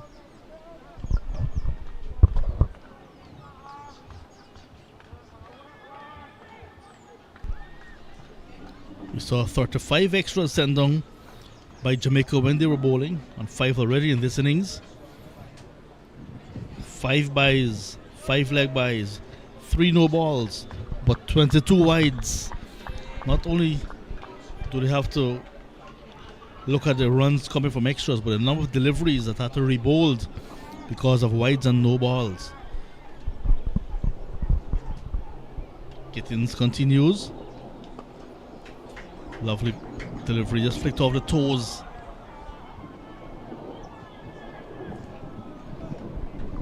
We call them 2W, wides and wayward. That's something that they'll have to correct. At this age, you suppose that, you know, there's so many things that will be polished for you. You're at the under 19 level, and that's something that they should be very, very concerned with. Plane has the broken trident on its tail. So probably one of the national carriers of Barbados.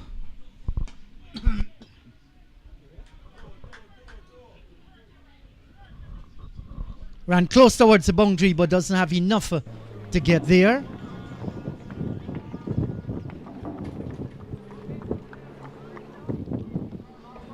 Brilliant sunshine, and we can't help talking about the heat and the sunshine. And this year's Cricket West Indies 50 Overs Championship has enjoyed excellent weather here in Antigua.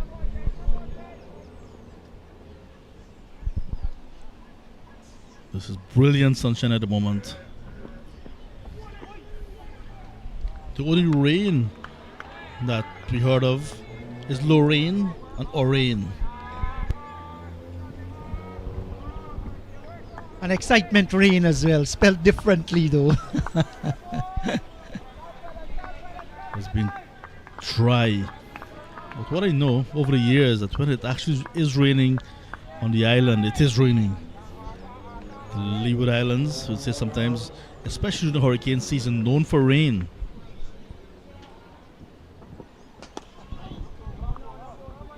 That's over pitching. Umpires don't think that it's dangerous, don't think that it's a no ball either, but it's pretty close. Yeah, that hit the bat very, very hard indeed. It will tell you then that RJ Gittins has some pace on him. Yes, when it's rain, it's raining here. And when it's sunshine as well. We're in over number 3, looking to build a partnership force of all here, the Jamaicans. Diving effort down at backward point, and they will go back and complete 2. He played with very soft hands. That's the reason why he kept it down and was able to guide it past the backward point fielder. It's a good, sensible cricket. The pitch is such a good one that I can trust the bounce. They've already assessed what the pitch is offering, what Gittins is serving up as well. Just standing tall and steering it nicely. It's a positive start. Good running between the wickets as well.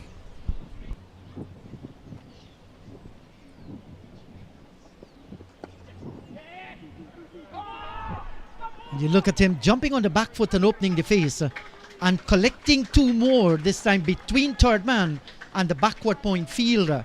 Calculated shot. 3 overs gone at the end of 3. It's 17 without loss.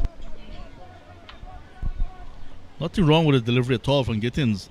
Just that the batter just opened the face of the bat and just steered it in the gap. Good bounce again. Elliott, who started the slide, even picked up 2 wickets in 1 over. Finished with 4 for 40. Did not complete his spell of 10 overs because he was absent from the bowling for a major part of the innings while Barbados were rebuilding. So that was a strange ploy by Jamaica. Yes, I thought he was the best bowler today. Should have bowled out his 10 overs. It did not happen.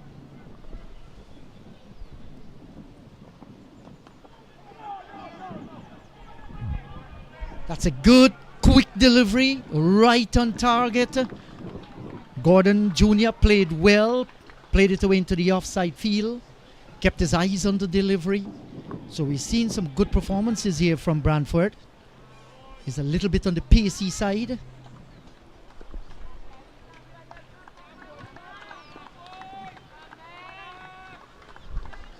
Bowling with a slip, fine third man.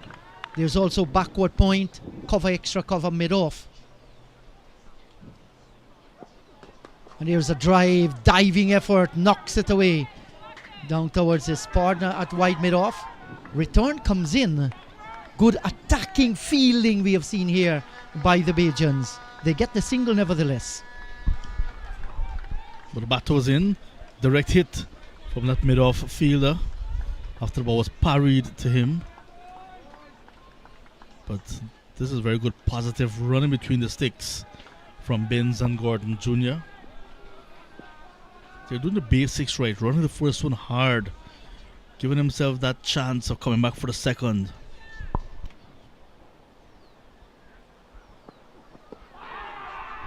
Celebration and given out leg before. That's Binns. He didn't look back at the umpire there, Branford. He went celebrating, hoping that he'll get that finger. Confidence level. And he has to go, Binns. 18 for 1 in over number 4. They've gotten the breakthrough. That's a big blow being struck by Barbados through Branford. And Binns, one of the centurions of the tournament, will be disappointed.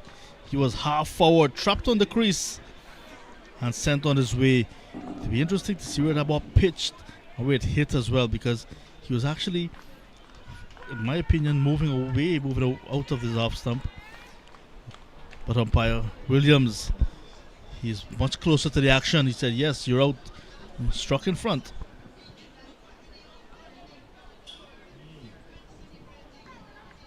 Well, it did move back into the right-hander. We'll watch at it from this angle. Yes, and bend back. That would have hit between the middle and the leg stump. So good decision by the umpire. Binns is going to feel undone. Maybe a little bit of extra pace and the ball moving into the right-hander. 19 against the leewards. 104 was made against Guyana, not out, when they defeated Guyana by 10 wickets. 18 against Trinidad and Tobago. 55 against the windwards. 5 against Barbados. And today, once again, another little failure for the right-hander. Yeah, just 7 today. That's why they're 18 for 1 in the fourth, but a very good decision from umpire Williams. Johan Williams. Good call. Took some time, thought about it, and said yes, the right decision is going to be made, and sent him on his way. Good celebration for Barbados, good jubilation. Early breakthrough in the power play. Just exactly what they wanted if they're going to be defending this total, 320, a mammoth total. So, Joel Williams, he has come out into the middle. This is his second match of the tournament. Oh, outside the line of the off stump, it took the edge. Went down towards the first slip, the lone slip. But that's another good delivery. Beautifully bowled by Branford. On the line of the body, first delivery for any batter. When it's on that line, it's very uncomfortable. A little bit of inward movement as well. So he managed to evade it. But I'm sure he'll be thinking about what's next. That's good delivery from Branford. So I guess that 320 on the boards for Barbados is serving well to the bowlers. They have something really good to bowl, to defend. Popped into the air. Will the catch be taken? Takes it gleefully. And the second one has bitten the dust here at Liberta. Williams goes. It's 18 for 2 in 4. And look at the Bajans out in the middle, John. Oh, Paris stripping there in celebration with the man who took the catch. That's Hines. And why not? They're allowed to have that type of celebration because they're not a big wicket. The number 3 going down. Williams did not show any permanence and goes second delivery for a duck, and it's a double blow in over number 4 for Branford, defending champions. They're definitely miles ahead now. Yes, they will have to do something special to come back, and not looking good at all. We look at this on the replay. Pop topper and simple catch, moving away towards his left there. And he walks back a sad man back to the pavilion. He knows he hasn't contributed to his country here today. So lots of pressure on Gordon. That ball came back a little, John, and I think that's the reason why he was undone. Extra bounce as well, so took the leading edge. Hitting high on the bat. And that bat is pretty good as well because look how far it ballooned down towards that mid-off region where Hines had to run in and took a good catch. So DeMarco Scott, who we saw bowling some off breaks for Jamaica, is in pretty early. I'm not sure if he was thinking it's going to be in this early on such a good batting track, but it's Asher Branford with 2 wickets saying yes, be prepared to come and face the music because he's ready to deliver. Yes, and he's with his tail up here, and he'll be bowling to DeMarco Scott. Made 15 against the Leewards. Had no reason to bat against Guyana. 2 against Trinidad and Tobago, and then a half century, 52 against the Windwards, and 6 against Barbados in their last encounter. That's a good delivery, and once again a little tentative in getting onto the front foot. The end of a successful over, 4 gone. Jamaica in serious trouble. They're 18 for the loss of 2. We saw when the Jamaica bowlers started, they were bowling with lots of pace and hostility, Moore and Henry. But then after a few overs, maybe 3 each or thereabout, they started to bowl off target and they were punished despite the early wicket. But this time, Asher Branford and RJ Gittins on target. The bowlers with a new ball for Barbados, making it count because they're bowling pretty close to the stumps on the line of the body of both of these batters. Sent on his way in the last over. Gittins starts a new over. Chance for a run out. That would have been pretty close had he hit direct. Well, the batter took off a little bit late there, forced by his partner into the single. He was watching the ball. In the end, they got there, but the last thing Jamaica will want is a run out at this time. Just be a little bit more careful. And that's the second wicket in the last over. Popped straight to mid-off. And Hines kept his eyes on it to complete a very simple catch in the end. But I love the celebration. Paris tripping and sliding with his man. Youthful exuberance. And they're boys. That's the way they celebrate, man. Looking for a flick shot. It was outside the leg stump there. Has to be careful who he's walking across. Just straying a little, but not too much to be penalized. So if just joined the broadcast, let me remind you, this is a grand final. Cricket West Indies. Rising Stars 50 Overs Championship 2026. It's a final. Barbados versus Jamaica. Jamaica won the toss, asked Barbados to take first strike. They made 320. Jamaica replying 19 for 2 in over number 5.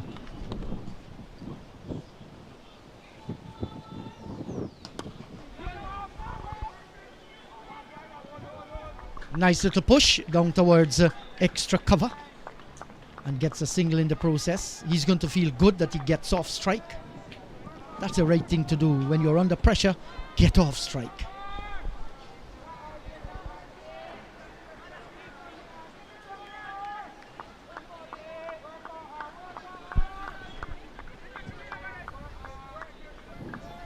Gittins, look at them. 2 wickets before today.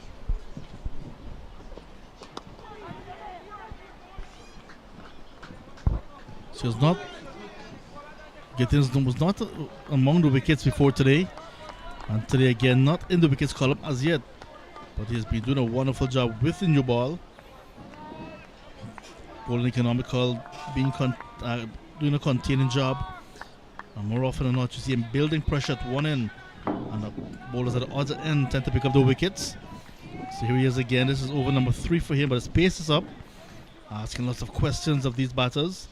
Scott is fresh at the crease, will have to be very watchful.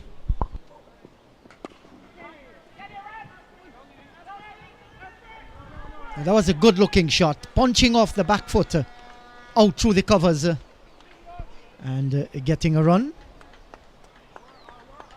So 22 for 2, lots of 2s there. They were like that 22, but not the 2 just after that little hyphen. That is something that they need to preserve if they're really going to make this into an exciting run chase. Barbados at this moment, they're looking like the champs they are. Final delivery in over number 5. Short, lifting delivery, a lot of pace and lift there to the keeper. The end of a good over. The end of 5, it's 22 for the loss of 2. Nice lifting delivery to end over number 5. That one had bounce, had pace, and came back after pitching from outside the off stump, almost clipping the top of the bail. Tyson said that's good judgment. First 5 overs in this run chase certainly belongs to the defending champions. Jamaica pegged back early with Binns and Williams going in the same over, 7 and no score respectively. 18 for the loss of 2. Brantford no doubt will continue in brilliant sunshine here at Liberta. And starts with a peach of a delivery again. DeMarco Scott beaten by the extra pace. Ronaldo is back. Ronaldo, after 5 overs in this run chase, it seems as if it's one-way traffic, but only in the favor of Barbados. Hi, good afternoon, John. Good afternoon, viewers. Yeah, it's all Barbados at the moment. What a start from the opening bowlers, picking up early wickets and adding more pressure on the Jamaicans.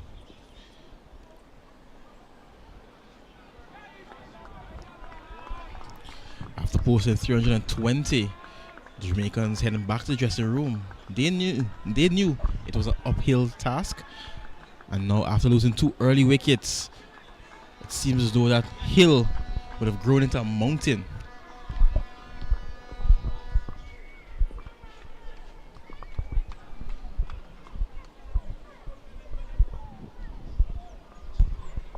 Still a slip and play, very wide nonetheless.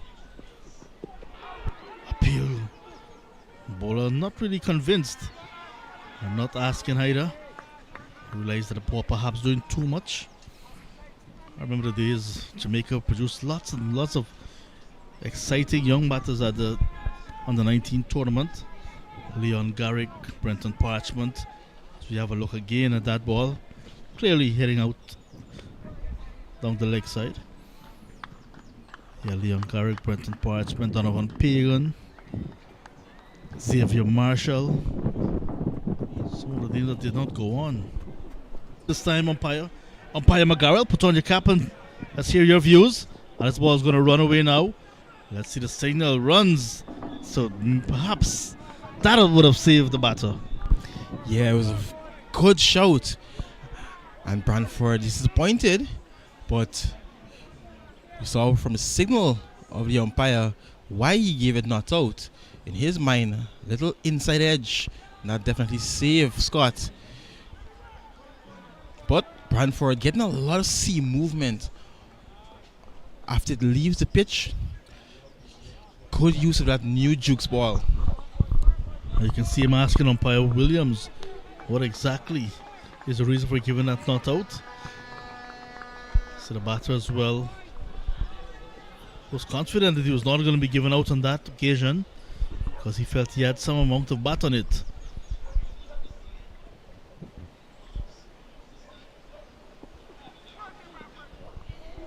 A little too much down the leg side.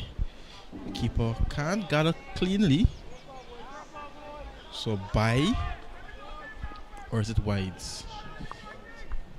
I remember there's also Tristan Coleman, Jamie Trenchfield. Jeremy Blackwood went on to play Test cricket and for a long time as well. But some Jamaican players would have done well at the regional level but did not make that progression.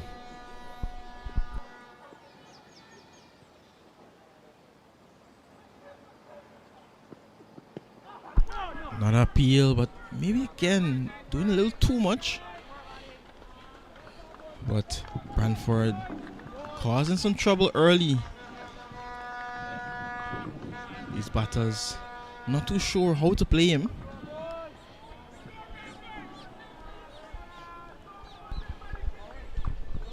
He's getting that ball to tail back after pitching. So he has that natural ability to in-swing the ball to the right-handers. So he's using that to his advantage. The Barbados number 12, Brantford.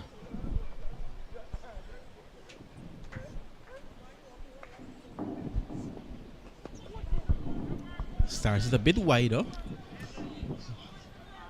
In swinging into the right-handed batter. But this time he watches it nicely and just runs it down the third man, gets off strike, and that they need more of that, because when you look at the run rate right now and what's expected, the required run rate, it's inching up. It's getting higher. They have to keep the runs flowing. And if the boundaries are not coming, they have to pick up the ones. They have to look for the twos.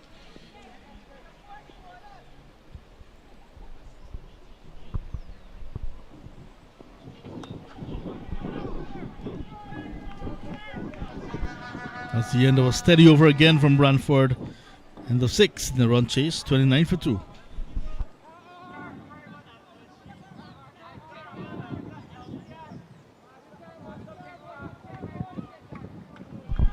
Two wickets falling at the 18. That was an over number 4, which was bowled by Brantford. 2 for 13 from his 3 overs so far. Gittins, the opening partner, none for 16 from his 3. But he has done well to keep the batters in check. Ask some serious questions with bounce and pace. And he's going to continue Ajay Gittins.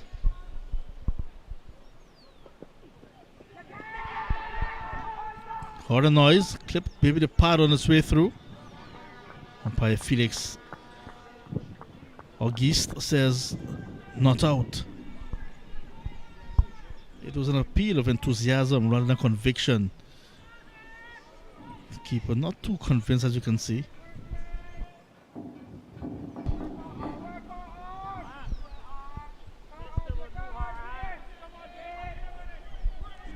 So the race is on for first and second place. The champions in a good position. Even as a nation of Barbados moves past Sir Gary. These young cricketers on the verge of lifting another championship at this level. No doubt inspired by Sir Gary, one way or the other. So while the nation mourns for the passing of Sir Gary, the youngsters of the nation giving them almost winning the title. It's not to wait and see.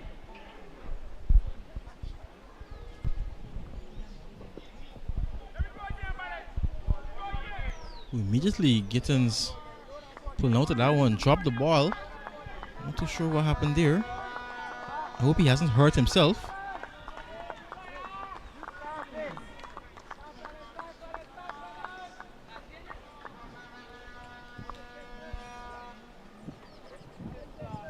Looks alright.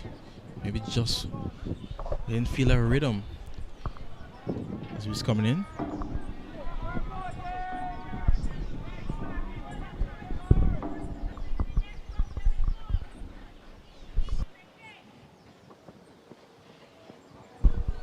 Having some troubles in this over. Spraying that one wide and very wide. And goes into the boundary.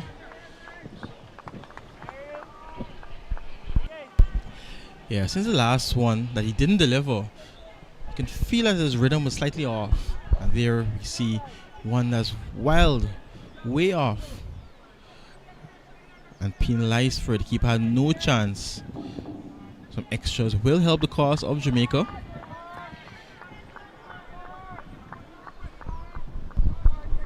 There was that possibility as well of the ball landing on the strip that's next to it. Perhaps would have been called a no ball. Umpire confirmed it's wide.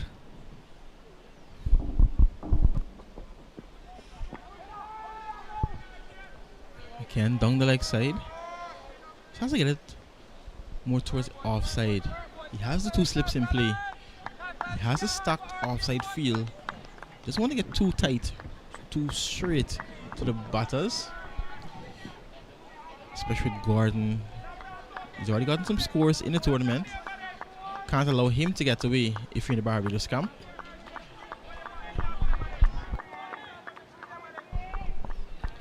If he does not show the control and pace as we saw in the previous overs, the captain may be forced to take him off.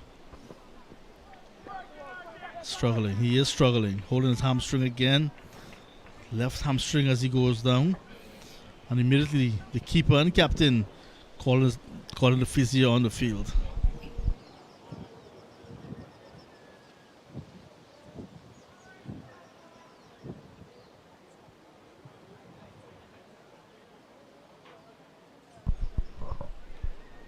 Definitely struggling. Over number 7. Just those 4 wides that were ill-directed. Nothing off the bat. So maybe the players, his teammates, if it's not that serious, perhaps we'll ask him to finish the over before going off for some treatment. So while he gets some treatment, take a look at what has happened so far. A few runs down the leg side, giving Jamaica some extra runs. But so far it's been all Barbados. That was a wicket. Hit in front. First one to go down.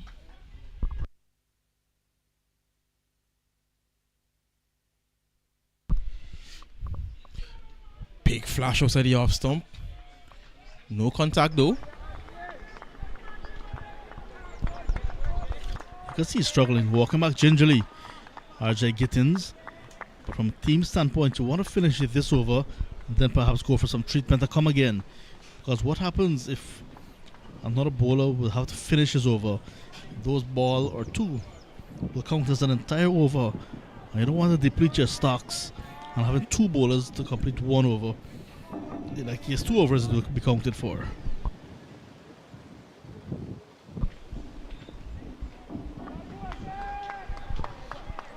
Dot to end. 7 overs completed. Jamaica are looking for 321. They're 34 for 2. Nice fighting spirit from Gittins. Binns forced to go 7. Williams followed 2 deliveries later without scoring. 12 extras in the first 7 overs. Littleton, Gray, Hall, Nelson, Captain, Moore, Henry and Elliott slated to bat. Here, John, in the distance on our monitors, you can see that Gittins is walking gingerly off the field. So it seems though he will go to get that treatment.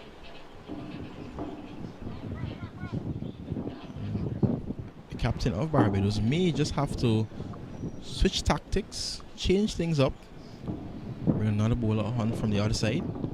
We're still in the first power play, so it has to be a pacer.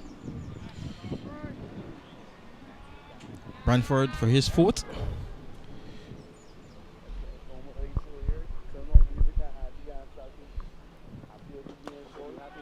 He continues with that good line, making the batter play.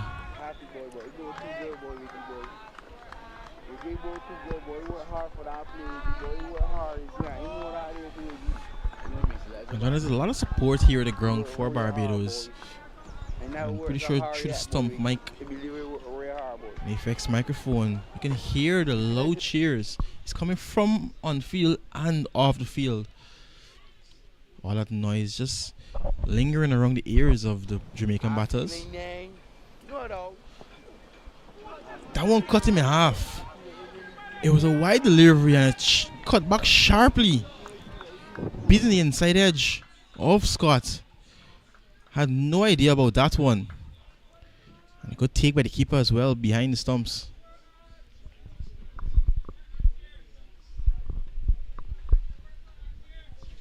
He's getting that ball to jog a whole lot.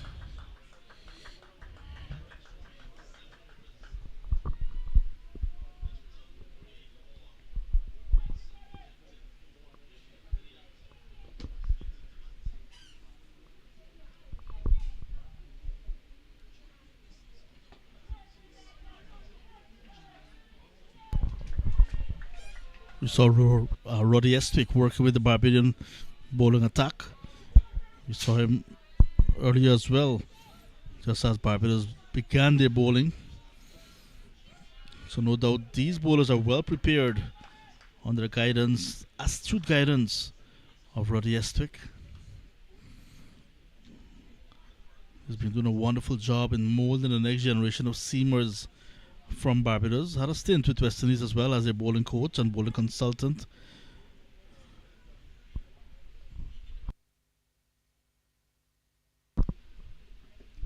Huge appeal again. Not out, says the umpire. Was that doing too much, John? Looked pretty good. I get the impression it was doing too much indeed. DeMarco Scott wandering out of his crease. Could have seen the off stump. Yeah, chances are doing just too much. But look at Scott trying to get off strike, trying to get the attention of Tyson Gordon Jr., who was also just looking at the umpire to see what decision was going to be given. He as well was nervous. Touch and go, you'd say.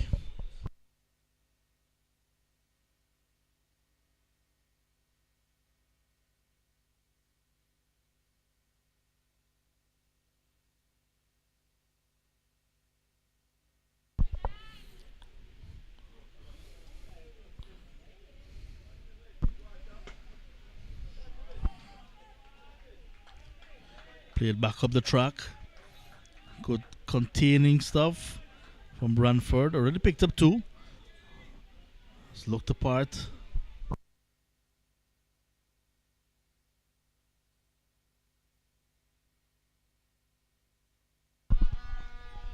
In control of this run chase. Well, not of the run chase, of defending so far.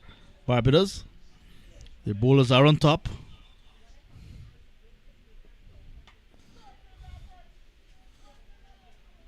Single to end over number 8. 35 for the loss of 2.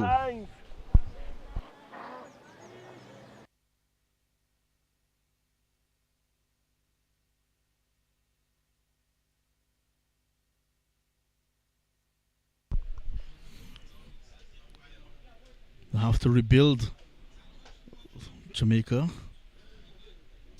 Rock back with 2 quick wickets with a score on 18.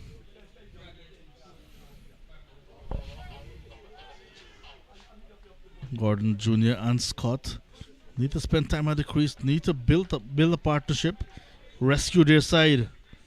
321 is a far way, but it is possible.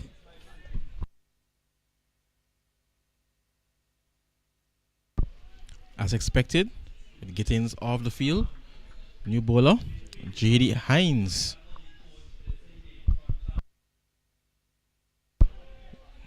Good start. Very full delivery from Hines. A bit of movement in the air as well.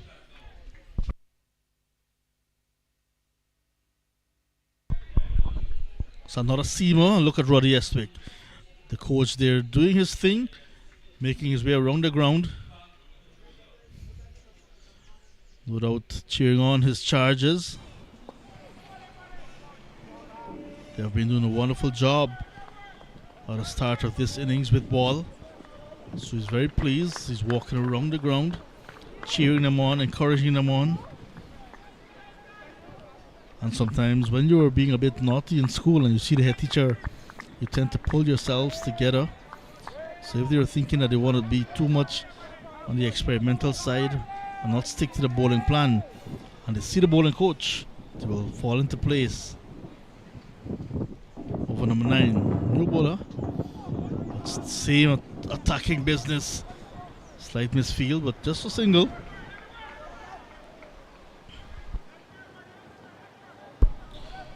Hines looking to tag the stumps. He's bowling very full. Looking to hit halfway up those stumps. Pitching it very, very full. Looking for the outside edge. Because he's getting a bit of away movement to the right-handers.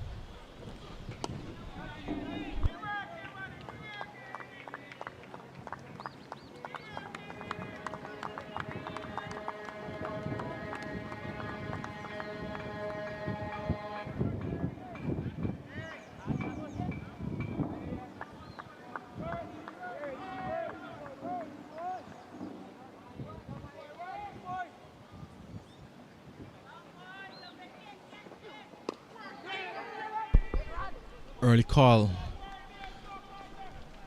Gordon Jr. happy to come through. Jamaica still need 283 runs. Far, far away to go And if you're going to get anywhere close to that, you're going to have to start rotating strike more often and try to pick up some boundaries to ease a bit of the pressure.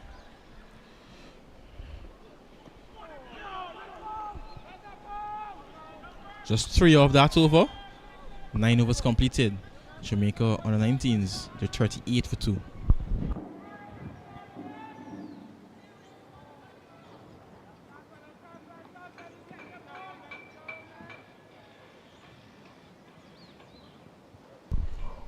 Barbados managed to put up 320 on the boards from their 50 overs because they had a very good start. They got 76 for 1 from their first 10 overs, the first power play. And you can see comparatively how much they are ahead. With just 1 over to go in their first 10.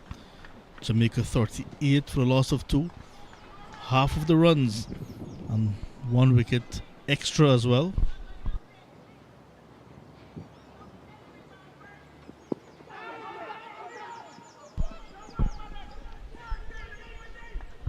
Doing too much. I think that was clearly heading down the leg side.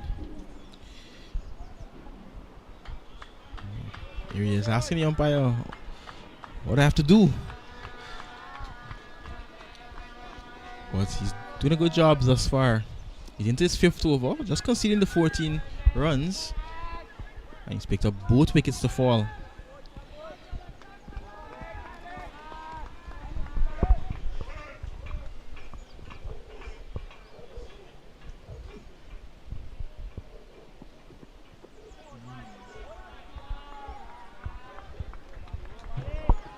Has that natural ability to bring the ball back into the right-handers. He's doing that pretty well.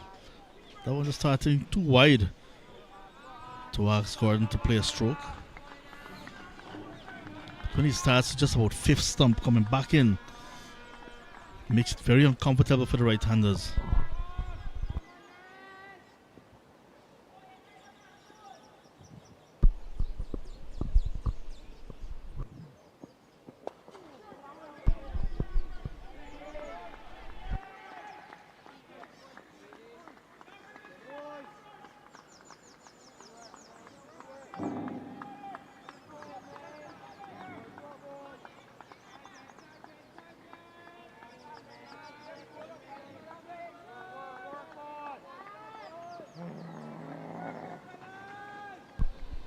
First power play for Jamaica about to come to an end.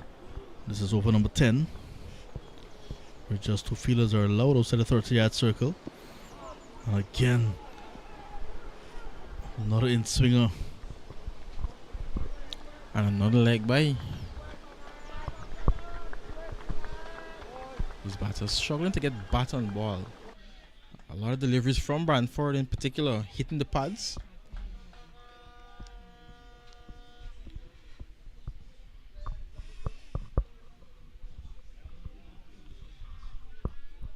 The required run rate approaching 7 now. I think sooner or later something will give.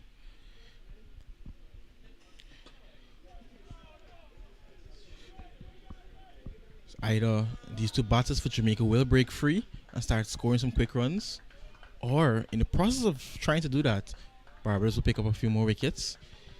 But I have a feeling something is going to happen in the next couple of overs.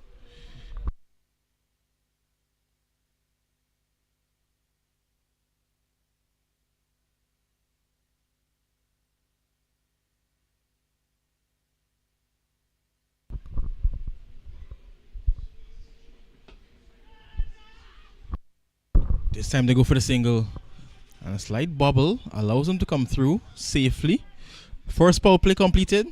Jamaica 41 for 2.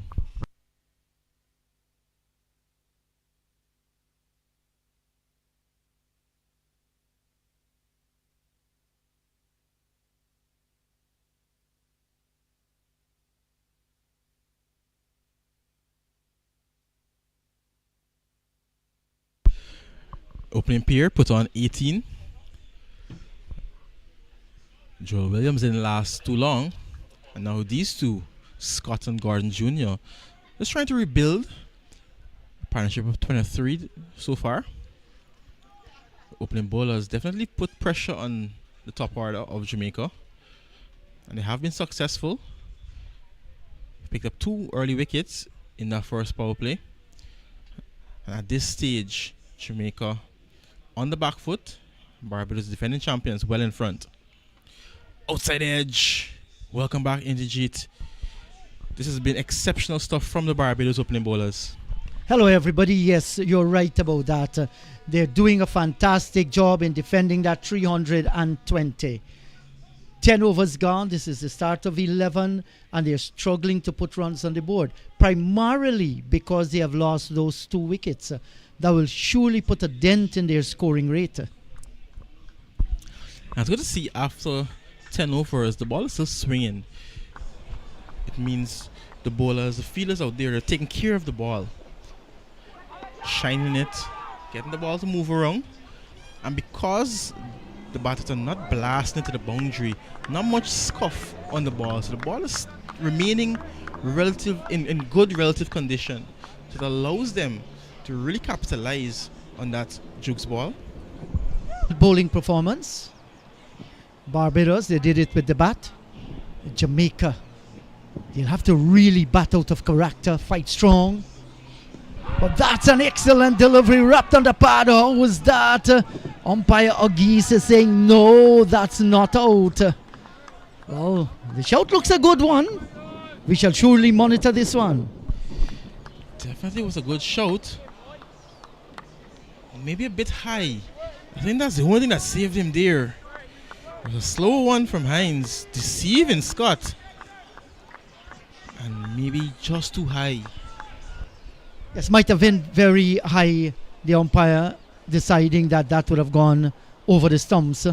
Cut back a little, and it was making height as well. Hit somewhere along the knee roll going forward on the front foot coming forward.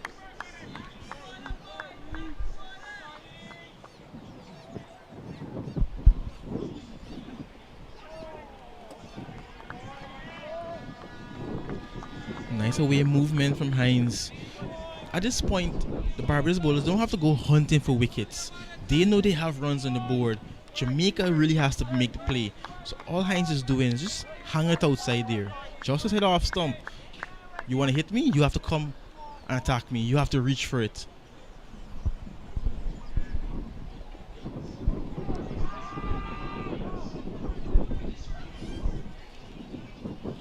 Trying a shorter one, but erring in line.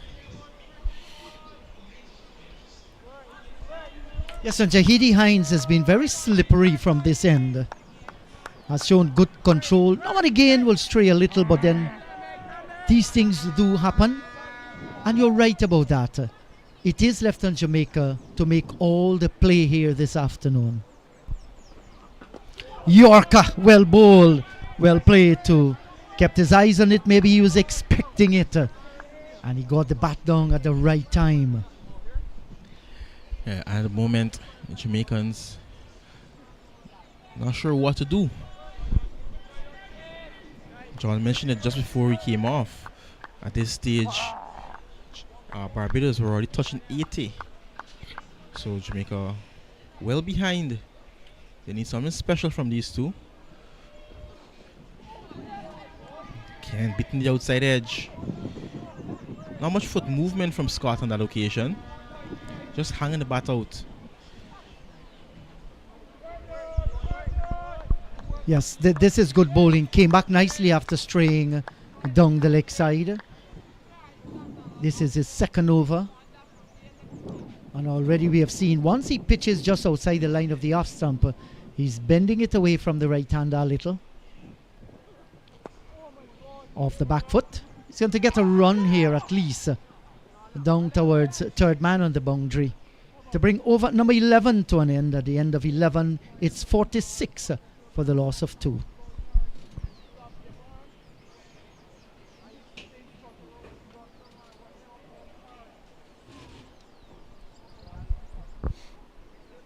(46 for 2). Scott 13. Gordon 10. And they're going to have a little drinks breakout in the middle. It's been very, very hot. We'll take a break and we'll be right back with you.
So thank you for staying with the Light and Louder production team here at Liberta. Jamaica under 1946 for the loss of 211 gone. They're hunting 321 for victory here against Barbados. And after the little water break, we shall have a restart here. There's been a little struggle by the Jamaicans.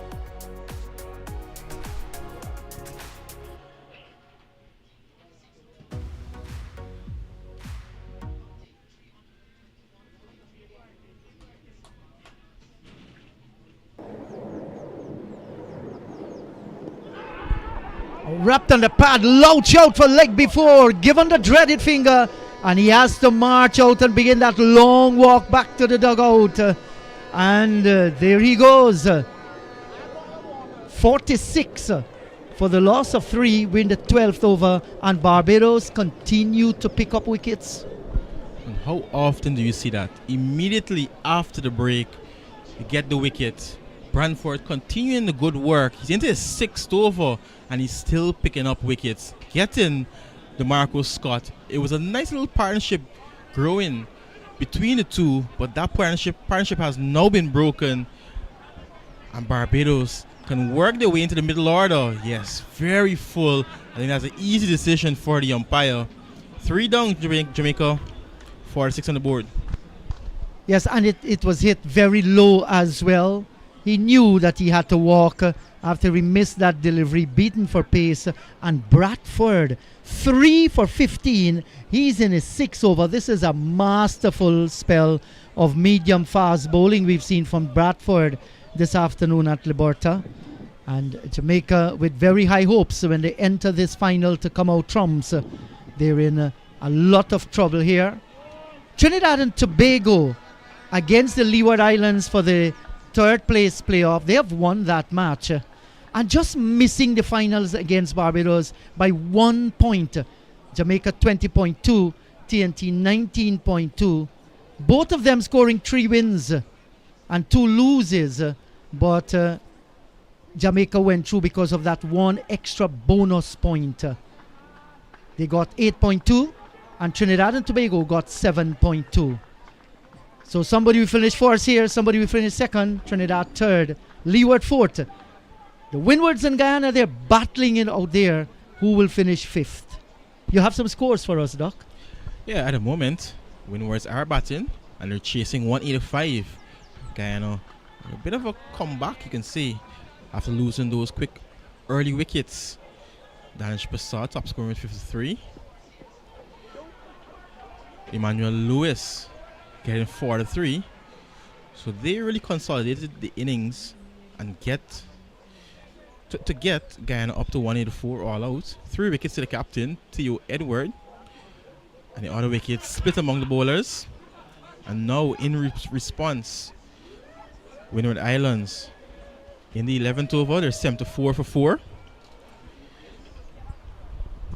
Yes, here it's 46 for the loss of 3 in the 12th over. And we have a little stoppage of play there. I saw the keeper. He went down a little. I'm not too certainly what has happened to him. Well, in the meantime, we look at the wickets. That's the first one to go.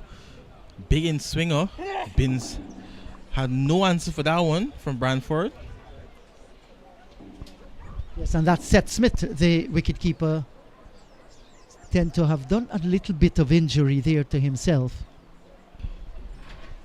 Second one to go. It was an easy chip in the air. And then the last one, first ball off the water break. Full delivery from Brantford. And another LBW shout.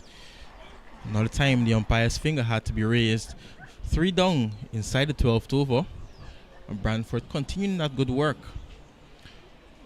Look at the economy. Look at the number of dots as well. 27 dots in the Jeet. Yes, lots of dot deliveries we have seen in the entire competition. It simply means the art of scoring singles must be something that our batters will be looking to improve on. And if you can, let's say you have 27 dots, and if you can get 50% more in singles, you see where that will put you. It can change the entire complexion of a match. In just a few days, we're going to see some more Test cricket. West Indies versus Pakistan at the Brian Lara Cricket Academy. That starts on the 25th, goes all the way to the 29th. So more cricket coming your way. Not too long from now. A couple of breaks off after the under-19s, and then we head into some good old red ball cricket. Yes, and that's good. And we're hoping that Trinidad and Tobagans will come out in their numbers to view those test matches out there in Trinidad and Tobago. It's going to be a competitive series. West Indies will be looking to improve their point standing in the test arena. Pakistan, very good test team as well, so it's going to be a good battle going on there. And there are always the purists, people who will tell you they'll go and see test cricket. They still like that more than they like the other format of the games. So Seth Smith seems to be all right for the moment. Still out in the middle. That's good to see. Taking some time to walk it off though. He has a helmet on as well, so I think he's going to come up to the stumps. Maybe? No, he's going to stay back. But just a little bit of added protection.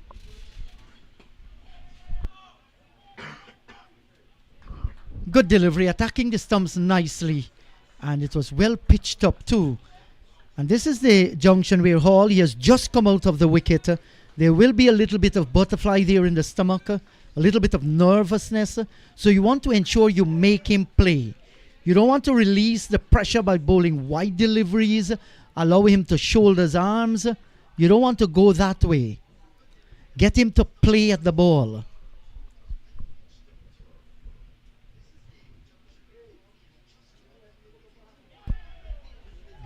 beauty. The Mario Hall just feeling for the ball. Couldn't make contact. That ball again moving in the air still.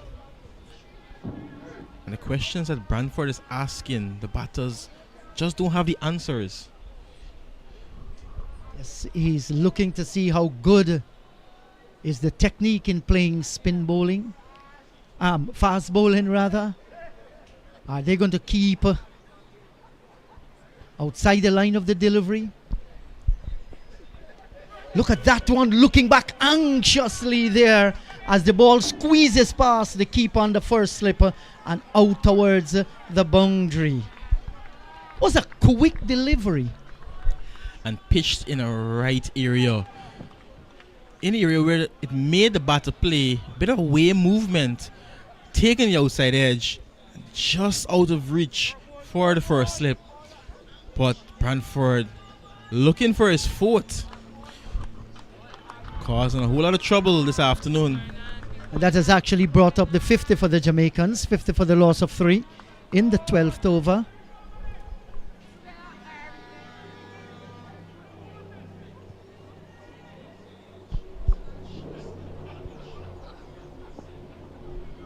There again. Inches, centimeters away from that off stump and away from the outside edge. 12 overs completed. The end of Asher Brantford's first spell. 6 overs, 3 for 19 for him. Jamaica 50 for 3.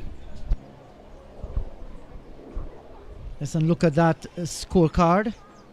Binns 7. Williams didn't trouble the scorers. Scott 13.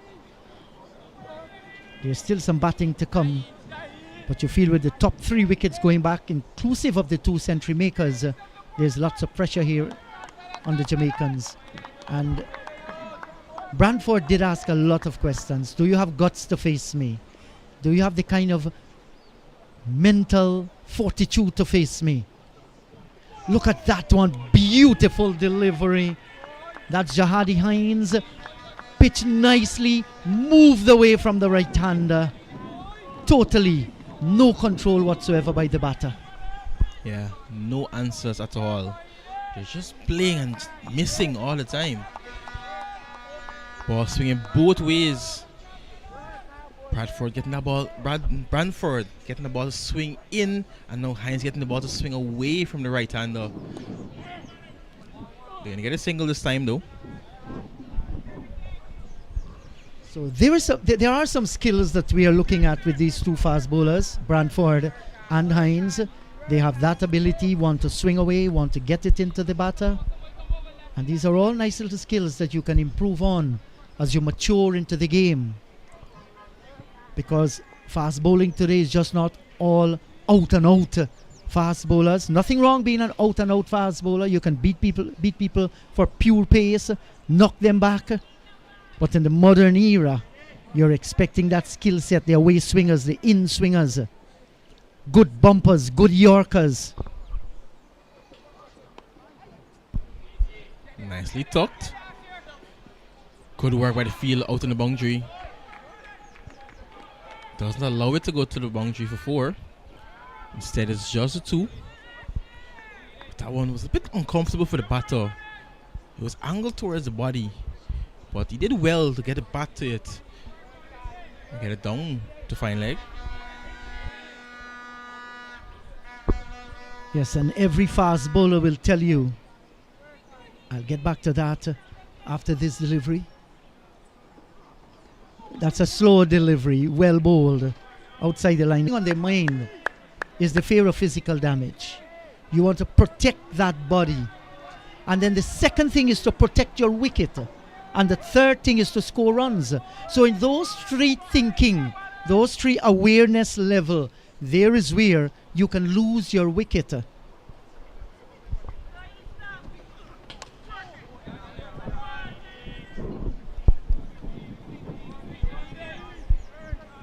Remember the great Sir Len Hutton was once asked, what's the best way to play fast bowlers? And what do you think he said? Yes, John Ramsing is correct. He's going to get a prize this afternoon from the other end. Yeah.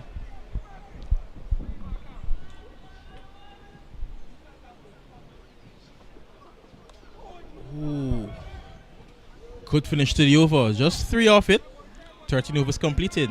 53 for 3.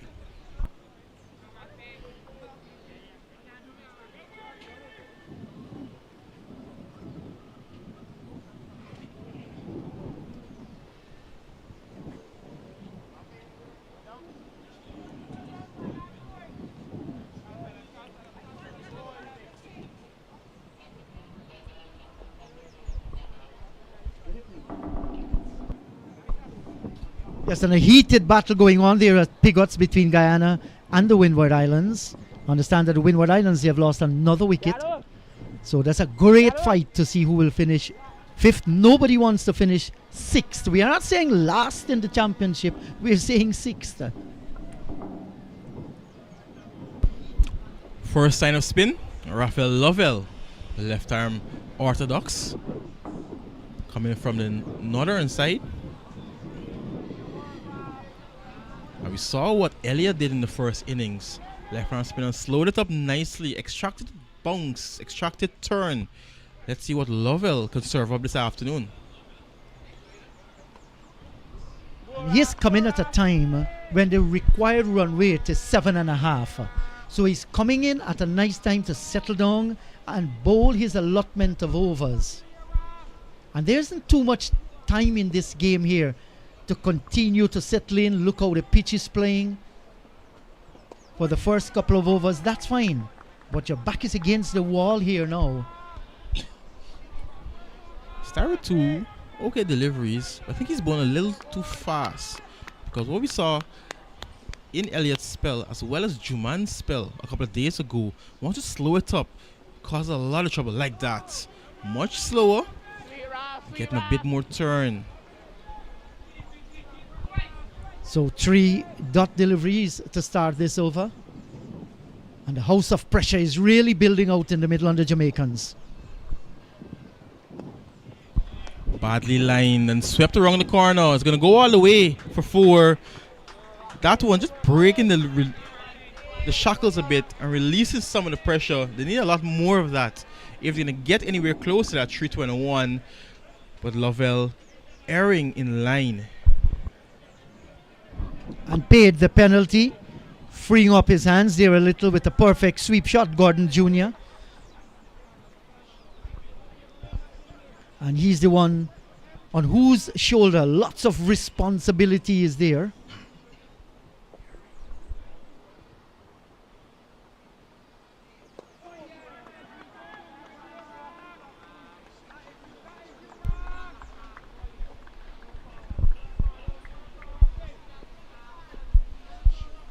Tyson Gordon been there from the start. He's faced 30 deliveries for his 15.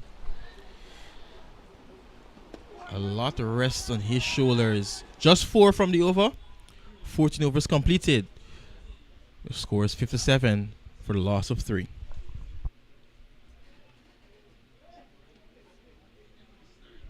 And I think this situation out in the middle warrants him in playing such a game here. There aren't too many bad balls to put away. And you just don't want to force it. Yeah, that graph showing not many skyscrapers in blue. So they're well behind where Barbados were at this stage. And the required run rate just continues to climb. They need a partnership, much like the one we saw in the first innings between Dixon and Paris. Another one beating the outside edge.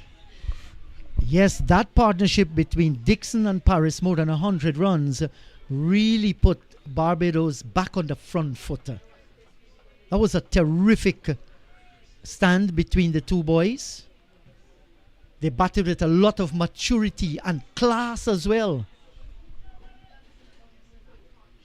Hines is getting this ball to hoop back into the left-hander a great deal. Like that. Bahal gets the bat down in time. The one before that, narrowly missing the off stump. I think the Barbados bowlers, they feel as though they're getting close.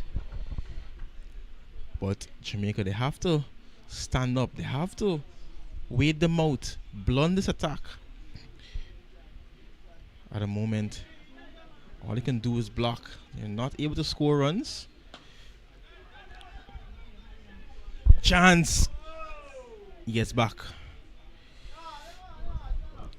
So the Dots building some pressure, and the pressure now causing them to take some risky singles. That one definitely wasn't on. Luckily, he got back in time. Yes, he's lucky to get back in time, and that more accurate throw in there didn't hit the stumps. He would have been in a lot of trouble. Looking to get off strike, looking to get a single, and I don't think the single was there.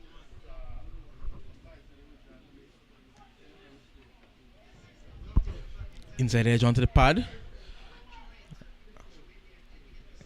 Took the ball right in the middle of those two men.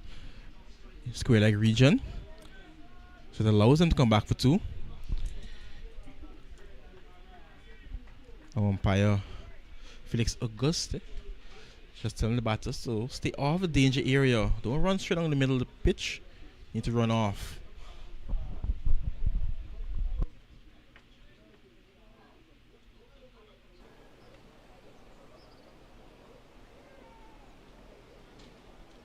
Still 2 deliveries remain in the 15th over.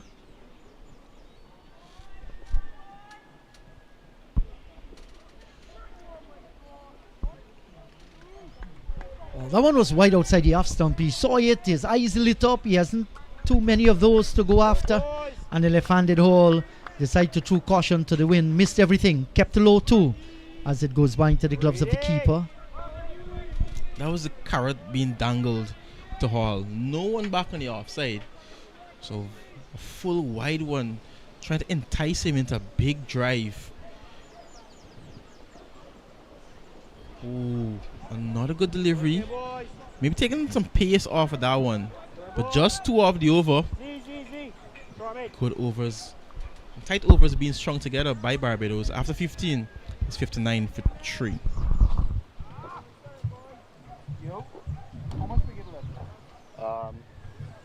It is 7 or 6.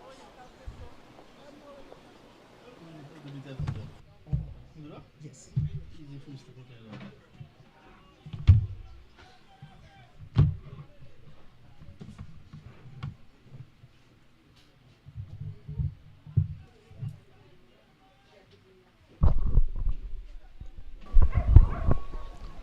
Over number 16 with Lovell.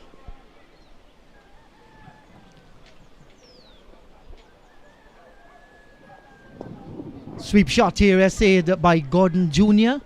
And that's gone down through backward square and away to the boundary for 4. So the second time in 3 overs we're seeing him playing the sweep shot and playing it nice. The first was backward square. This one played nicely through backward square but a little towards the left.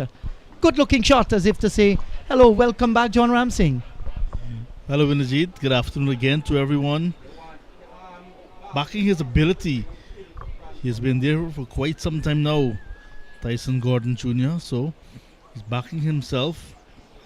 That was not totally a bad delivery, but just a better bat. Short ball this time given the treatment. That deserved to be hit out of the ground. It sat up nicely. And there is Gordon Jr. into position to smack it away. Yes, too short, and he ensured Gordon Jr. that went the distance. Easy shot, and he picked it off nicely. He has gone on to a quarter of a century. A little bit of a milestone, yes. We want to take those as they come. Bad delivery, ranked long hop, and it's gone.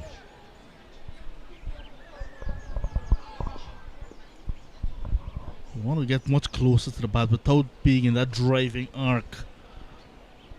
Has the ability to extract some bounce. He is a tall under 19 player. Lavelle.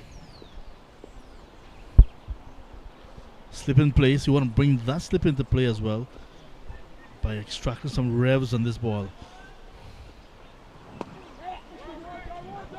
Much fuller this time.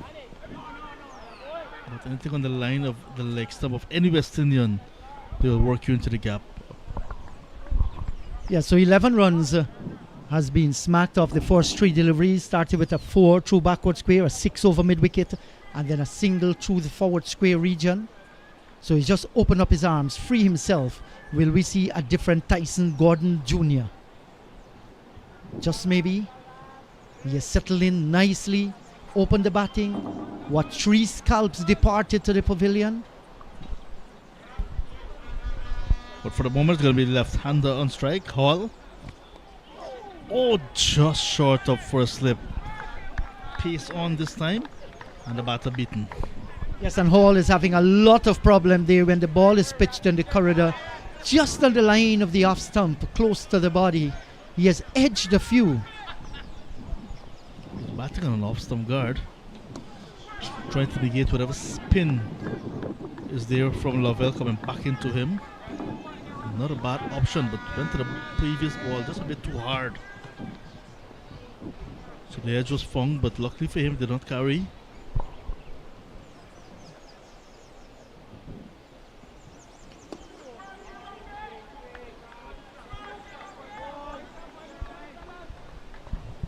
So that's the end of over number 16.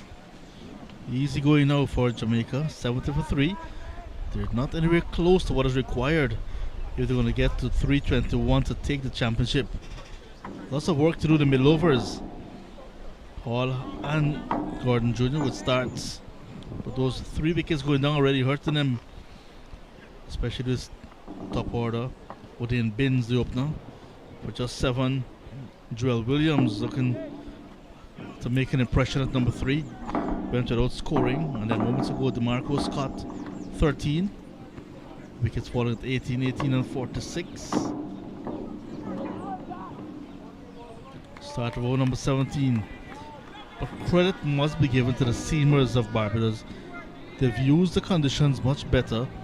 We can see that they're a bit better prepared as well. Bowl in good areas. Ask more questions of their opposing batters. And that's why they're in such a good position after 16 overs and 1 ball. Big drive, oohs and ahs there. Saw it wide of the off stump, looking for the cover drive. But you need to stretch a little bit further to the pitch of that delivery. Get the left leg going in that direction. He did not, Gordon Jr. But Indrajit, even as the nation mourns the passing of Sir Gary, they'll be very happy to know that their under 19 team is showing such a good, having such a good showing, giving a good account of themselves in this year's tournament. Paris with 100 in the final. Lots of reasons to celebrate. And if they go on to win this championship, back-to-back titles for them, I'm sure many of them would have been inspired in some way or the other by the legend himself. Yes, and no doubt these youngsters here, they would have learned about the death of Sir Gary Sobers, and that would have served them as motivation to play for the big man. And when that youngster scored his 100 here today, you looked at that celebration, there must have been lots of inspiration from Sir Gary to his batting.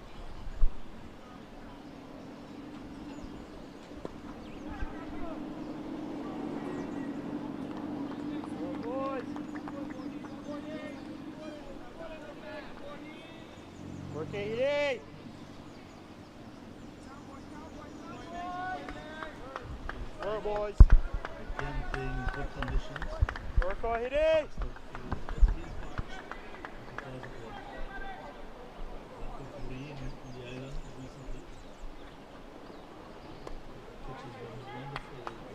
Sweetie.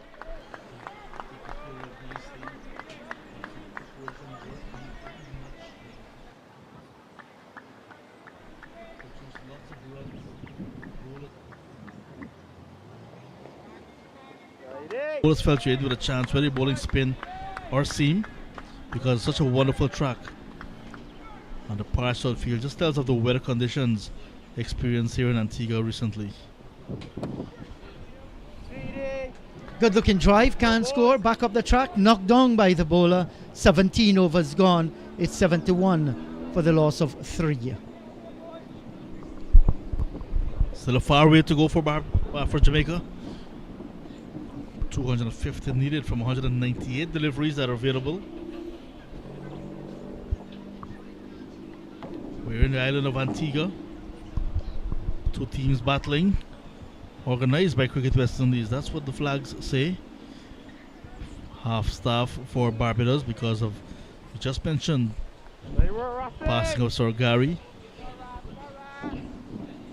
And it's day one of 3 days of mourning in Guyana for the victims of the MV Barima that went down a few nights ago off the coast of Guyana in the Atlantic Ocean. Still searching for persons, whether survivors or just bodies. So the entire nation of Guyana in mourning as well. Such a tragic situation across there. Yes, John, and we all do grieve for our country, Guyana. We do mourn the loss of all those victims. We hope that every single one of them, their bodies will be found, whether alive or be it if they die. We want to bring closure to that aspect of it. It's chilling. It hurts to the core. Tonight across Guyana, there are a number of candlelight vigils and prayer at the Seawall Bandstand in Georgetown. That's a Kitty Seawall. There are going to be prayers and candlelight in Region 5, my region, at the Lachman Singh Primary School. 3 children from the Lachman Primary School, along with their mom, they perished in that horrific tragedy.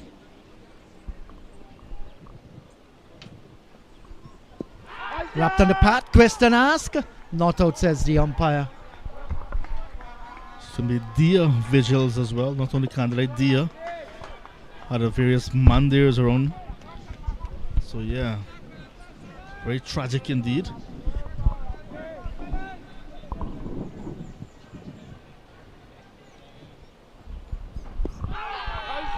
And that's the reason, John, we like to encourage everybody. When you leave your homes, whether you go to work or wherever you're going, let there be the hugs and the kisses and the good talks and the bye-byes. You never know. One of them might be the last. Speak of family values and the love. We don't take life for granted. I know His Excellency, the President of Guyana, he's on the ground and he has been there for the longest while since it happened. Abandoned his visit to Canada and ensured on the first flight he returned to Guyana. All those fishermen and the entire private sector who was joined with the Coast Guard and everybody else in search, we commend you. Our hearts go out to you.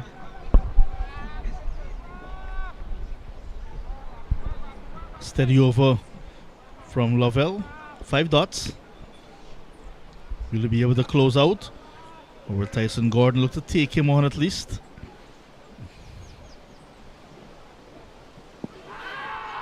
Much fuller delivery this time. Also heading down the line of the leg stump and outside the leg stump with that natural angle. Despite much fuller, it was also much quicker. A maiden to end over number 18, 71 for the loss of 3. Could have seen the middle and off stump when he was hit on the pad. So definitely not a good decision from umpire Johan Williams. Yes, certainly I agree with you, John. Well, he's in a perfect position, kept his eyes on it, and knew exactly what was happening.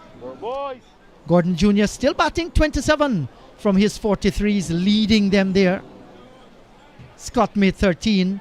Hall is there on 8, lending some support. Brantford, splendid figures, 3 for 19 from his opening outburst of 6 overs. He has led them in the bowling department.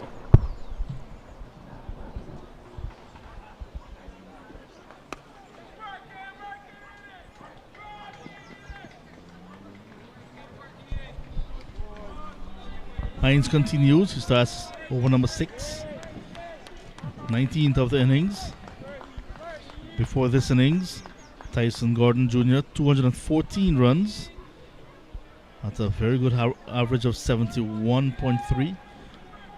He has 250 plus scores to go with 102 not out. He's been one of the go-to batters for Jamaica.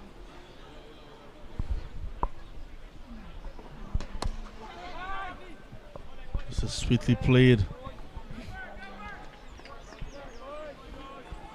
Reminds me so much of the young batters that we saw over the years in the representing Jamaica, but did not go on necessarily to bigger things.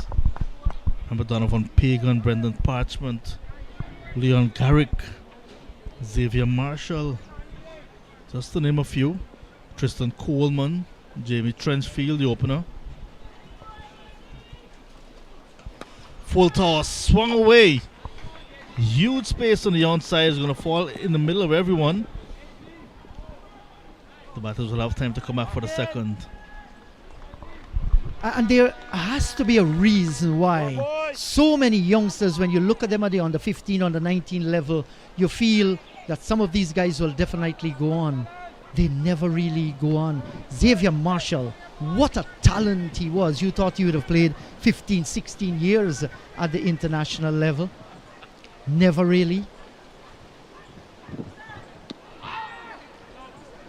And now they're going to squeeze a single. Good run in between the wickets. And some of them came at a time when they just couldn't get into the West Indies team. Full of talent, full of runs. But just because of the strength of West Indies in that era. I remember you've been talking about batters from Jamaica. Hubert Chan, Everton Mattis, Mark Nita. They were excellent players, but just couldn't get on the West Indies team. Edging, the keeper dives, comes up with the catch. Yes, he has taken the catch and he will have to go. Another Jamaican has departed here at Liberta. Flashing at a short, lifting delivery outside the line of the off stump. 76 for 4 in the 19th over. Big wicket to get. It was a ball that was wide, pace off from Hines, and he was caught in two minds whether to go for it or not. He eventually went, and the top edge found with that horizontal bat that he went with, cut in. And a simple catch to Smith, the wicket keeper. Hines gets his first wicket, and it's a fourth overall. 76 for 4 in the 19th. So Barbados, they've gotten their breakthrough, and just when Jamaica feel that a partnership will be developed here, we look at this on the replay. Short delivery, and that's not the way to play the cut shot.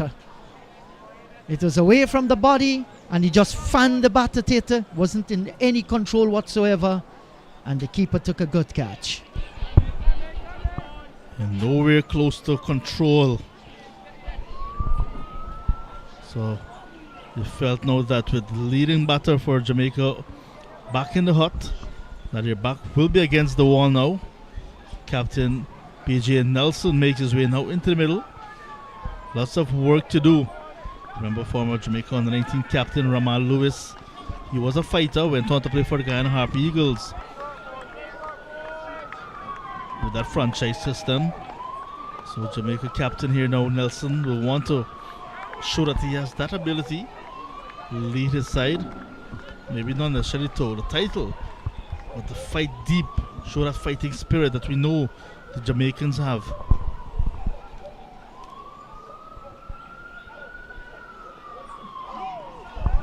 Oh, Nelson, that's a forced delivery, man. Come on, youngster. Outside the line of the off stump. Big fan of the bat there. Didn't make any contact whatsoever. But not the kind of shot that will inspire anybody on the Jamaican team. 19 gone. 76 for the loss of 4. Last partnership, the best of the innings. 30 between Hall and Tyson Gordon. So it's broken now. And did it take the hopes of Jamaica with it? Jamaica still have lots of reasons to celebrate in terms of cricket. Jamaica Kingsmen will be back for Caribbean Premier League this year. Matches very early in Jamaica in CPL this year, so maybe look at the later foundation for themselves, get home points before going on the road. Final will be played in Barbados in September.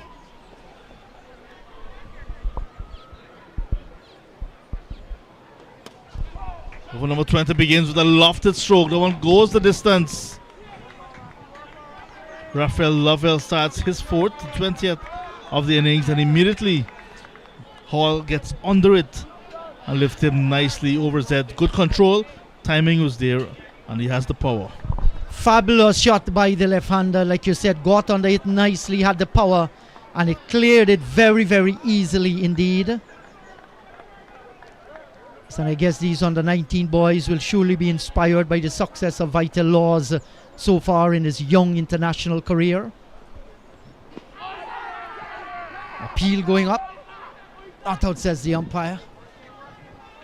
And at this level, you're expecting that these under-19 boys, through their performances, will transition into their regional teams or knock on the doors to transit there, and subsequently playing for the West Indies.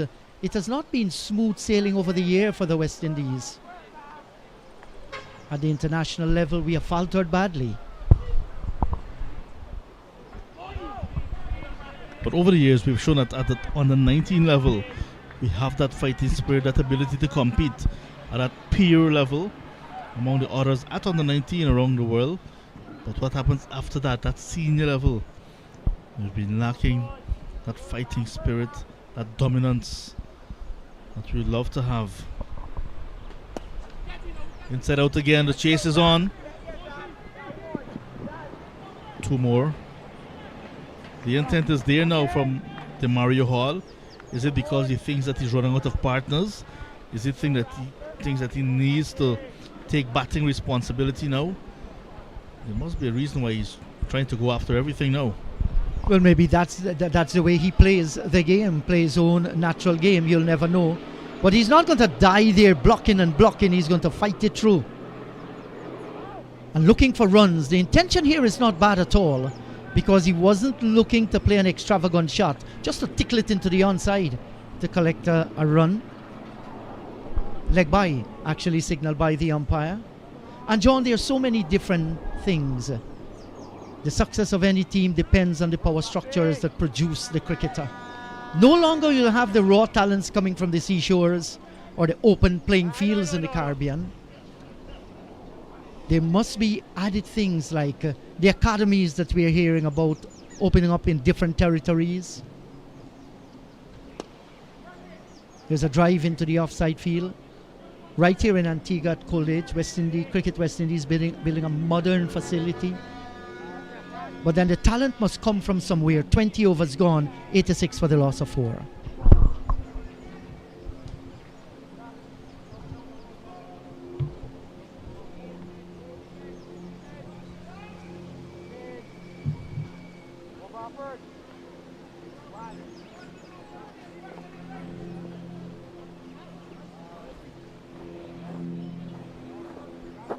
Get this back over, huh?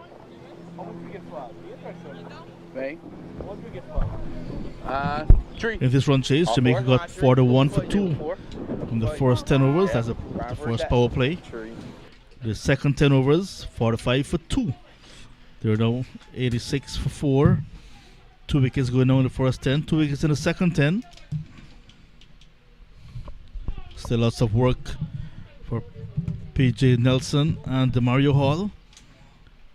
Rajiv Parsuram now into the attack.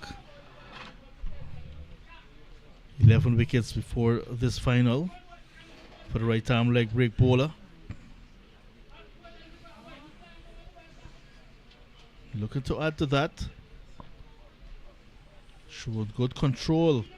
He has a 5 wicket haul, a best of 5 for 35. Where's number 6 on his back?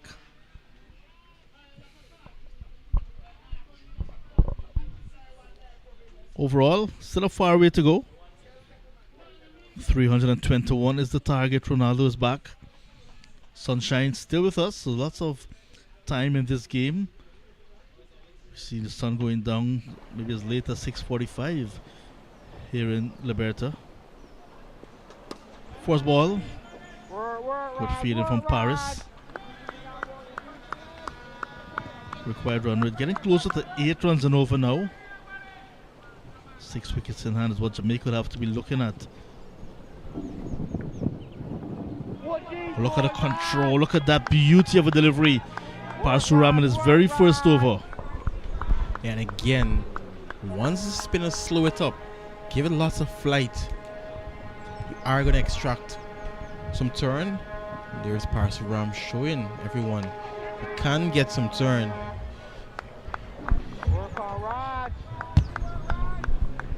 We saw him here when the Leeward Islands and Barbados played. He also got turn, exaggerated turn, good bounce as well.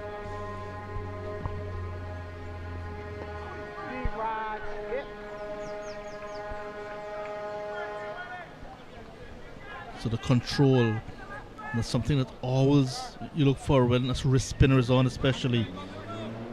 And Parsuram has been showing he has that control. He knows what he's doing.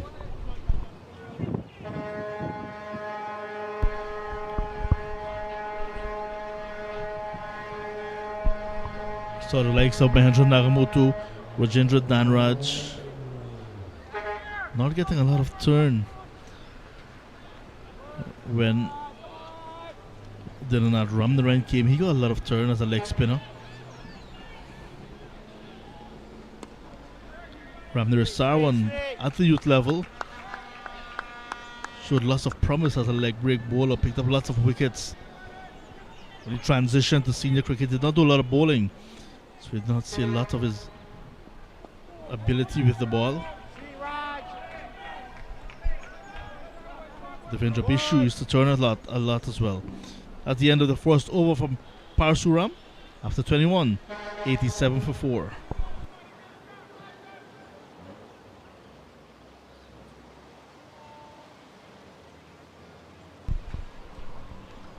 Players are heading to the members' pavilion for a quick drinks break. This is what transpired when Barbados were batting. The poor bowling performance, it's overall from Jamaica.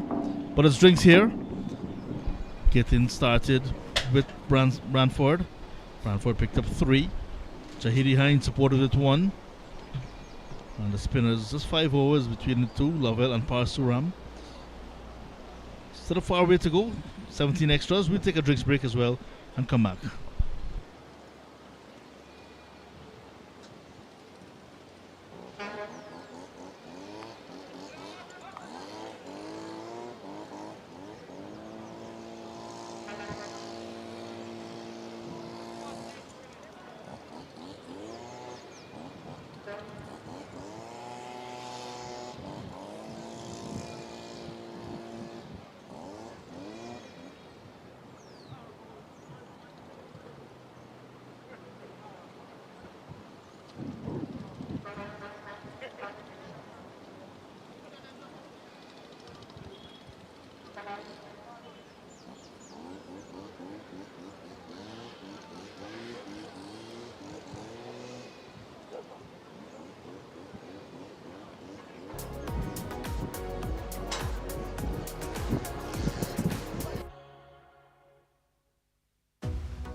As the players refresh themselves, just to remind you, Test cricket is on the horizon here in the Caribbean.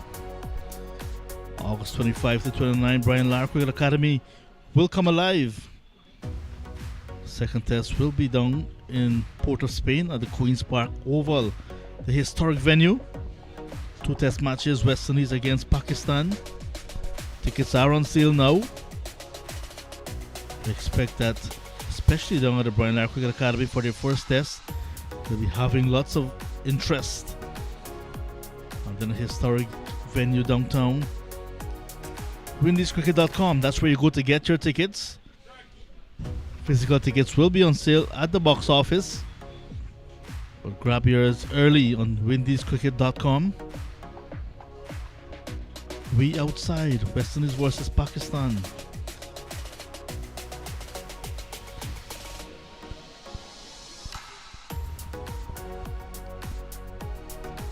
Back here at Liberta. Just to let you know, Liberta directly translates to liberty or freedom from Latin and Romance languages like Italian and Spanish.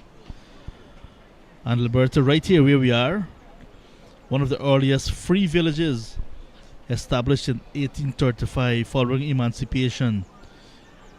Back then, the newly freed Afro-Antiguans bought small parcels of land to build an independent community named the village Liberta.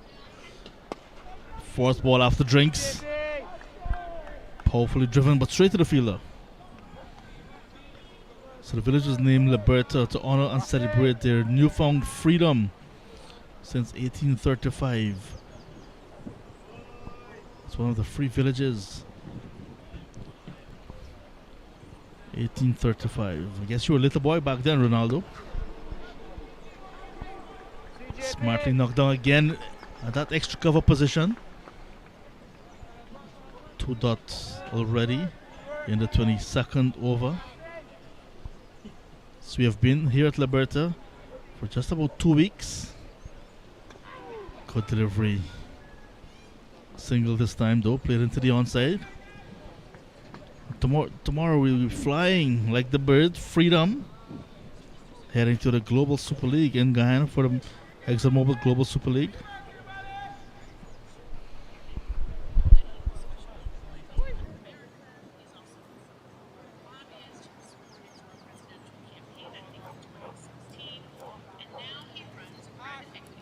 It's a long way to go. Required run rate now above 8 runs and over.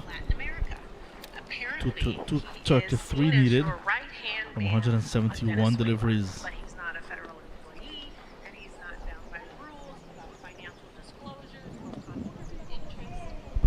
Is that edge or is it steered away?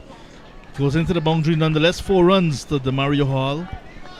4 more to Jamaica in this run chase. Just outside the reach of the man for a slip. I think that's more of an edge. I don't think he wanted to play it that fine. The captain in slip, just couldn't get his hand on it. Could have been 5 down there, Jamaica.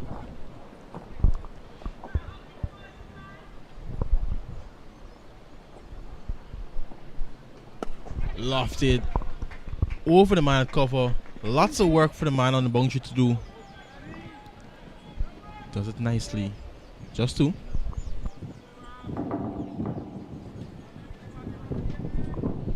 Seven runs since the resumption in this over. Getting closer to their 100. They need lots of boundaries to keep them in the hunt for this title. It's all Barbados so far. Jamaica won the toss, decided to bowl first this morning. And now in the run chase, Jamaica 94 for 4.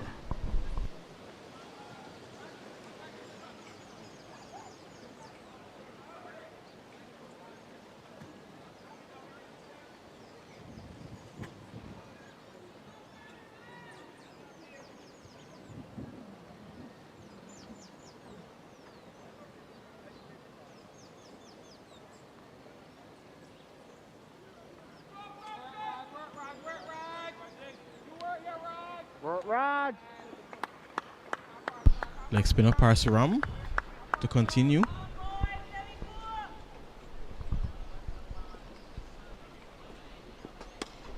A little too full on that occasion.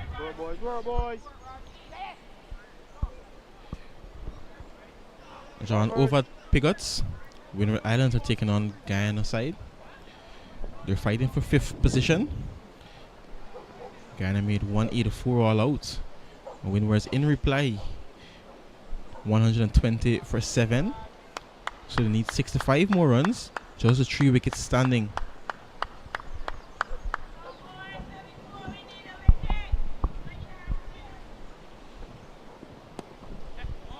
Nicely controlled. There is protection out there though. They're back for 2.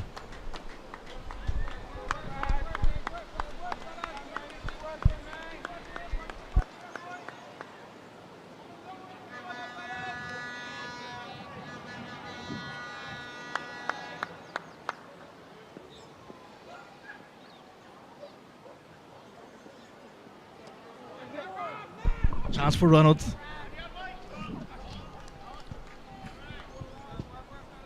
Could have easily been a run out, but better sense prevailed. Nelson went back.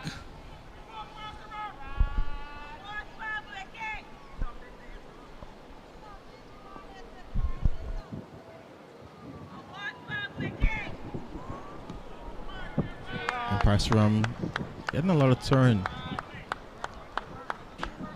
What would be nice to see is both leg spinners in tandem. Imagine if you have Justin Paris from the other end. He has a couple of wickets off the top now.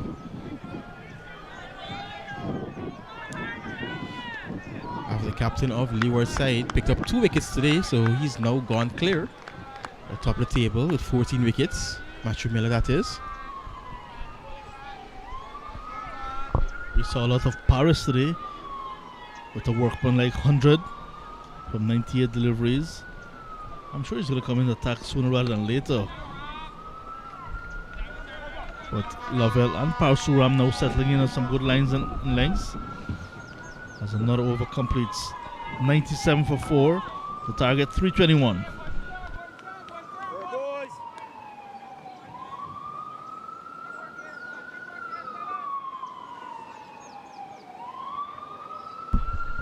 Another partnership developing, but taking lots of time. So no problem with partnerships, but they need to be scoring a bit brisk to challenge Barbados. Nice settings here at Liberta. Lovell to continue. Over number 24 of the run chase.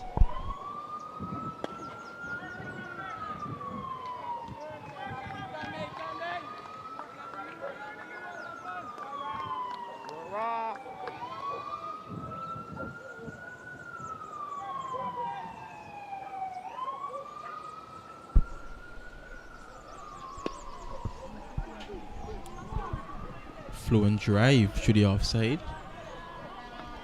But just a single. These 2 batters have to start playing their shots because that required run rate is sharply going up. Hovering around 8.5 already. And we're not even halfway of the innings. Jamaica 4 down.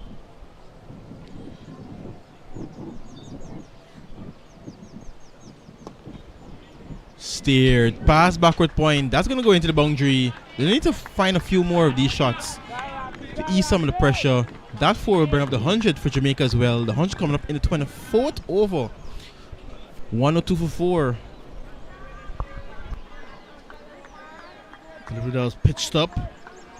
Given the width, however, and steered away beautifully. So, timely boundary again for Jamaica. Hall onto 32. I'm sure we'll be having visions of a triple century, a triple digit score. This is over number 24. Has time. We saw what Gittins did to the back end of Barbados' innings. Paris took some time to get going when he did. Got to 100 at a better rate than a runner ball. Dixon took some time for his 48, but they all got runs. Kilani Clark got 49 from 44. Wonderful batting display again from Barbados at this venue.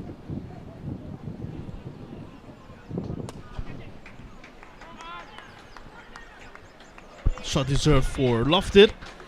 Beats the bowler, beats the fielder coming wrong at long off. And a nice way to get another boundary in over number 24. Yeah, they're starting to play the shots now. It was pitched up, and Hall looking to take on the spinner. Lofted it straight back over his head and just out of his reach. Picked up another 4. So maybe this is the over where the Jamaicans will start to play a few more shots and will try to score more freely. Now opening the face again, this time to the left of backward point. Should come back for an easy 2. So 11 off Lovell's 6th, 24 overs completed. Jamaica 108 for 4. They'll need lots more big overs in Jamaica. Well, Captain Bowens very confident, cheering on his troops. We will miss Liberto when we leave. 213 to get from 156 deliveries.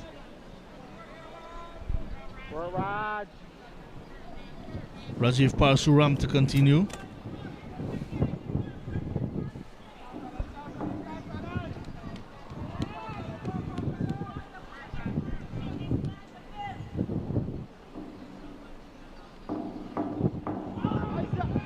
Googly, very start of the over.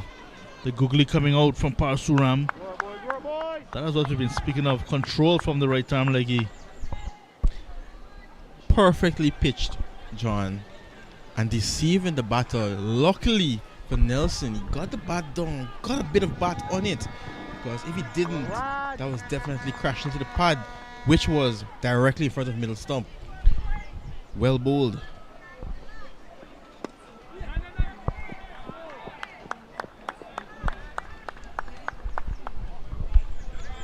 Before today, Paris and Matthew Miller for 12 wickets each. Parsuram and Daniel Hole of Trinidad and Tobago, 11 wickets each. And Perico Henry of Jamaica, 10 wickets. Like you mentioned, Miller picked up 2 today, he's on to 14. Parsuram searching for his first. Paris yet to come into the attack. Hole played for Trinidad and Tobago today against the Leeward Islands. Game at Bethesda finished very early. Not sure what Holder's returns were. And Perico Henry today, wicketless. Appeal for a leg before. Appeal for a caught at first slip as well. Umpire Augie stays not out on both counts.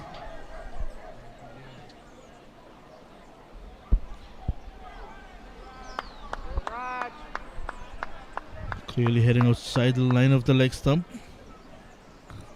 No bat involved for the catch. Quick single. Good running.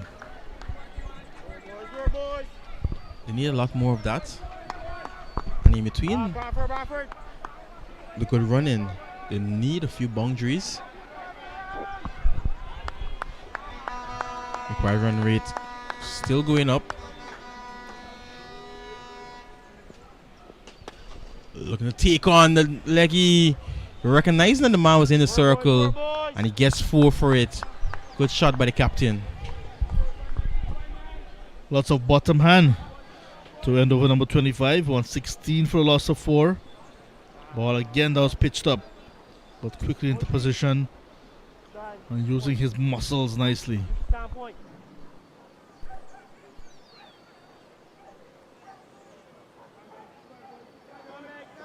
Work, boys. They work, JP. Work, boys. So we're at the halfway stage. Let's have a look at that. That's before today. 557 fours, 169 sixes hit in this year's 50 over championship. Tennis Francis and Gatson Bowens leading those lists. And for the first time, we're going to have Justin Paris. Brilliant knock with the bat in the Jeet. Welcome back. Brilliant knock with the bat. And now he's into the attack with the ball. And just 2 away from the top of the wicket takers list. If you can pick up maybe 2, 3 wickets, Barbados side could potentially walk away with all the awards. This is a big swing of the bat. It's gone high in the air. The fielder coming around, dive. What a brilliant save. Running away from wide long on. Down towards mid-wicket on the boundary. Through his body on the line. Boy, this is what Patriots do for their country. Great save on the boundary. Brilliant. It's good to see this level of commitment from the fielders. They're well in front of the game, Still 203 runs to get for Jamaica.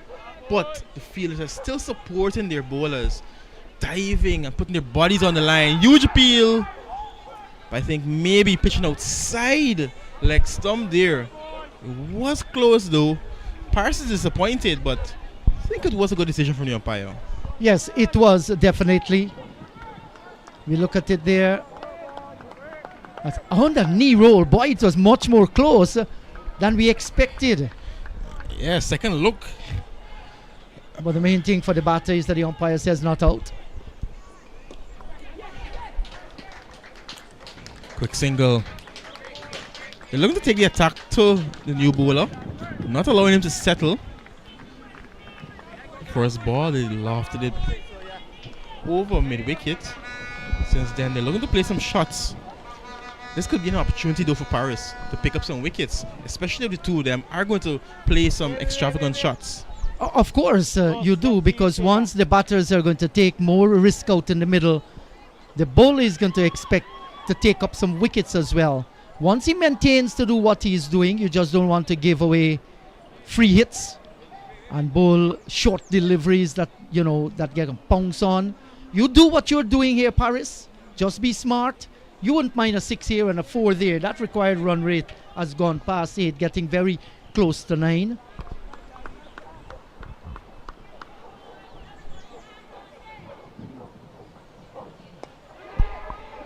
Leading edge, and it lands between the two men stationed in the offside. Paris, I think, thought he had his man there. Nelson looking to play across and get the leading edge. Well, they say fortune favored the brave. He was looking to whip that one off the front leg over forward square. Leading edge found, lucky to fall safe down towards the short cover region. Back comes Hall in strike. He's eyeing a half century, 42 from 48 deliveries.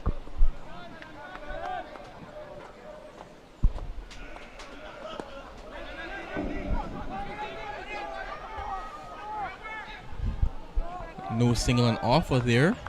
We can see Nelson with a bit of urgency now at the halfway stage, but we just passed the halfway stage, and now he's looking to score a bit more freely, looking to squeeze and try to steal a couple of singles.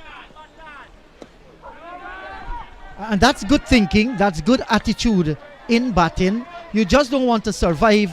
You want to go after the bowling. You want to go after the winning total. 26 gone. It's 120 for 4. Runs required still over 200.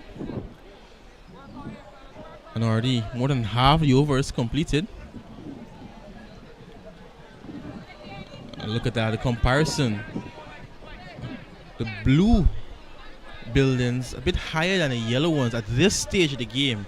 And if you remember in the first innings, this is the period where Barbados had those quick wickets in the middle, where they had to rebuild. But it's towards the end is when they really cashed in and scored quickly. Last 10 overs costed more than 120. Yes, they lost 3 wickets in a cluster, and that really dented them. But boy, that partnership. Nicely worked into the onside. This is good cricket, intelligent cricket. They're mindful of where the fielders are. Once you play with soft hands there, you are going to pick up a single and rotate the strike as well. 3-4 singles and an over. Odd boundary come, maybe a 6 can come. And all of a sudden you see that the complexion of the game changes. This is the nature of cricket.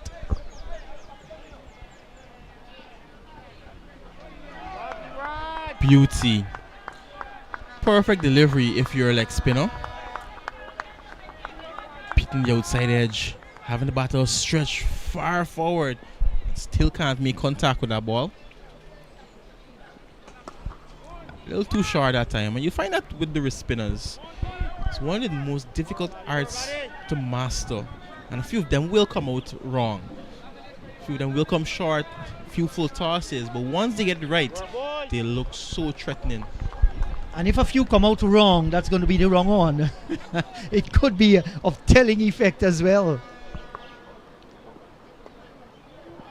Yes, and it's good to see him now coming over the wicket. Previously, he was cutting between the umpire and the stump. And it's kind of difficult day for the leg spinner to pitch. But when he comes over the wicket, it's better for him to bowl the googly to get the raw leg spin going. Big swing of the bat over the top of wide mid-off, out towards the boundary. That's 4 runs. That's a brave shot. Mindful that the fielder is back on the ropes at long off. And he went with a foot-balled drive, tossed up, and he's up to the challenge, the right-handed Nelson. It was a brave shot indeed. There was a man positioned out there for that type of shot, but Nelson got it to the left of him.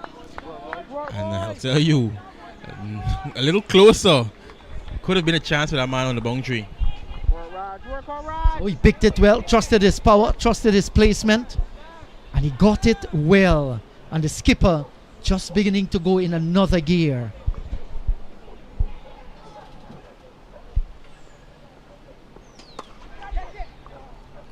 Looked a bit ugly playing that shot, trying to force it. I think Parsuram fired that one in a bit quicker. And that's why he was cramped for room. 27 done, 127 for 4.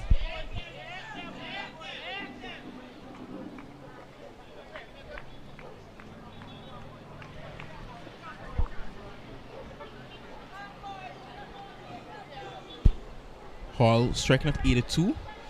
It's been a good knock at this point. The side was in a bit of trouble, losing the early wickets. Here he is, playing a composed knock, 43 off 52 deliveries. Has to cash in, has to go big if his side is going to get anywhere near that 320 that the Barbados side posted.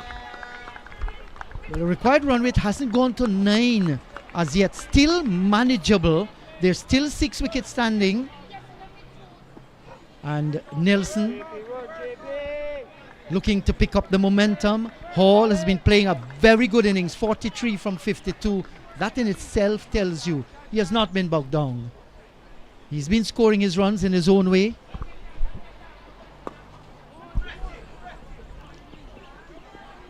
Flighted delivery. A lot of room to Nelson. And a slight misfield by the keeper. Gives them a couple of extra runs. They're coming back for the second overthrow. They get there in the end. 3 runs in total. That last one was pretty tight. Yes, a little lack in communication between the two batters, and now they're going to have a mid-pitch conference. Whether they talk about that or they talk about something else, maybe Aki and Salfish, you never know. Sometimes when you think they're talking about cricket, the whole conversation is different. Just ask our Vivian Alexander Richards and Alvin Kalicharan what happened in those days.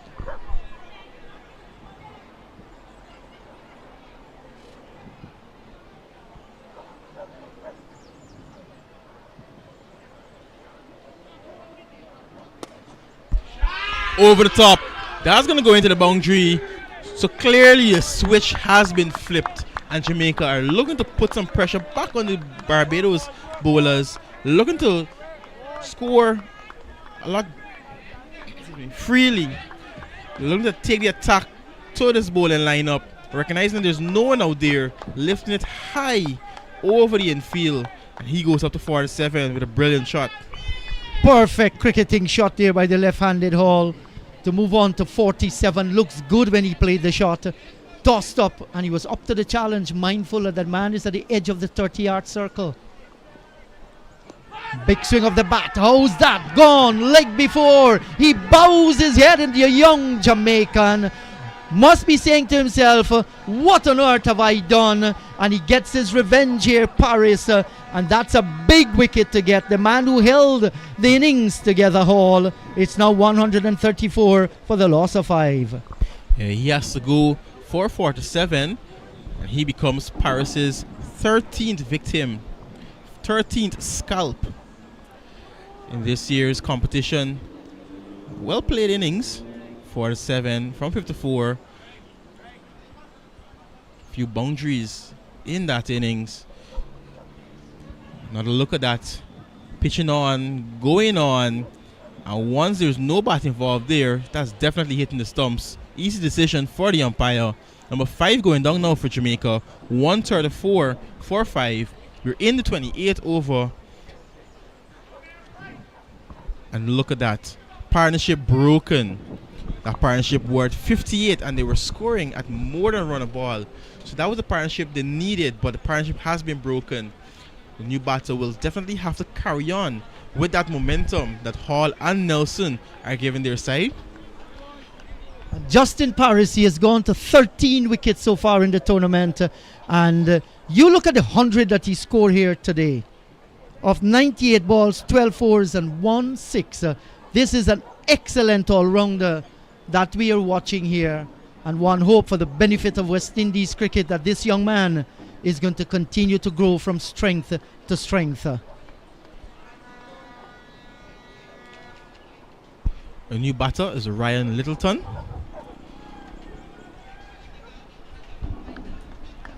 Littleton will be looking for a big ton here this afternoon. Can he live up to that expectation? Well, with the loss of every wicket, there is added pressure. Will Nelson continue to play the way that he has started to play, 22 from 22? Anyway, Littleton takes his first delivery.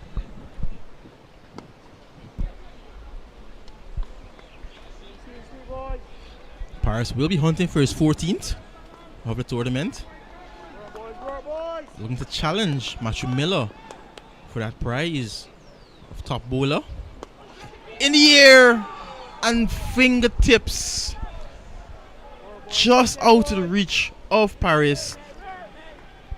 He was expecting the ball to go towards the onside and he started to move, anticipating where he expected where the ball would have gone.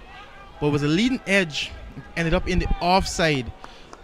Last moment he had to change direction, just could not get back. Littleton survives. Well, this ball is going to trickle and come down towards fine leg, and that's 4 runs. Did get a bat onto it. 28 overs gone. It's 139 for the loss of 5. Yeah, he was looking to turn it into the leg side. Went past the keeper and into the boundary.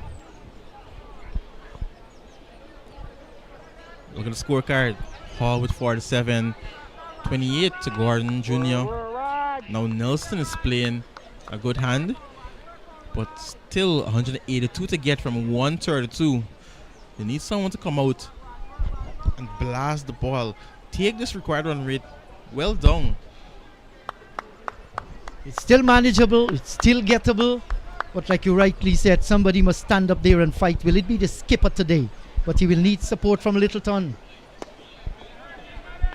Off the back foot, hit it a little bit too hard. He had enough time to just ease it away down towards short cover, and there would have been a single there.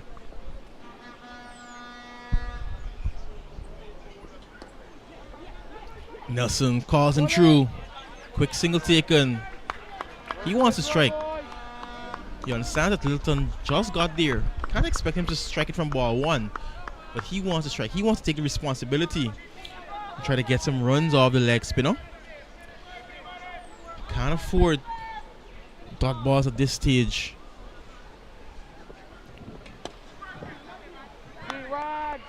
He's going to try to take a strike at least for now and manage the innings.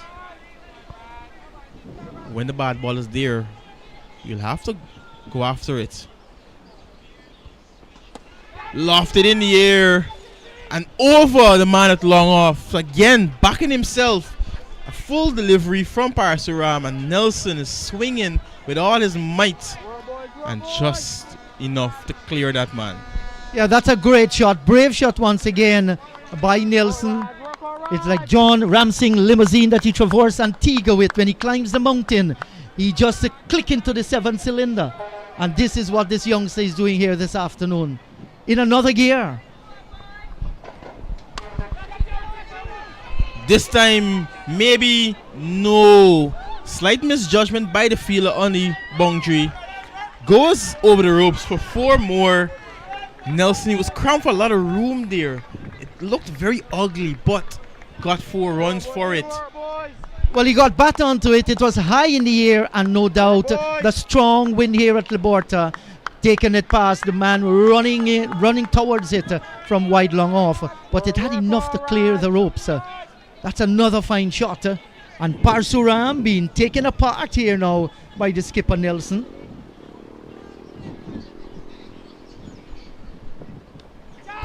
Big swing, the catch taken in the slip quadrant, the lone slipper flying off the outer edge, and Nelson has to go. Parsuram gets the last laugh, and the 6th wicket has gone down as soon as they brought up the 150. Yeah, Parsuram gets his revenge. Nelson looking to play a similar shot, inside out, over cover or over long off. Could only manage the outside edge, and a sharp catch by the captain at slip. Number 6 now going down for Jamaica. I think at the moment it's going downhill for Jamaicans. Captain goes for 36 of just 27 deliveries. It was a fighting knock, but just not enough, at least, for how things look at the moment. Well, he felt that he had another one to go after there. Really wasn't really full-blooded. And the edge found, the catch taken. Good for Barbados, not so good for Jamaica, losing their skipper. Always difficult chasing down 321 for victory. You have to keep your wickets intact. You have to ensure that you keep a momentum going. And with that run rate still under 9, you know, I felt at that halfway stage when they lost 5 wickets, it's still gettable, but it's for the pressure now on the Jamaicans. And Barbados will feel that they have this one covered at this stage, but it can't be complacent. Definitely. They have to close it out. They're well in front, yes, but I think every single man in blue on field right now will be looking for those 4 wickets to wrap this up and lift the trophy. On the other hand, everyone in green and yellow will be hoping one of these 2 batters, Littleton, Gray, or even someone still to come, can really play some special innings and get their side over the line. 171 needed.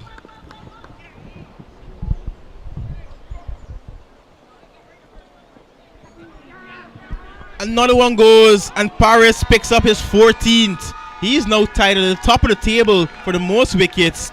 Another beautiful leg spinner's wicket, pitching on middle or off and spinning away, taking the outside edge, and another sharp catch by the captain, Bowens.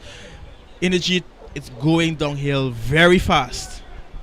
And you just cannot keep Paris out of this match, complementing that sensational 100 with 2 wickets so far, equal on the table standing as far as wicket taking is concerned, and certainly he's having a dream match here at Liberta, and Barbados continue to make further inroads. And all of a sudden, when there were thoughts of a great Jamaican fight back, here come Barbados once again. 150 for 7, taken 2 very quick wickets. Up to this stage in the 29.2 overs in this innings, Jamaica have been outplayed by the Barbados side. This team been very hard to beat this year. Haven't lost any games this year, and if they do go on to lift the trophy, it would be well deserved. Yes, unblemished record in this year's tournament. They do not know what defeat looks like. All they know about winning. And when that gets into your nature, when it gets into your psyche, your habit, the winning mentality sticks with you. And it happens in losing as well. You begin to lose some and you find ways in losing the rest. So it's a good momentum, great confidence shown by the Barbadian.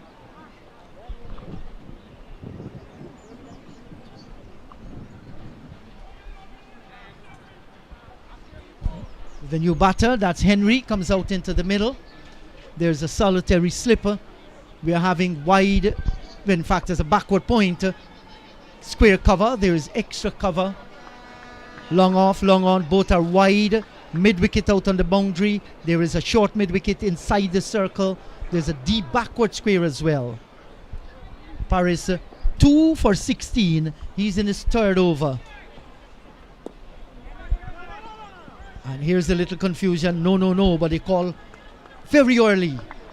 Ensure that there isn't any chance of someone going via the run out route. Energy, this is the last game, the only game that's playing, last game of the tournament. All the other games have been completed, and we have third place, fourth place, fifth and sixth already secured. Now it's just for us to crown the champion and of course know who's gonna bring second. That game, Guyana versus Windward Islands, completed now.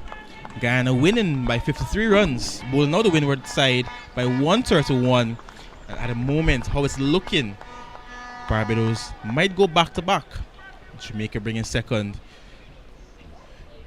Well, that's the way it looks from here on. Unless Jamaica can really put together a partnership and challenge it. This is cricket. Coming forward, and the ball cannons onto the stumps. Another wicket here for Paris. He has gone at the top of the table in Cricket West Indies under 1950 overs championship. He has gone to how much? 16 wickets now? 15 actually. And look at the youngster, Gray, bending his head, and he's walking very, very slowly. Might just be feeling, well, this is it. He has gone without scoring, and it has been all Barbados. There was a very tiny gap between bat and pad, and Justin Paris, he eyed it up, he spotted it, and he landed in the right areas. That one landed, spun back, beating the inside edge, and knocking the top of off. Oh boy, I called the last one the perfect leg spinner's delivery, but look at that one. Oh boy, beauty to watch. Yeah, certainly a great delivery, outfoxed by the bowler, and still there are two more deliveries to come in this over.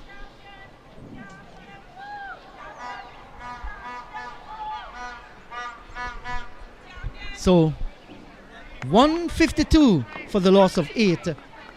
When they reach 150, they're just beginning to lose wicket. And with the addition of just 2 more runs, wickets are falling like 9 pins here for the Jamaican. And Paris, with his tail up, will continue from the northern end of the ground. And who shall he be bowling to? Illa, who had a very good bowling performance with the ball. Illiot, a slip, backward point, cover on the boundary. There's extra cover and a mid-off. Toss stop coming forward there, and the ball goes past the diving keeper out towards the fine third man boundary, gets across the rope and got some bat onto that one. Yes, that's 4 runs, so he's off the mark at the boundary. Yeah, just squeezed out by Elliott. Very full delivery, playing it down into the ground, eluding the keeper, went away from the slip as well, and with the pace on it, went all the way into the boundary. But Paris won't mind that at all. What he's looking for is wickets.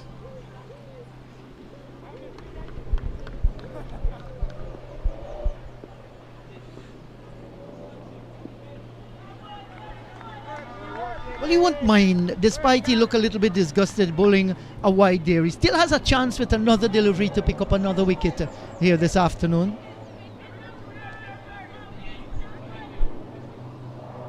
The run rate has gone, the required run rate above 9.13. Good delivery, locked in defense. The end of a very successful over here for Paris. He has picked up 3 for 23, 30 overs gone, 157 for the loss of 8.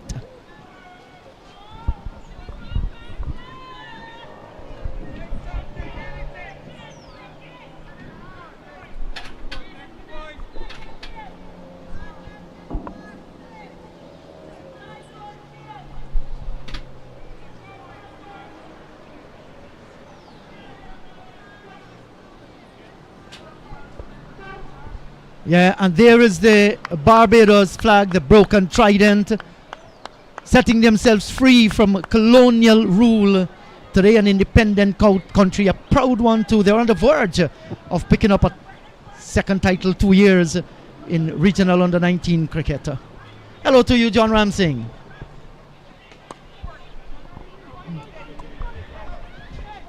Hello, Inderjeet. And I tell you what, the leg spinners, once they get the ball in their hands. It was difficult to get it out because you can see the damage that they're doing. Wonderful bowling display from both spinners in tandem. JP from the top end and RP from the bottom end. Yes, and their parents are at the ground, and what proud moment for them to see their young warriors battling away for their country. And they put real spin on the ball. They're getting a lot of turn as well. Very stylishly standing Elliott and defending. What I love most is the control. They vary the pace nicely. Rajiv Parasuram from the bottom and blowing. There's a breeze blowing in front of him. And then Paris from the northern end with the breeze behind him. You have to consider that as well. A track that is full of grass, so the ball is going to come on even. A little bit of turn, and they've been doing very well. The Jamaica batters not able to negotiate. And Elliott here deciding to play on the back foot deep in the crease, standing tall. He's a tall boy, so he's judging the spin of the delivery off the pitch. That's not a bad ploy whatsoever. Look at him again there, getting onto the back foot and carefully steering it. So he's not going to be outfoxed to go onto the front foot. Just watch for the googly. Parsuram, if he can bowl the googly with the man on the back foot. Look at that one there. That was indeed the googly. Right on target. Well bowled, Parsuram. 31 gone, 158 for 8. No wonder he's right up there among the leading wicket takers this season. 320 for 9, now in reply 158 for 8. All top scored with 47 in the run chase. 36 from captain PJ Nelson. Tyson Gorder, the most established batter, 28, but they're all dismissed. Just the tail enders at the crease at the moment. Flags continue to be stretched out on the far side of the ground. Paris to continue. This is his fourth. Already with 100. And now 3 wickets already.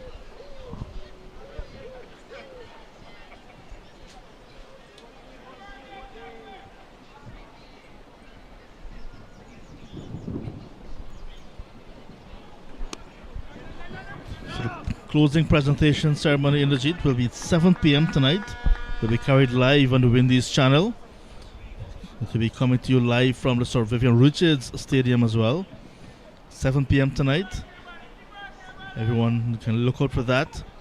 See where the individual awards will be going. We know where the team awards will be going. Yes, and I guess that's going to be a lavish ceremony, honoring the youngsters who have performed exceedingly well, be it a team or individual performances. Big cut shot outside the line of the off stump. Has to be careful when he's cutting so close to the body, as Paris hunts another wicket here this afternoon. So far, so good. What a fine all-round performance by this young Bajan cricketer.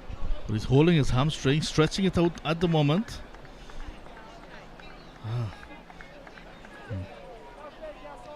Young leg spinner pulling up. Just don't want it to be an actual hamstring injury.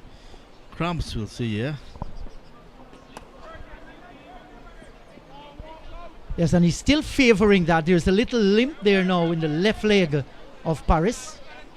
Spent a long time out in the middle, compiled a brilliant 100, and now look at it. He's in his 4th over, 3 for 24. And with all the heat out in the middle, the youngster just feeling it. But you just can't take the ball away from him as well. He's picking up wickets. 15 so far to go to the top of the table in this year's tournament. And it's good to see the 15 wickets have come due to a wrist spinner, a leg spinner. Lots of bonus points in the tournament for wrist spinners. Picked up 1 against the Windwards, 2 against Leewards, 3 in the last game against his very opposition, Jamaica. He's been consistently picking up wickets in this year's tournament. 15. Very well done.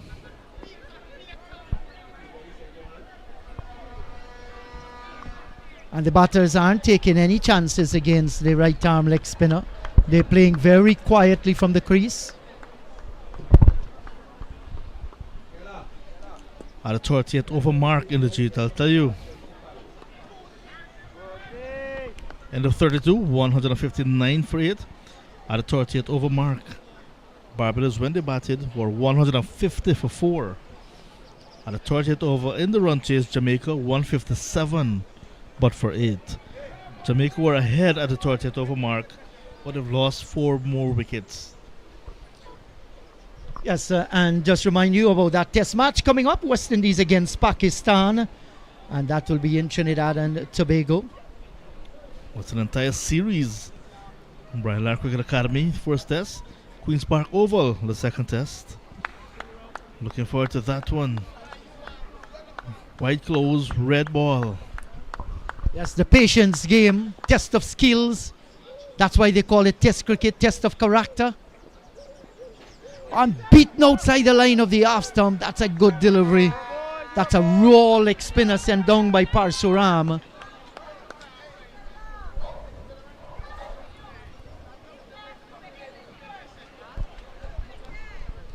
Since Devendra Bishu, West Indies did not pick up a genuine leg spinner. We had Yana Carrier, who was tried for a little bit. So now, with all these youngsters coming through the system in the JIT, that cupboard, we see that was empty or bare of leg spinning options. We'll see now that they're being filled again. Just have to nurture the next generation.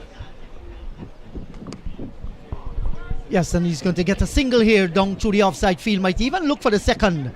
A little bit of carelessness out there. That should have been just one. But I'm afraid it might not hurt Barbados a lot. And you're right, John. This is refreshing to see. Good young leg spinners coming through the system. We want to see them coached by the very best. You have people that you can work with. Good talent.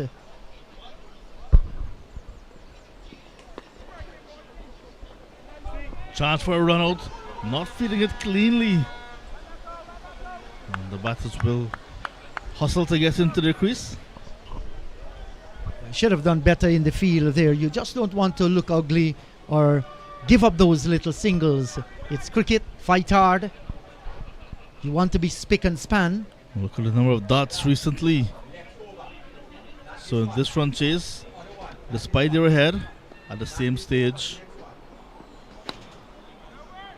they've lost many wickets and they're staring down a barrel. With just Jari Moore to come, just the bowler, the fast bowler.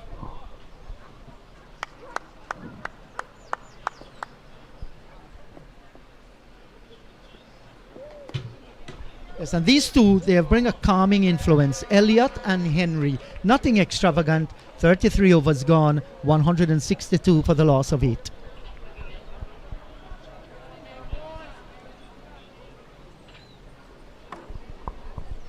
The Barbadian support for their team, waiting patiently for the final wicket to go down.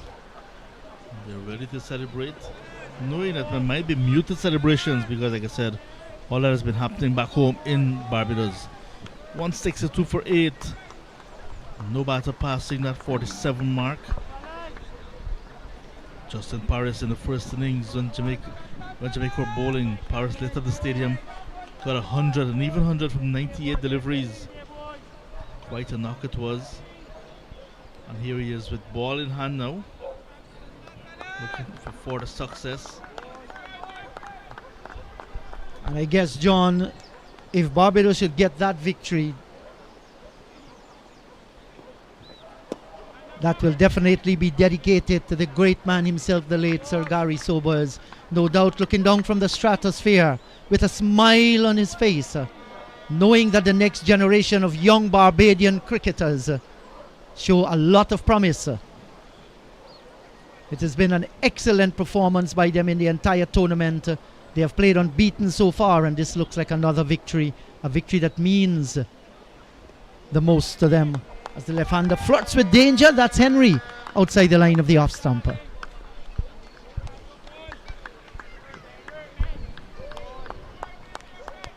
Very well done, Team Barbados. They've been well led on the field and off the field. Management side, parental support, supporters as well. Otherwise,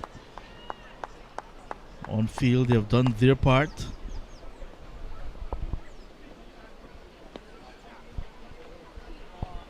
One will say the construct of their side must be credited for the success. Two leg spinners, very capable. Seamers, bang on target. Left arm spin in.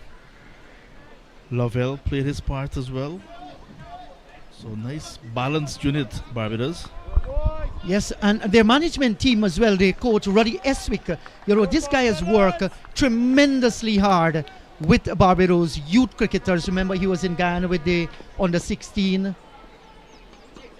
for that bilateral series. Was good to see him here, work with them, talk with them, be close with them.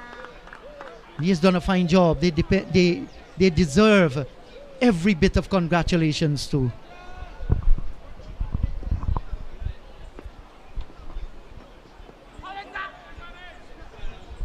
Pitched up the googly, but a dot to end over number 34, 163 for 8.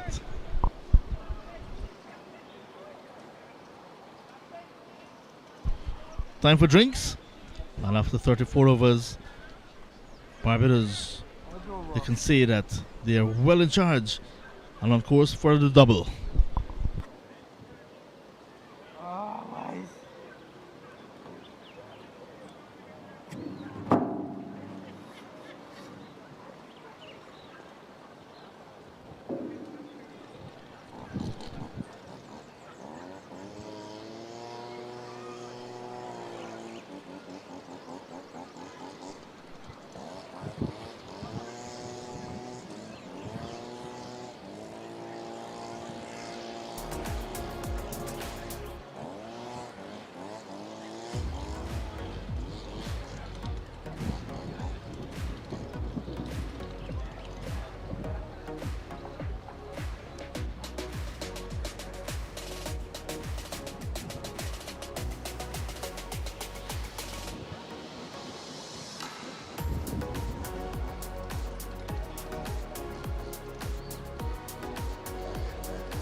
So for the final time, welcome back to Liberta Sports Club. The sun sets in the distance, and we'll be setting on this wonderful tournament, which comes to an end in a matter of moments. Just 2 wickets standing for Jamaica.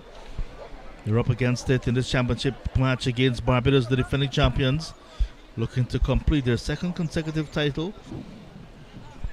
163 for 8, chasing 320 for 9, which was made by Barbados, the defending champions, looking to take consecutive titles. Rajiv Parasuram 1 for 34 among the wickets again. About to start his 8th over. The 5th of the innings. So previously 2 balls were used for the first 34 overs. And now 1 will be used to finish the rest of the innings. Indrajit still alongside. Indrajit quite fitting that the most consistent side, Barbados, the defending champions of 2025, with their nose well ahead. Chances are will go on to win this title. The required run rate rising now to just about 10 runs and over. Yes, and this is almost getting too much for the Jamaicans to do out in the middle. And certainly Barbados, we said in the first game when we saw them, they look as though that's going to be the team to beat. They played like defending champions. And on the verge of another victory that will take home that trophy for them. And no doubt, inspired by the words of their national anthem, in plenty and in times of need, they have delivered a significant performance in this year's West Indies under-19 Rising Star 50 Overs Championship. Defended the title with gust and determination and class as well.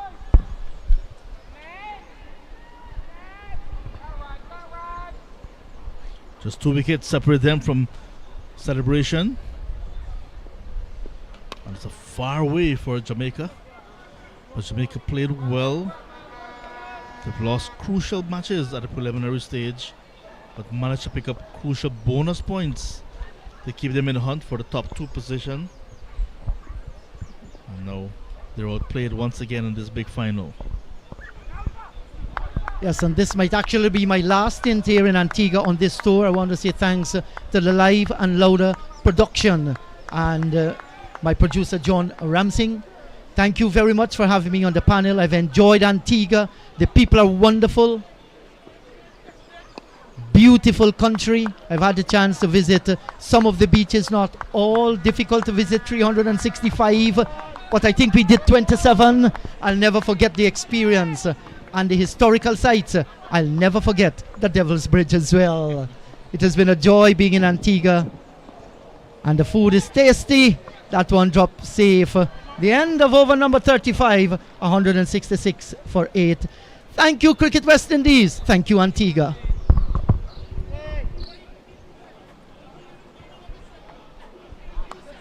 Elliott and Henry in a little bit of a partnership now. Just delaying the inevitable. Conditions going to be very wonderful for cricket.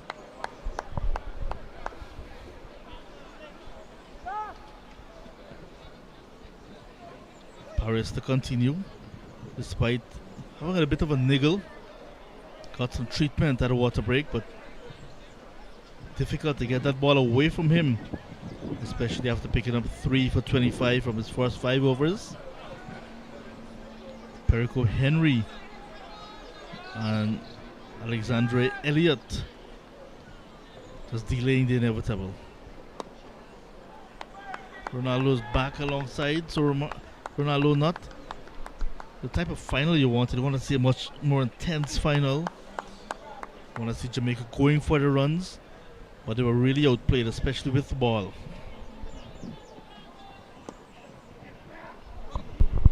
Quick single taken there. Yeah, I think from the first innings, Jamaica was on the back foot. After conceding 320, it would have been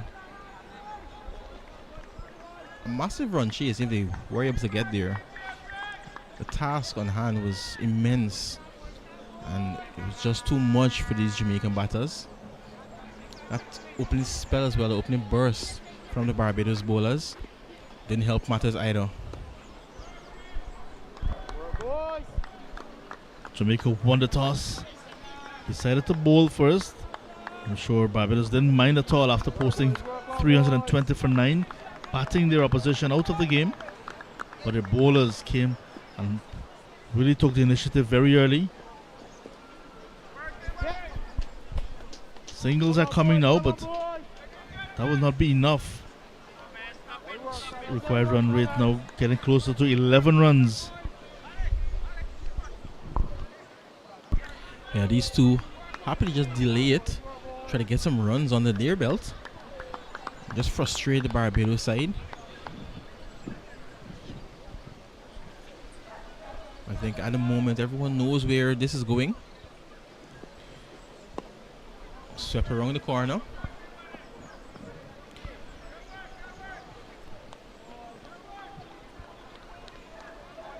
Henry's up to 11 now.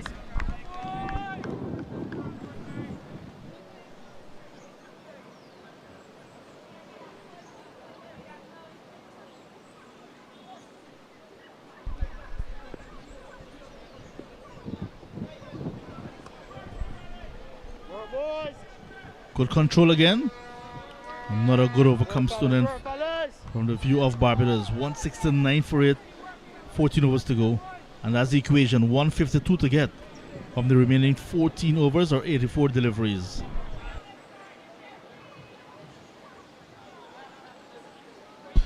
Six bowlers used. 3 for Branford, who was exceptional at the start. 3 for Paris. 1 to Hines, 1 to Parsuram.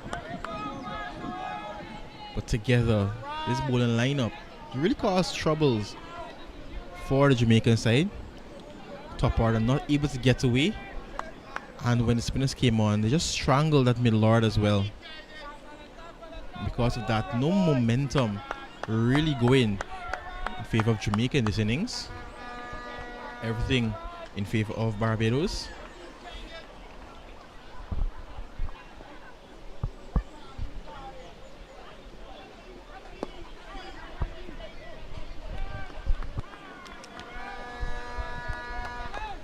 Antigua really is the land of sun and sea.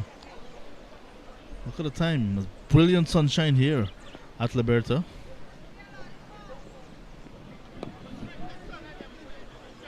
And of course, we've had our moments in the sea, creating memories with water expansive, but we've just used quarter of a decimal.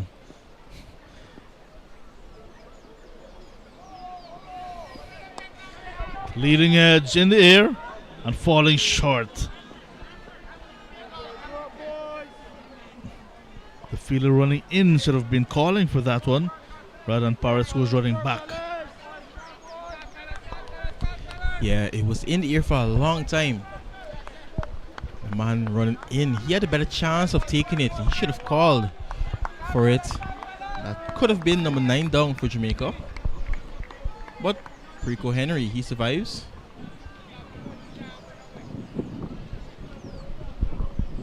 Halfway through his ninth, 1 for 38.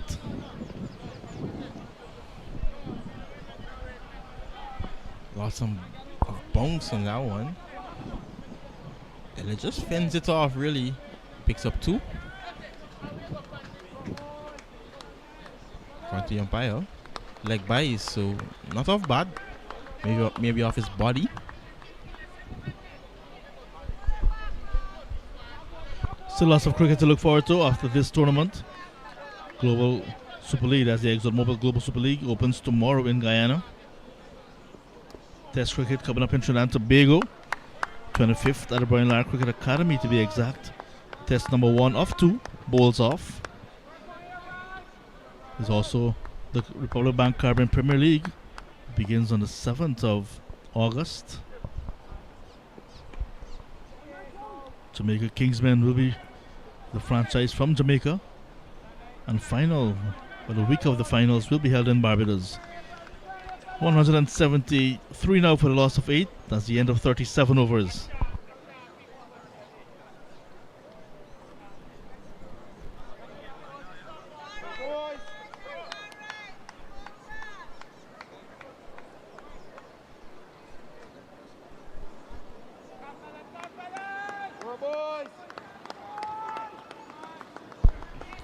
Still lots of support in the field.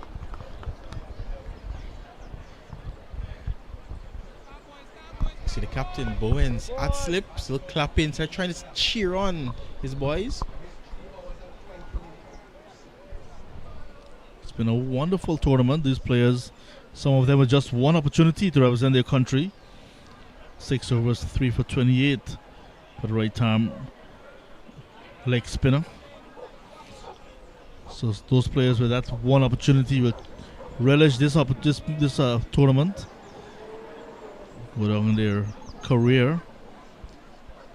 They've played on the 19th in Antigua in 2026.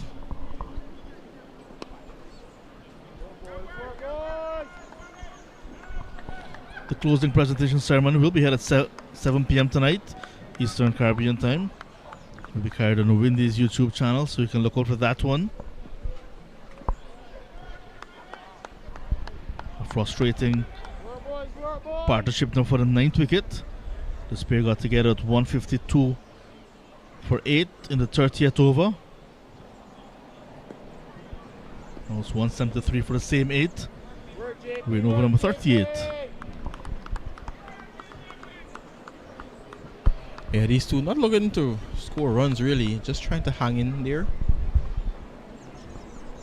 And use the word frustrate the bowlers of Barbados. That one's a close shout. Lots of turn on that googly. We'll have another look.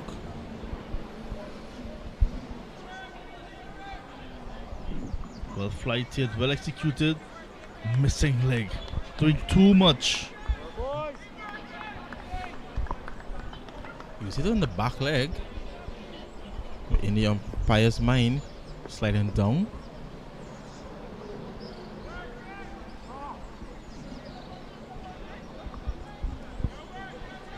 Four dots to start this over.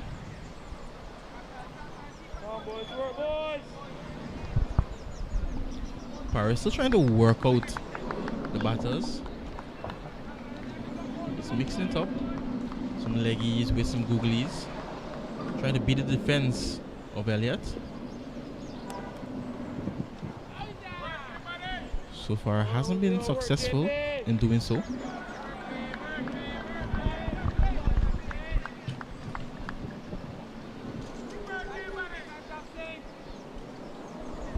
They have been batting time, this pair.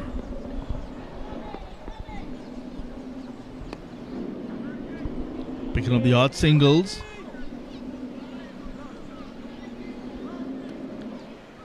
It's a heavy dose of dot balls with the odd singles. I haven't seen boundaries, but they don't need to be rushing things. They're thinking to themselves they have 12 overs after this one still to go. They want to bat for as long as they can, frustrate the defending champions, who chances are will go on, or at this stage will go on to take the title for the second year running. So just want to frustrate them and have a laugh about it later on. But I should be trying to get as many as possible. End of over number 38. It's now 175 for the loss of 8. The target, some distance away, 321.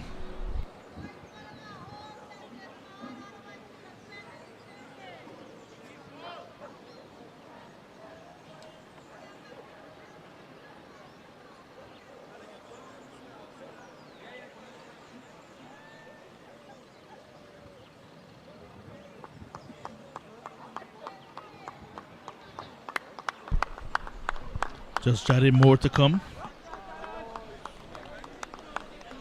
47 from the Mario Hall, 36 from Peter Nelson, 13 from the Marcos Scott. No one else in double figures. It's been a sorry looking reply to a formidable 320 for 9. In the air, but also in the gap. So that's Elliott getting a boundary. And further frustrating, not only Parsuram, but Barbados. Parsuram starts his final over. Yeah, it was short. And Elliott, he rocked back and put it over the man at mid wicket.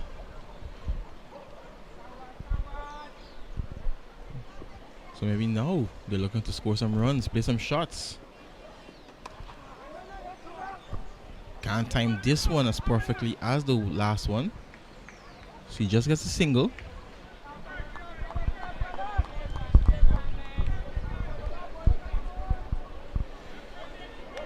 Required run rate jumped over 12 now.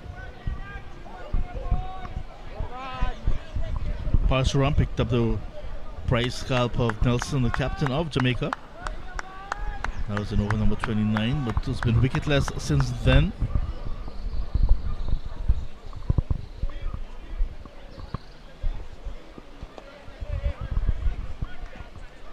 This period have picked up the pace of the track nicely.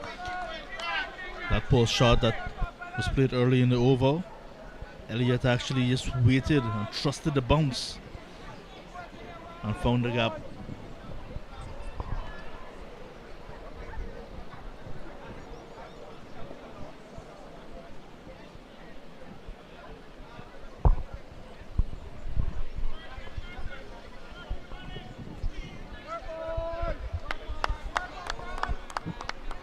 Still a long way to go if you're going to battle the full quarter of 50.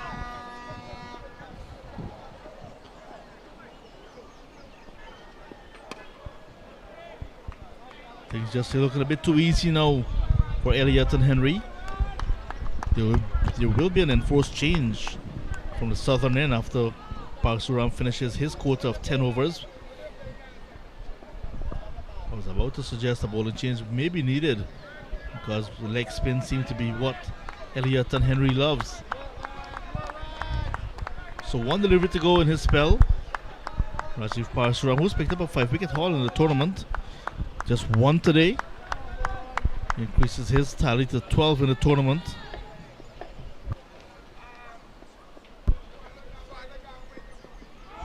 And that's all it will be for him. 39 gone, 181 for the loss of 8.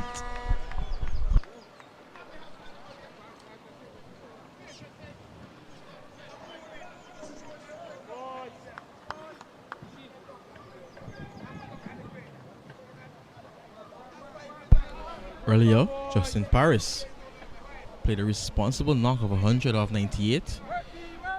Accelerated at the right time. He had some other supporters as well along the way. Clark at the top of the order, made for 9. And here he is now, Justin Paris. With the ball, doing a good job. 7 overs, 3 for 30. He's already jumped to the top of the leading wicket takers list. They're going to add a few more. Maybe pick up a 5-wicket haul.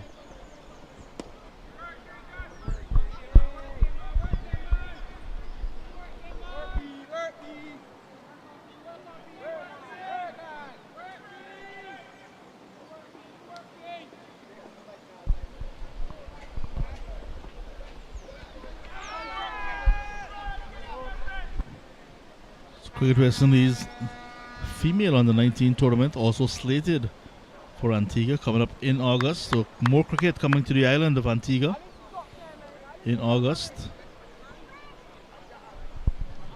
That's something not only the players are looking forward to. Many persons involved in cricket on the island. Match officials, spectators, caterers, because it's such a big industry. Cricket. Next generation of umpires will be exposed as again, like we saw in the men's tournament. Officiating has been good generally. Here at Liberta, we've done all of the games here. We saw consistent decisions being made, whether it's calling of the extras, those wides and no balls, giving batters out unlike before, and line decisions. It's been a wonderful tournament for many reasons. Single with the delivery still to go in the 40th.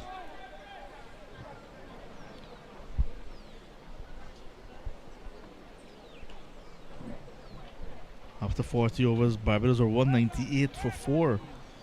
Look at where Jamaica are at the moment. Not far behind. What is that last 10 overs? And 122 runs were scored. That Barbados batted Jamaica out of the game. 40 overs gone, 182 now for the loss of 8.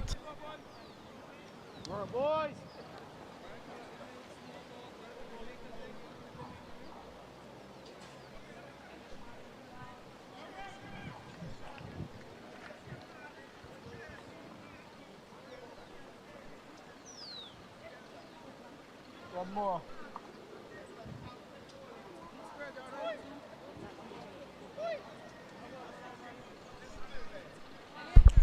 So, end of the second power play. Last 10 overs coming up. Will we see all 10 overs? We'll have to see. Hines back into the attack. The last 10 overs of the innings, between overs number 30 and 40, really, 31 to 40, 25 runs were scored. This pair hanging on. So they've been there before the last 10 overs started. And just they're frustrating Barbados more than anything else because they're not going for the runs. They're just hanging on. Jahidi Hines, 1 for 19 from 6 previous overs. Got the early wicket of Gordon Jr. Starts with a full toss.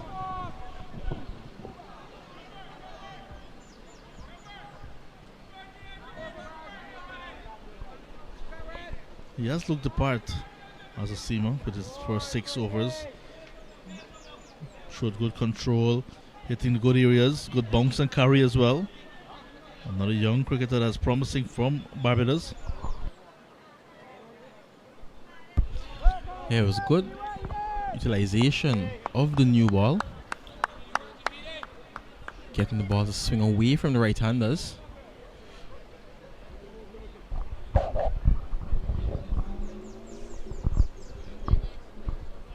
Definitely one to look out for.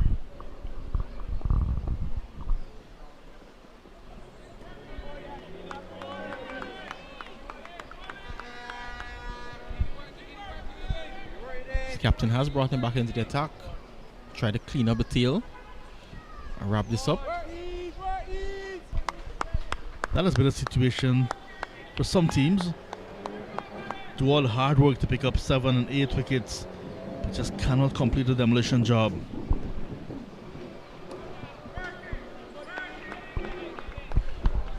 I can see frustration on Hines. What a slow one. Couldn't beat the defense of Elliott. Just throws the head back. Maybe thinking to himself, how much longer? The sun is hot. Come on, fellas, let's get it over with.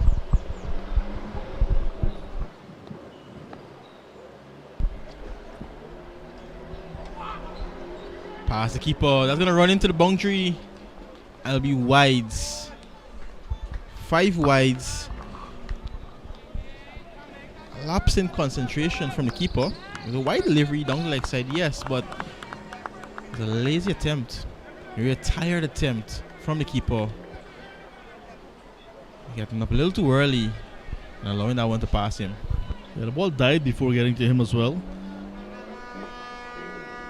Had to get his body behind, put those pads in the way, like a wall. Elliott is like a wall, stroking it around, like nets on a Wednesday afternoon. It does seem like that, right? Batting practice for these two out in the middle.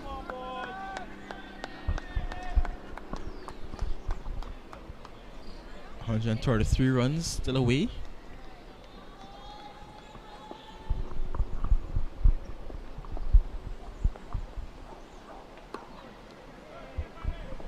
And it seems as though everything that has been served up to them, they're able to just block it out.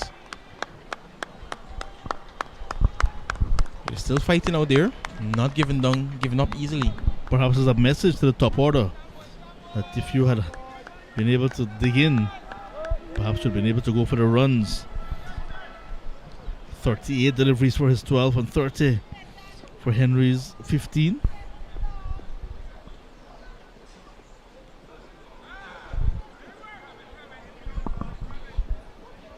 The runs continue to flow. Another single in form of a leg by. So after 41, Jamaica 189 for 8. They need 132 from the last 9 overs.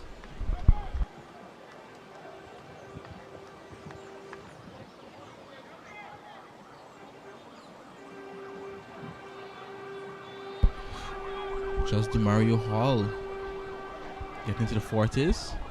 Made 47. It was a good knock. His captain supported him. But they needed someone to stand up and give a big score.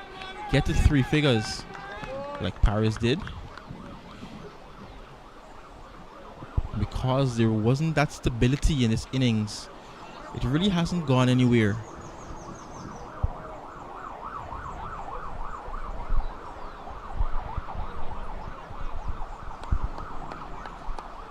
Elliott picked up 4 wickets in the first innings. He's fighting out there with the bat.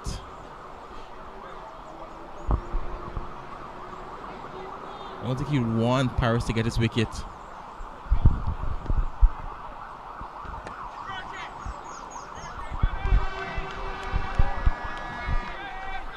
Paris as well, starting his 9th tournament's leading wicket taker. Not able to dislodge the tail of Jamaica. Until now, rear guard action coming to an end for Elliott. Goes for 12 from 41 deliveries. Paris gets his 4th. And now Barbados 1 step closer, 1 wicket closer to 2nd consecutive titles. I think some of the players, some of the management staff, some of the supporters will breathe a sigh of relief and say, finally, the partnership has been broken, and now Barbados 1 wicket away from lifting the trophy. Another look at the wicket, keeping it a bit low.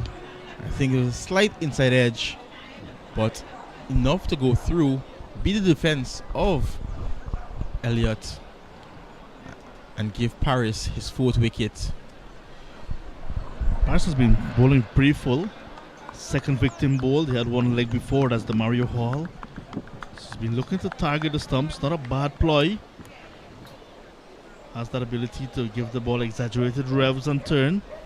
Has a good googly as well. But it's been pretty much tight.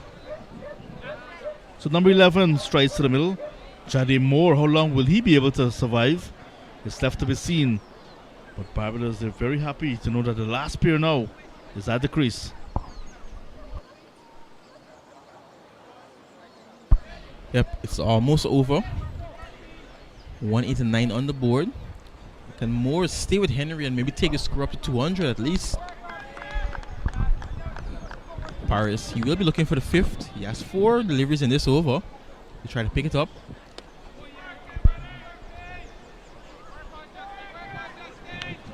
Moore playing away from his body slightly. Big gap between bat and pad. I have a feeling the googling is coming now.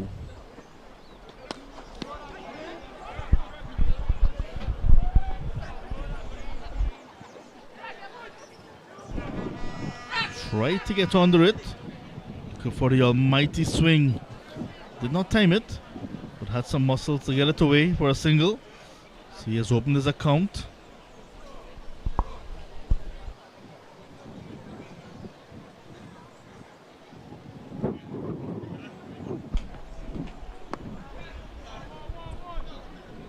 Nicely tucked into the leg side.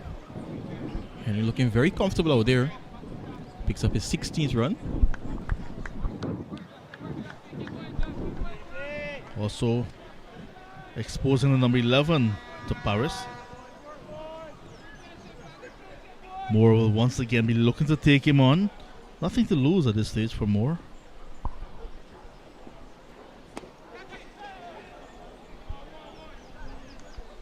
Searching for that 5th wicket. He won't get it in this over. 42 done. 192 for 9. Henry on 16. Moore on 2.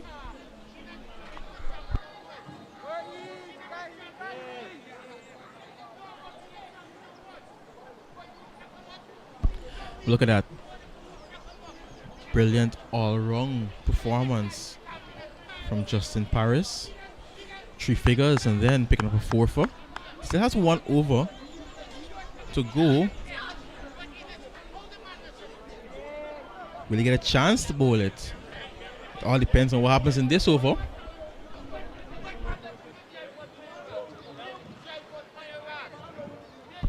But JD Hines to continue.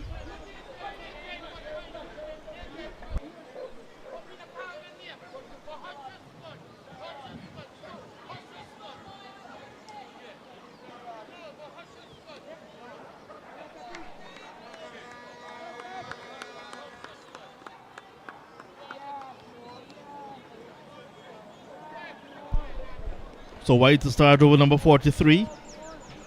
Jahidi Hines starting his 8th. Johnny Moore on strike. Has a brace so far.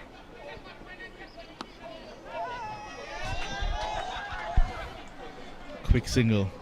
Loud support for Moore as he gets his 3rd run. The Jamaica dressing room very chirpy. Supporting the last pair. It's good to see them in good spirits. Could be very deflating having this big deficit with the last pair in the middle.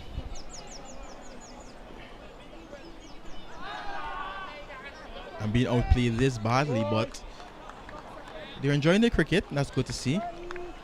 It's good to see them supporting these last two. And I'll tell you something, John, if they do get up to 200, I'm sure they'll have a huge cheer across the ground.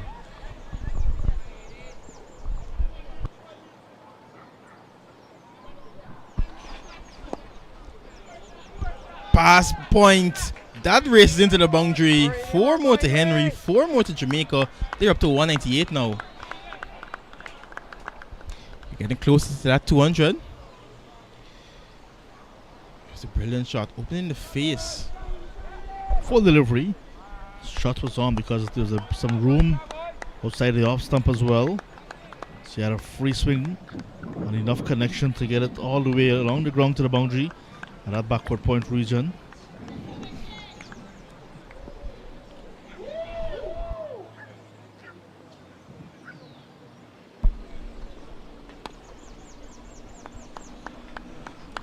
$199 for 9 now with that single.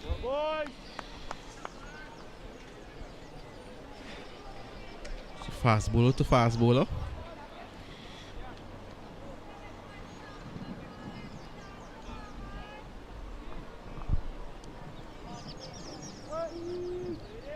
A 122, far distance away. But they're just looking to frustrate things. 200 up on the board with that double. 200 coming up in the 43rd over.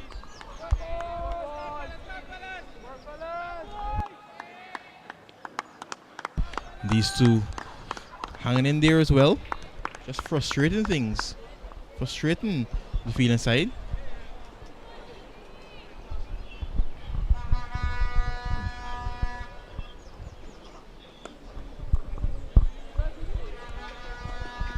These are making it look very easy. And good running as they come back for a double.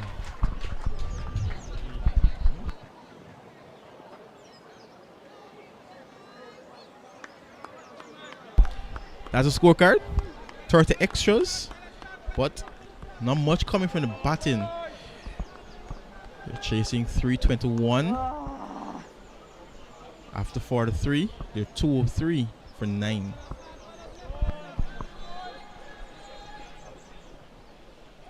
I think Jamaica wanted a lot more from their top order. Binns didn't really give anything. Gordon, he stuck around, spent some time out there, but just a 28. Nothing for Williams. Scott stuck around as well for a couple of overs. Mario Hall, stand out.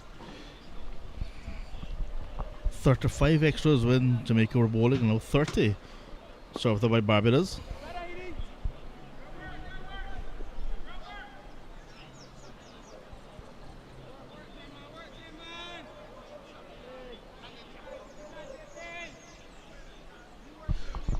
Is the last over of Paris's spell. 4 for 35 up to this point. Has an opportunity to pick up a 5-4 if he can prize out one of these two batters. Last man, Moore on strike. Looking to just work that into the leg side. No one in the fine leg region, so you can understand what he's trying to do. Just didn't execute as he wanted to. Quite cheeky so far, settings from him.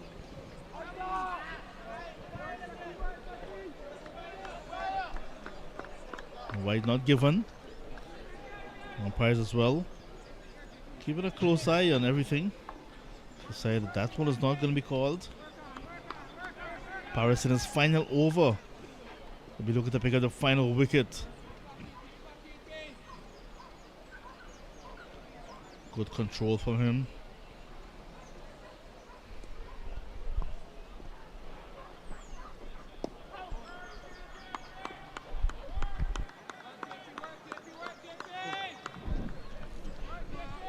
Two deliveries for the leading bowler in the tournament to bowl to the number 11 of Jamaica, trying to get his wicket. And that is the end of it. Congratulations to Barbados, second consecutive title for them, winning this contest against Jamaica by 116 runs. 43 overs and 5 deliveries is what it took to get Barbados the victory, bowling out Jamaica for 204. Much support from the supporters here. You can see the jubilation. Look what it means to these young players. They're celebrating, high fives, handshakes. Well deserved. Congratulations, Barbados. Yeah, Barbados easily the better team on the day, winning quite easily in the end by 116 runs. Really outplayed the Jamaican side.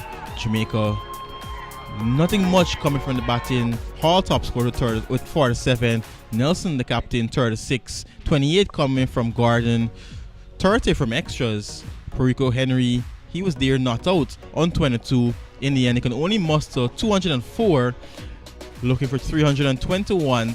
And the bowling of Barbados strangling and stifling the Jamaican batters. Especially the spinners led by Justin Paris, clearly the player of the match.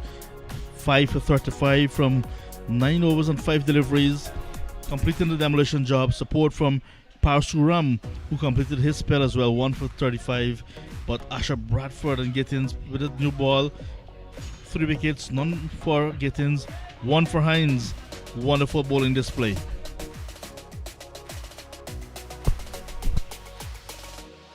So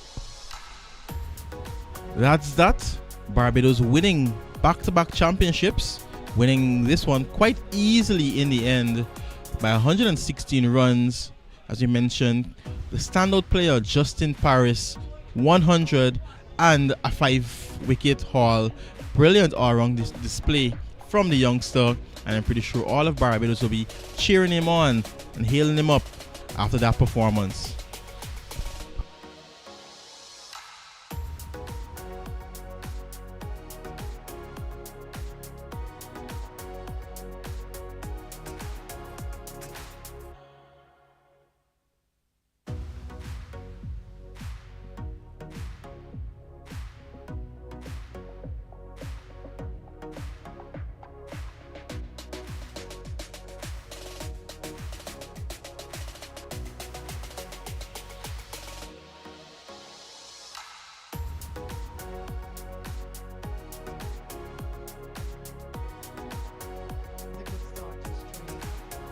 Side here, Brantford, and he beats the keeper. And so coming back for the second.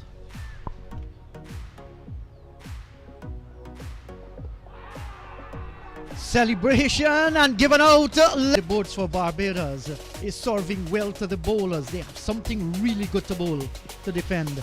Popped into the air. Will the catch be taken? Takes it gleefully. Jamaica, you'll have to really bat out of character, fight strong. But that's an excellent delivery, wrapped on the pad. How was that?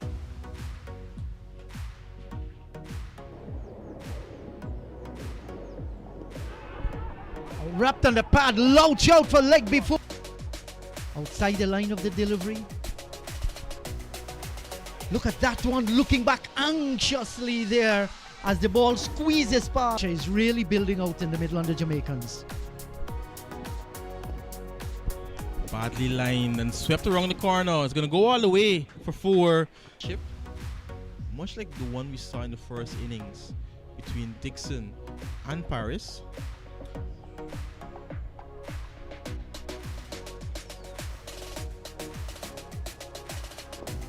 Sweep shot here essayed by Gordon Jr. And that's gone down through backward square. That was not totally a bad delivery, but just a better bat. Short ball this time given the treatment. That deserved to be hit out of the... But for the moment, it's going to be left-hander on strike. Hall. Oh, just short up for a slip. Then Gordon looks to take him on at least.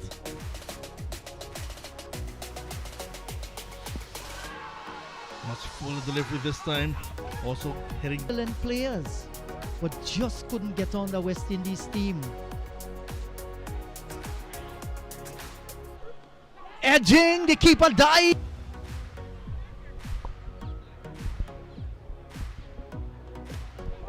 Number 20 begins with a lofted stroke. The one goes the distance.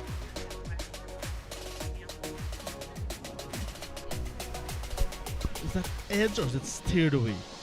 Goes into the boundary nonetheless. 4 runs to the...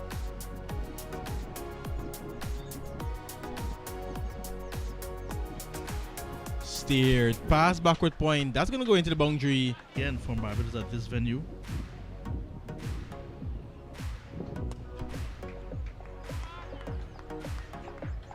Shot deserved for compared to Henry today.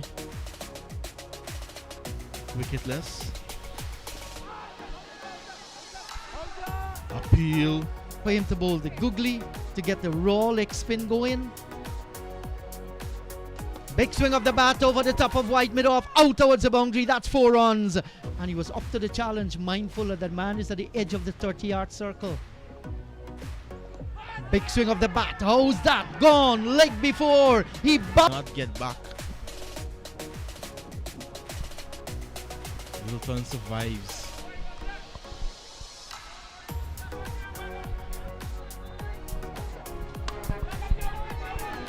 This time, maybe no.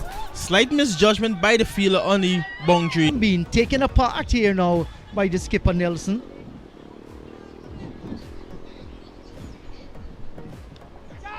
Big swing, the catch. 171 needed.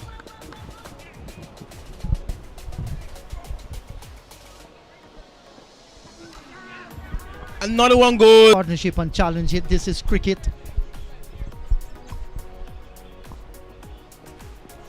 Coming forward and the ball cannons onto the stumps. Another on the boundary. There's extra cover and a mid-off. Toss stop coming forward there. And the ball goes past the diving keeper out towards the fine third man. Sorry looking reply to a formidable 320 for 9. In the air, but also in the gap. So that's Elliott getting up.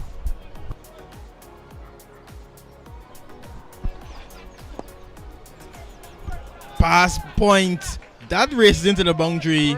2 deliveries for the leading bowler in the tournament to bowl to the number 11 of Jamaica, trying to get his wicket. And that is the end of it.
want to remind you, Barbados, second consecutive year winning this championship, winning handsomely this game by 116 runs over Jamaica in the grand final here at Liberta. Barbados 320 when they batted for 9 wickets. In reply, Jamaica bowled out for just 204. Barbados winning by 116 and taking the second consecutive title. We had the views of the captains, but just before we say our final goodbye, we'd like to say thank you so very much for everyone that made it possible. Inderjit Prasad, Ronaldo Magarel, Andrew Prasad, Lekram Ramutar, Nikosi Williamson, Sion Bovel, Andrew Singh, Sunil Ramlal. My name is John Ramsing. Before we take you to Ronaldo Magarel with the captains, I'd like to remind you to take good care of yourself and each other. Until next time, it's bye for now. Well, what a match we just witnessed. I have alongside me the captain of Jamaica, Nelson. First of all, what's the feeling? That's a little. I can't explain. Words can't explain. Just a little and lose inside, but so it goes. Not the result that we wanted, but unfortunately, this is cricket. Someone have to win, someone have to lose. Let's go back to the toss. When you won the toss, you think, looking back or thinking back, you think you would have done something different? Nah. We thought that the pitch had the maestro to kind of get us to bring Barbados under some early pressure, and from there we could take it from there. But unfortunately, once again, didn't go our way. Where exactly do you think it went wrong in that first innings? Because they really got away towards the end, scoring 122 in the last 10. Yeah, the last power play. They play what you see. Don't create anything. Just play your shots when it's there to play. Play without pressure, without just free-minded cricket. All right, well, tough day, but you guys still played well. Brought second in the tournament. All the best in the future. Yeah, man. Thanks, man. Heard from the Jamaican captain. We'll hear from the Barbados captain now. Gatson, you must be proud with that performance. Yeah, it was a pretty good performance from the fellas. I think we did our job with the bat, and we had established from the beginning of the tour, once we bat well in this tournament, we were going to do well. So I think the fellas did very well. Kudos to Justin on getting 100 in the finals. It's a big thing to get 100 in the finals, and also taking 5. So I think he got the man of the match today by far as one of the best players of the team. I think it all goes back to what Coach Wally Aswit keeps telling us. A game always has 4 stars and all the rest are co-stars. So it's just picking up on when is your day to be the star and when is your day to be the co-star and support. So I think the fellas did that well and supported each other well. Down in the back end, I think kudos to RJ as well, giving us a good bit of sixes in there as well, which gave us a momentum into the bowling as well. And then Rajiv hitting the 6 off the last ball of the innings, just put the cherry on top. With the bowling, I think that we started pretty well. We're pretty disciplined. Kudos to Asher getting a couple wickets in the power play. I think it was pretty good for him. And then in the middle, Justin, Rajiv, and Rafi. I think that it was pretty good from them as well. They stood tight and they didn't get bound down by the fact that Jamaica was scoring a bit. And I think it was just important for me to keep the fellas keep the fellas composed and understand there's no pressure, because at every point in time, Jamaica was under more pressure than us as we scored 300. So scoring 300 is not easy. I think coming down into the back end, we probably just got a bit complacent, but I think at the end of the day, it's still a good win as we came out victorious. Yeah, you guys definitely outplayed Jamaica. A little word now on the individual performances. Yourself finishing with the most runs and Justin Paris finishing with the most wickets. Yeah, I think that's pretty good, but I think the more important stuff from us was winning the tournament. But the individual achievements, that was just cherry on top as well. Awesome. Well, congratulations once again, and I'll let you go and celebrate with the boys. All right, well, there you have it. Thanks for joining us on a live and louder production. This has been the finals of the CWI Rising Stars on the 1950 Over Championships. Barbados winning back-to-back championships.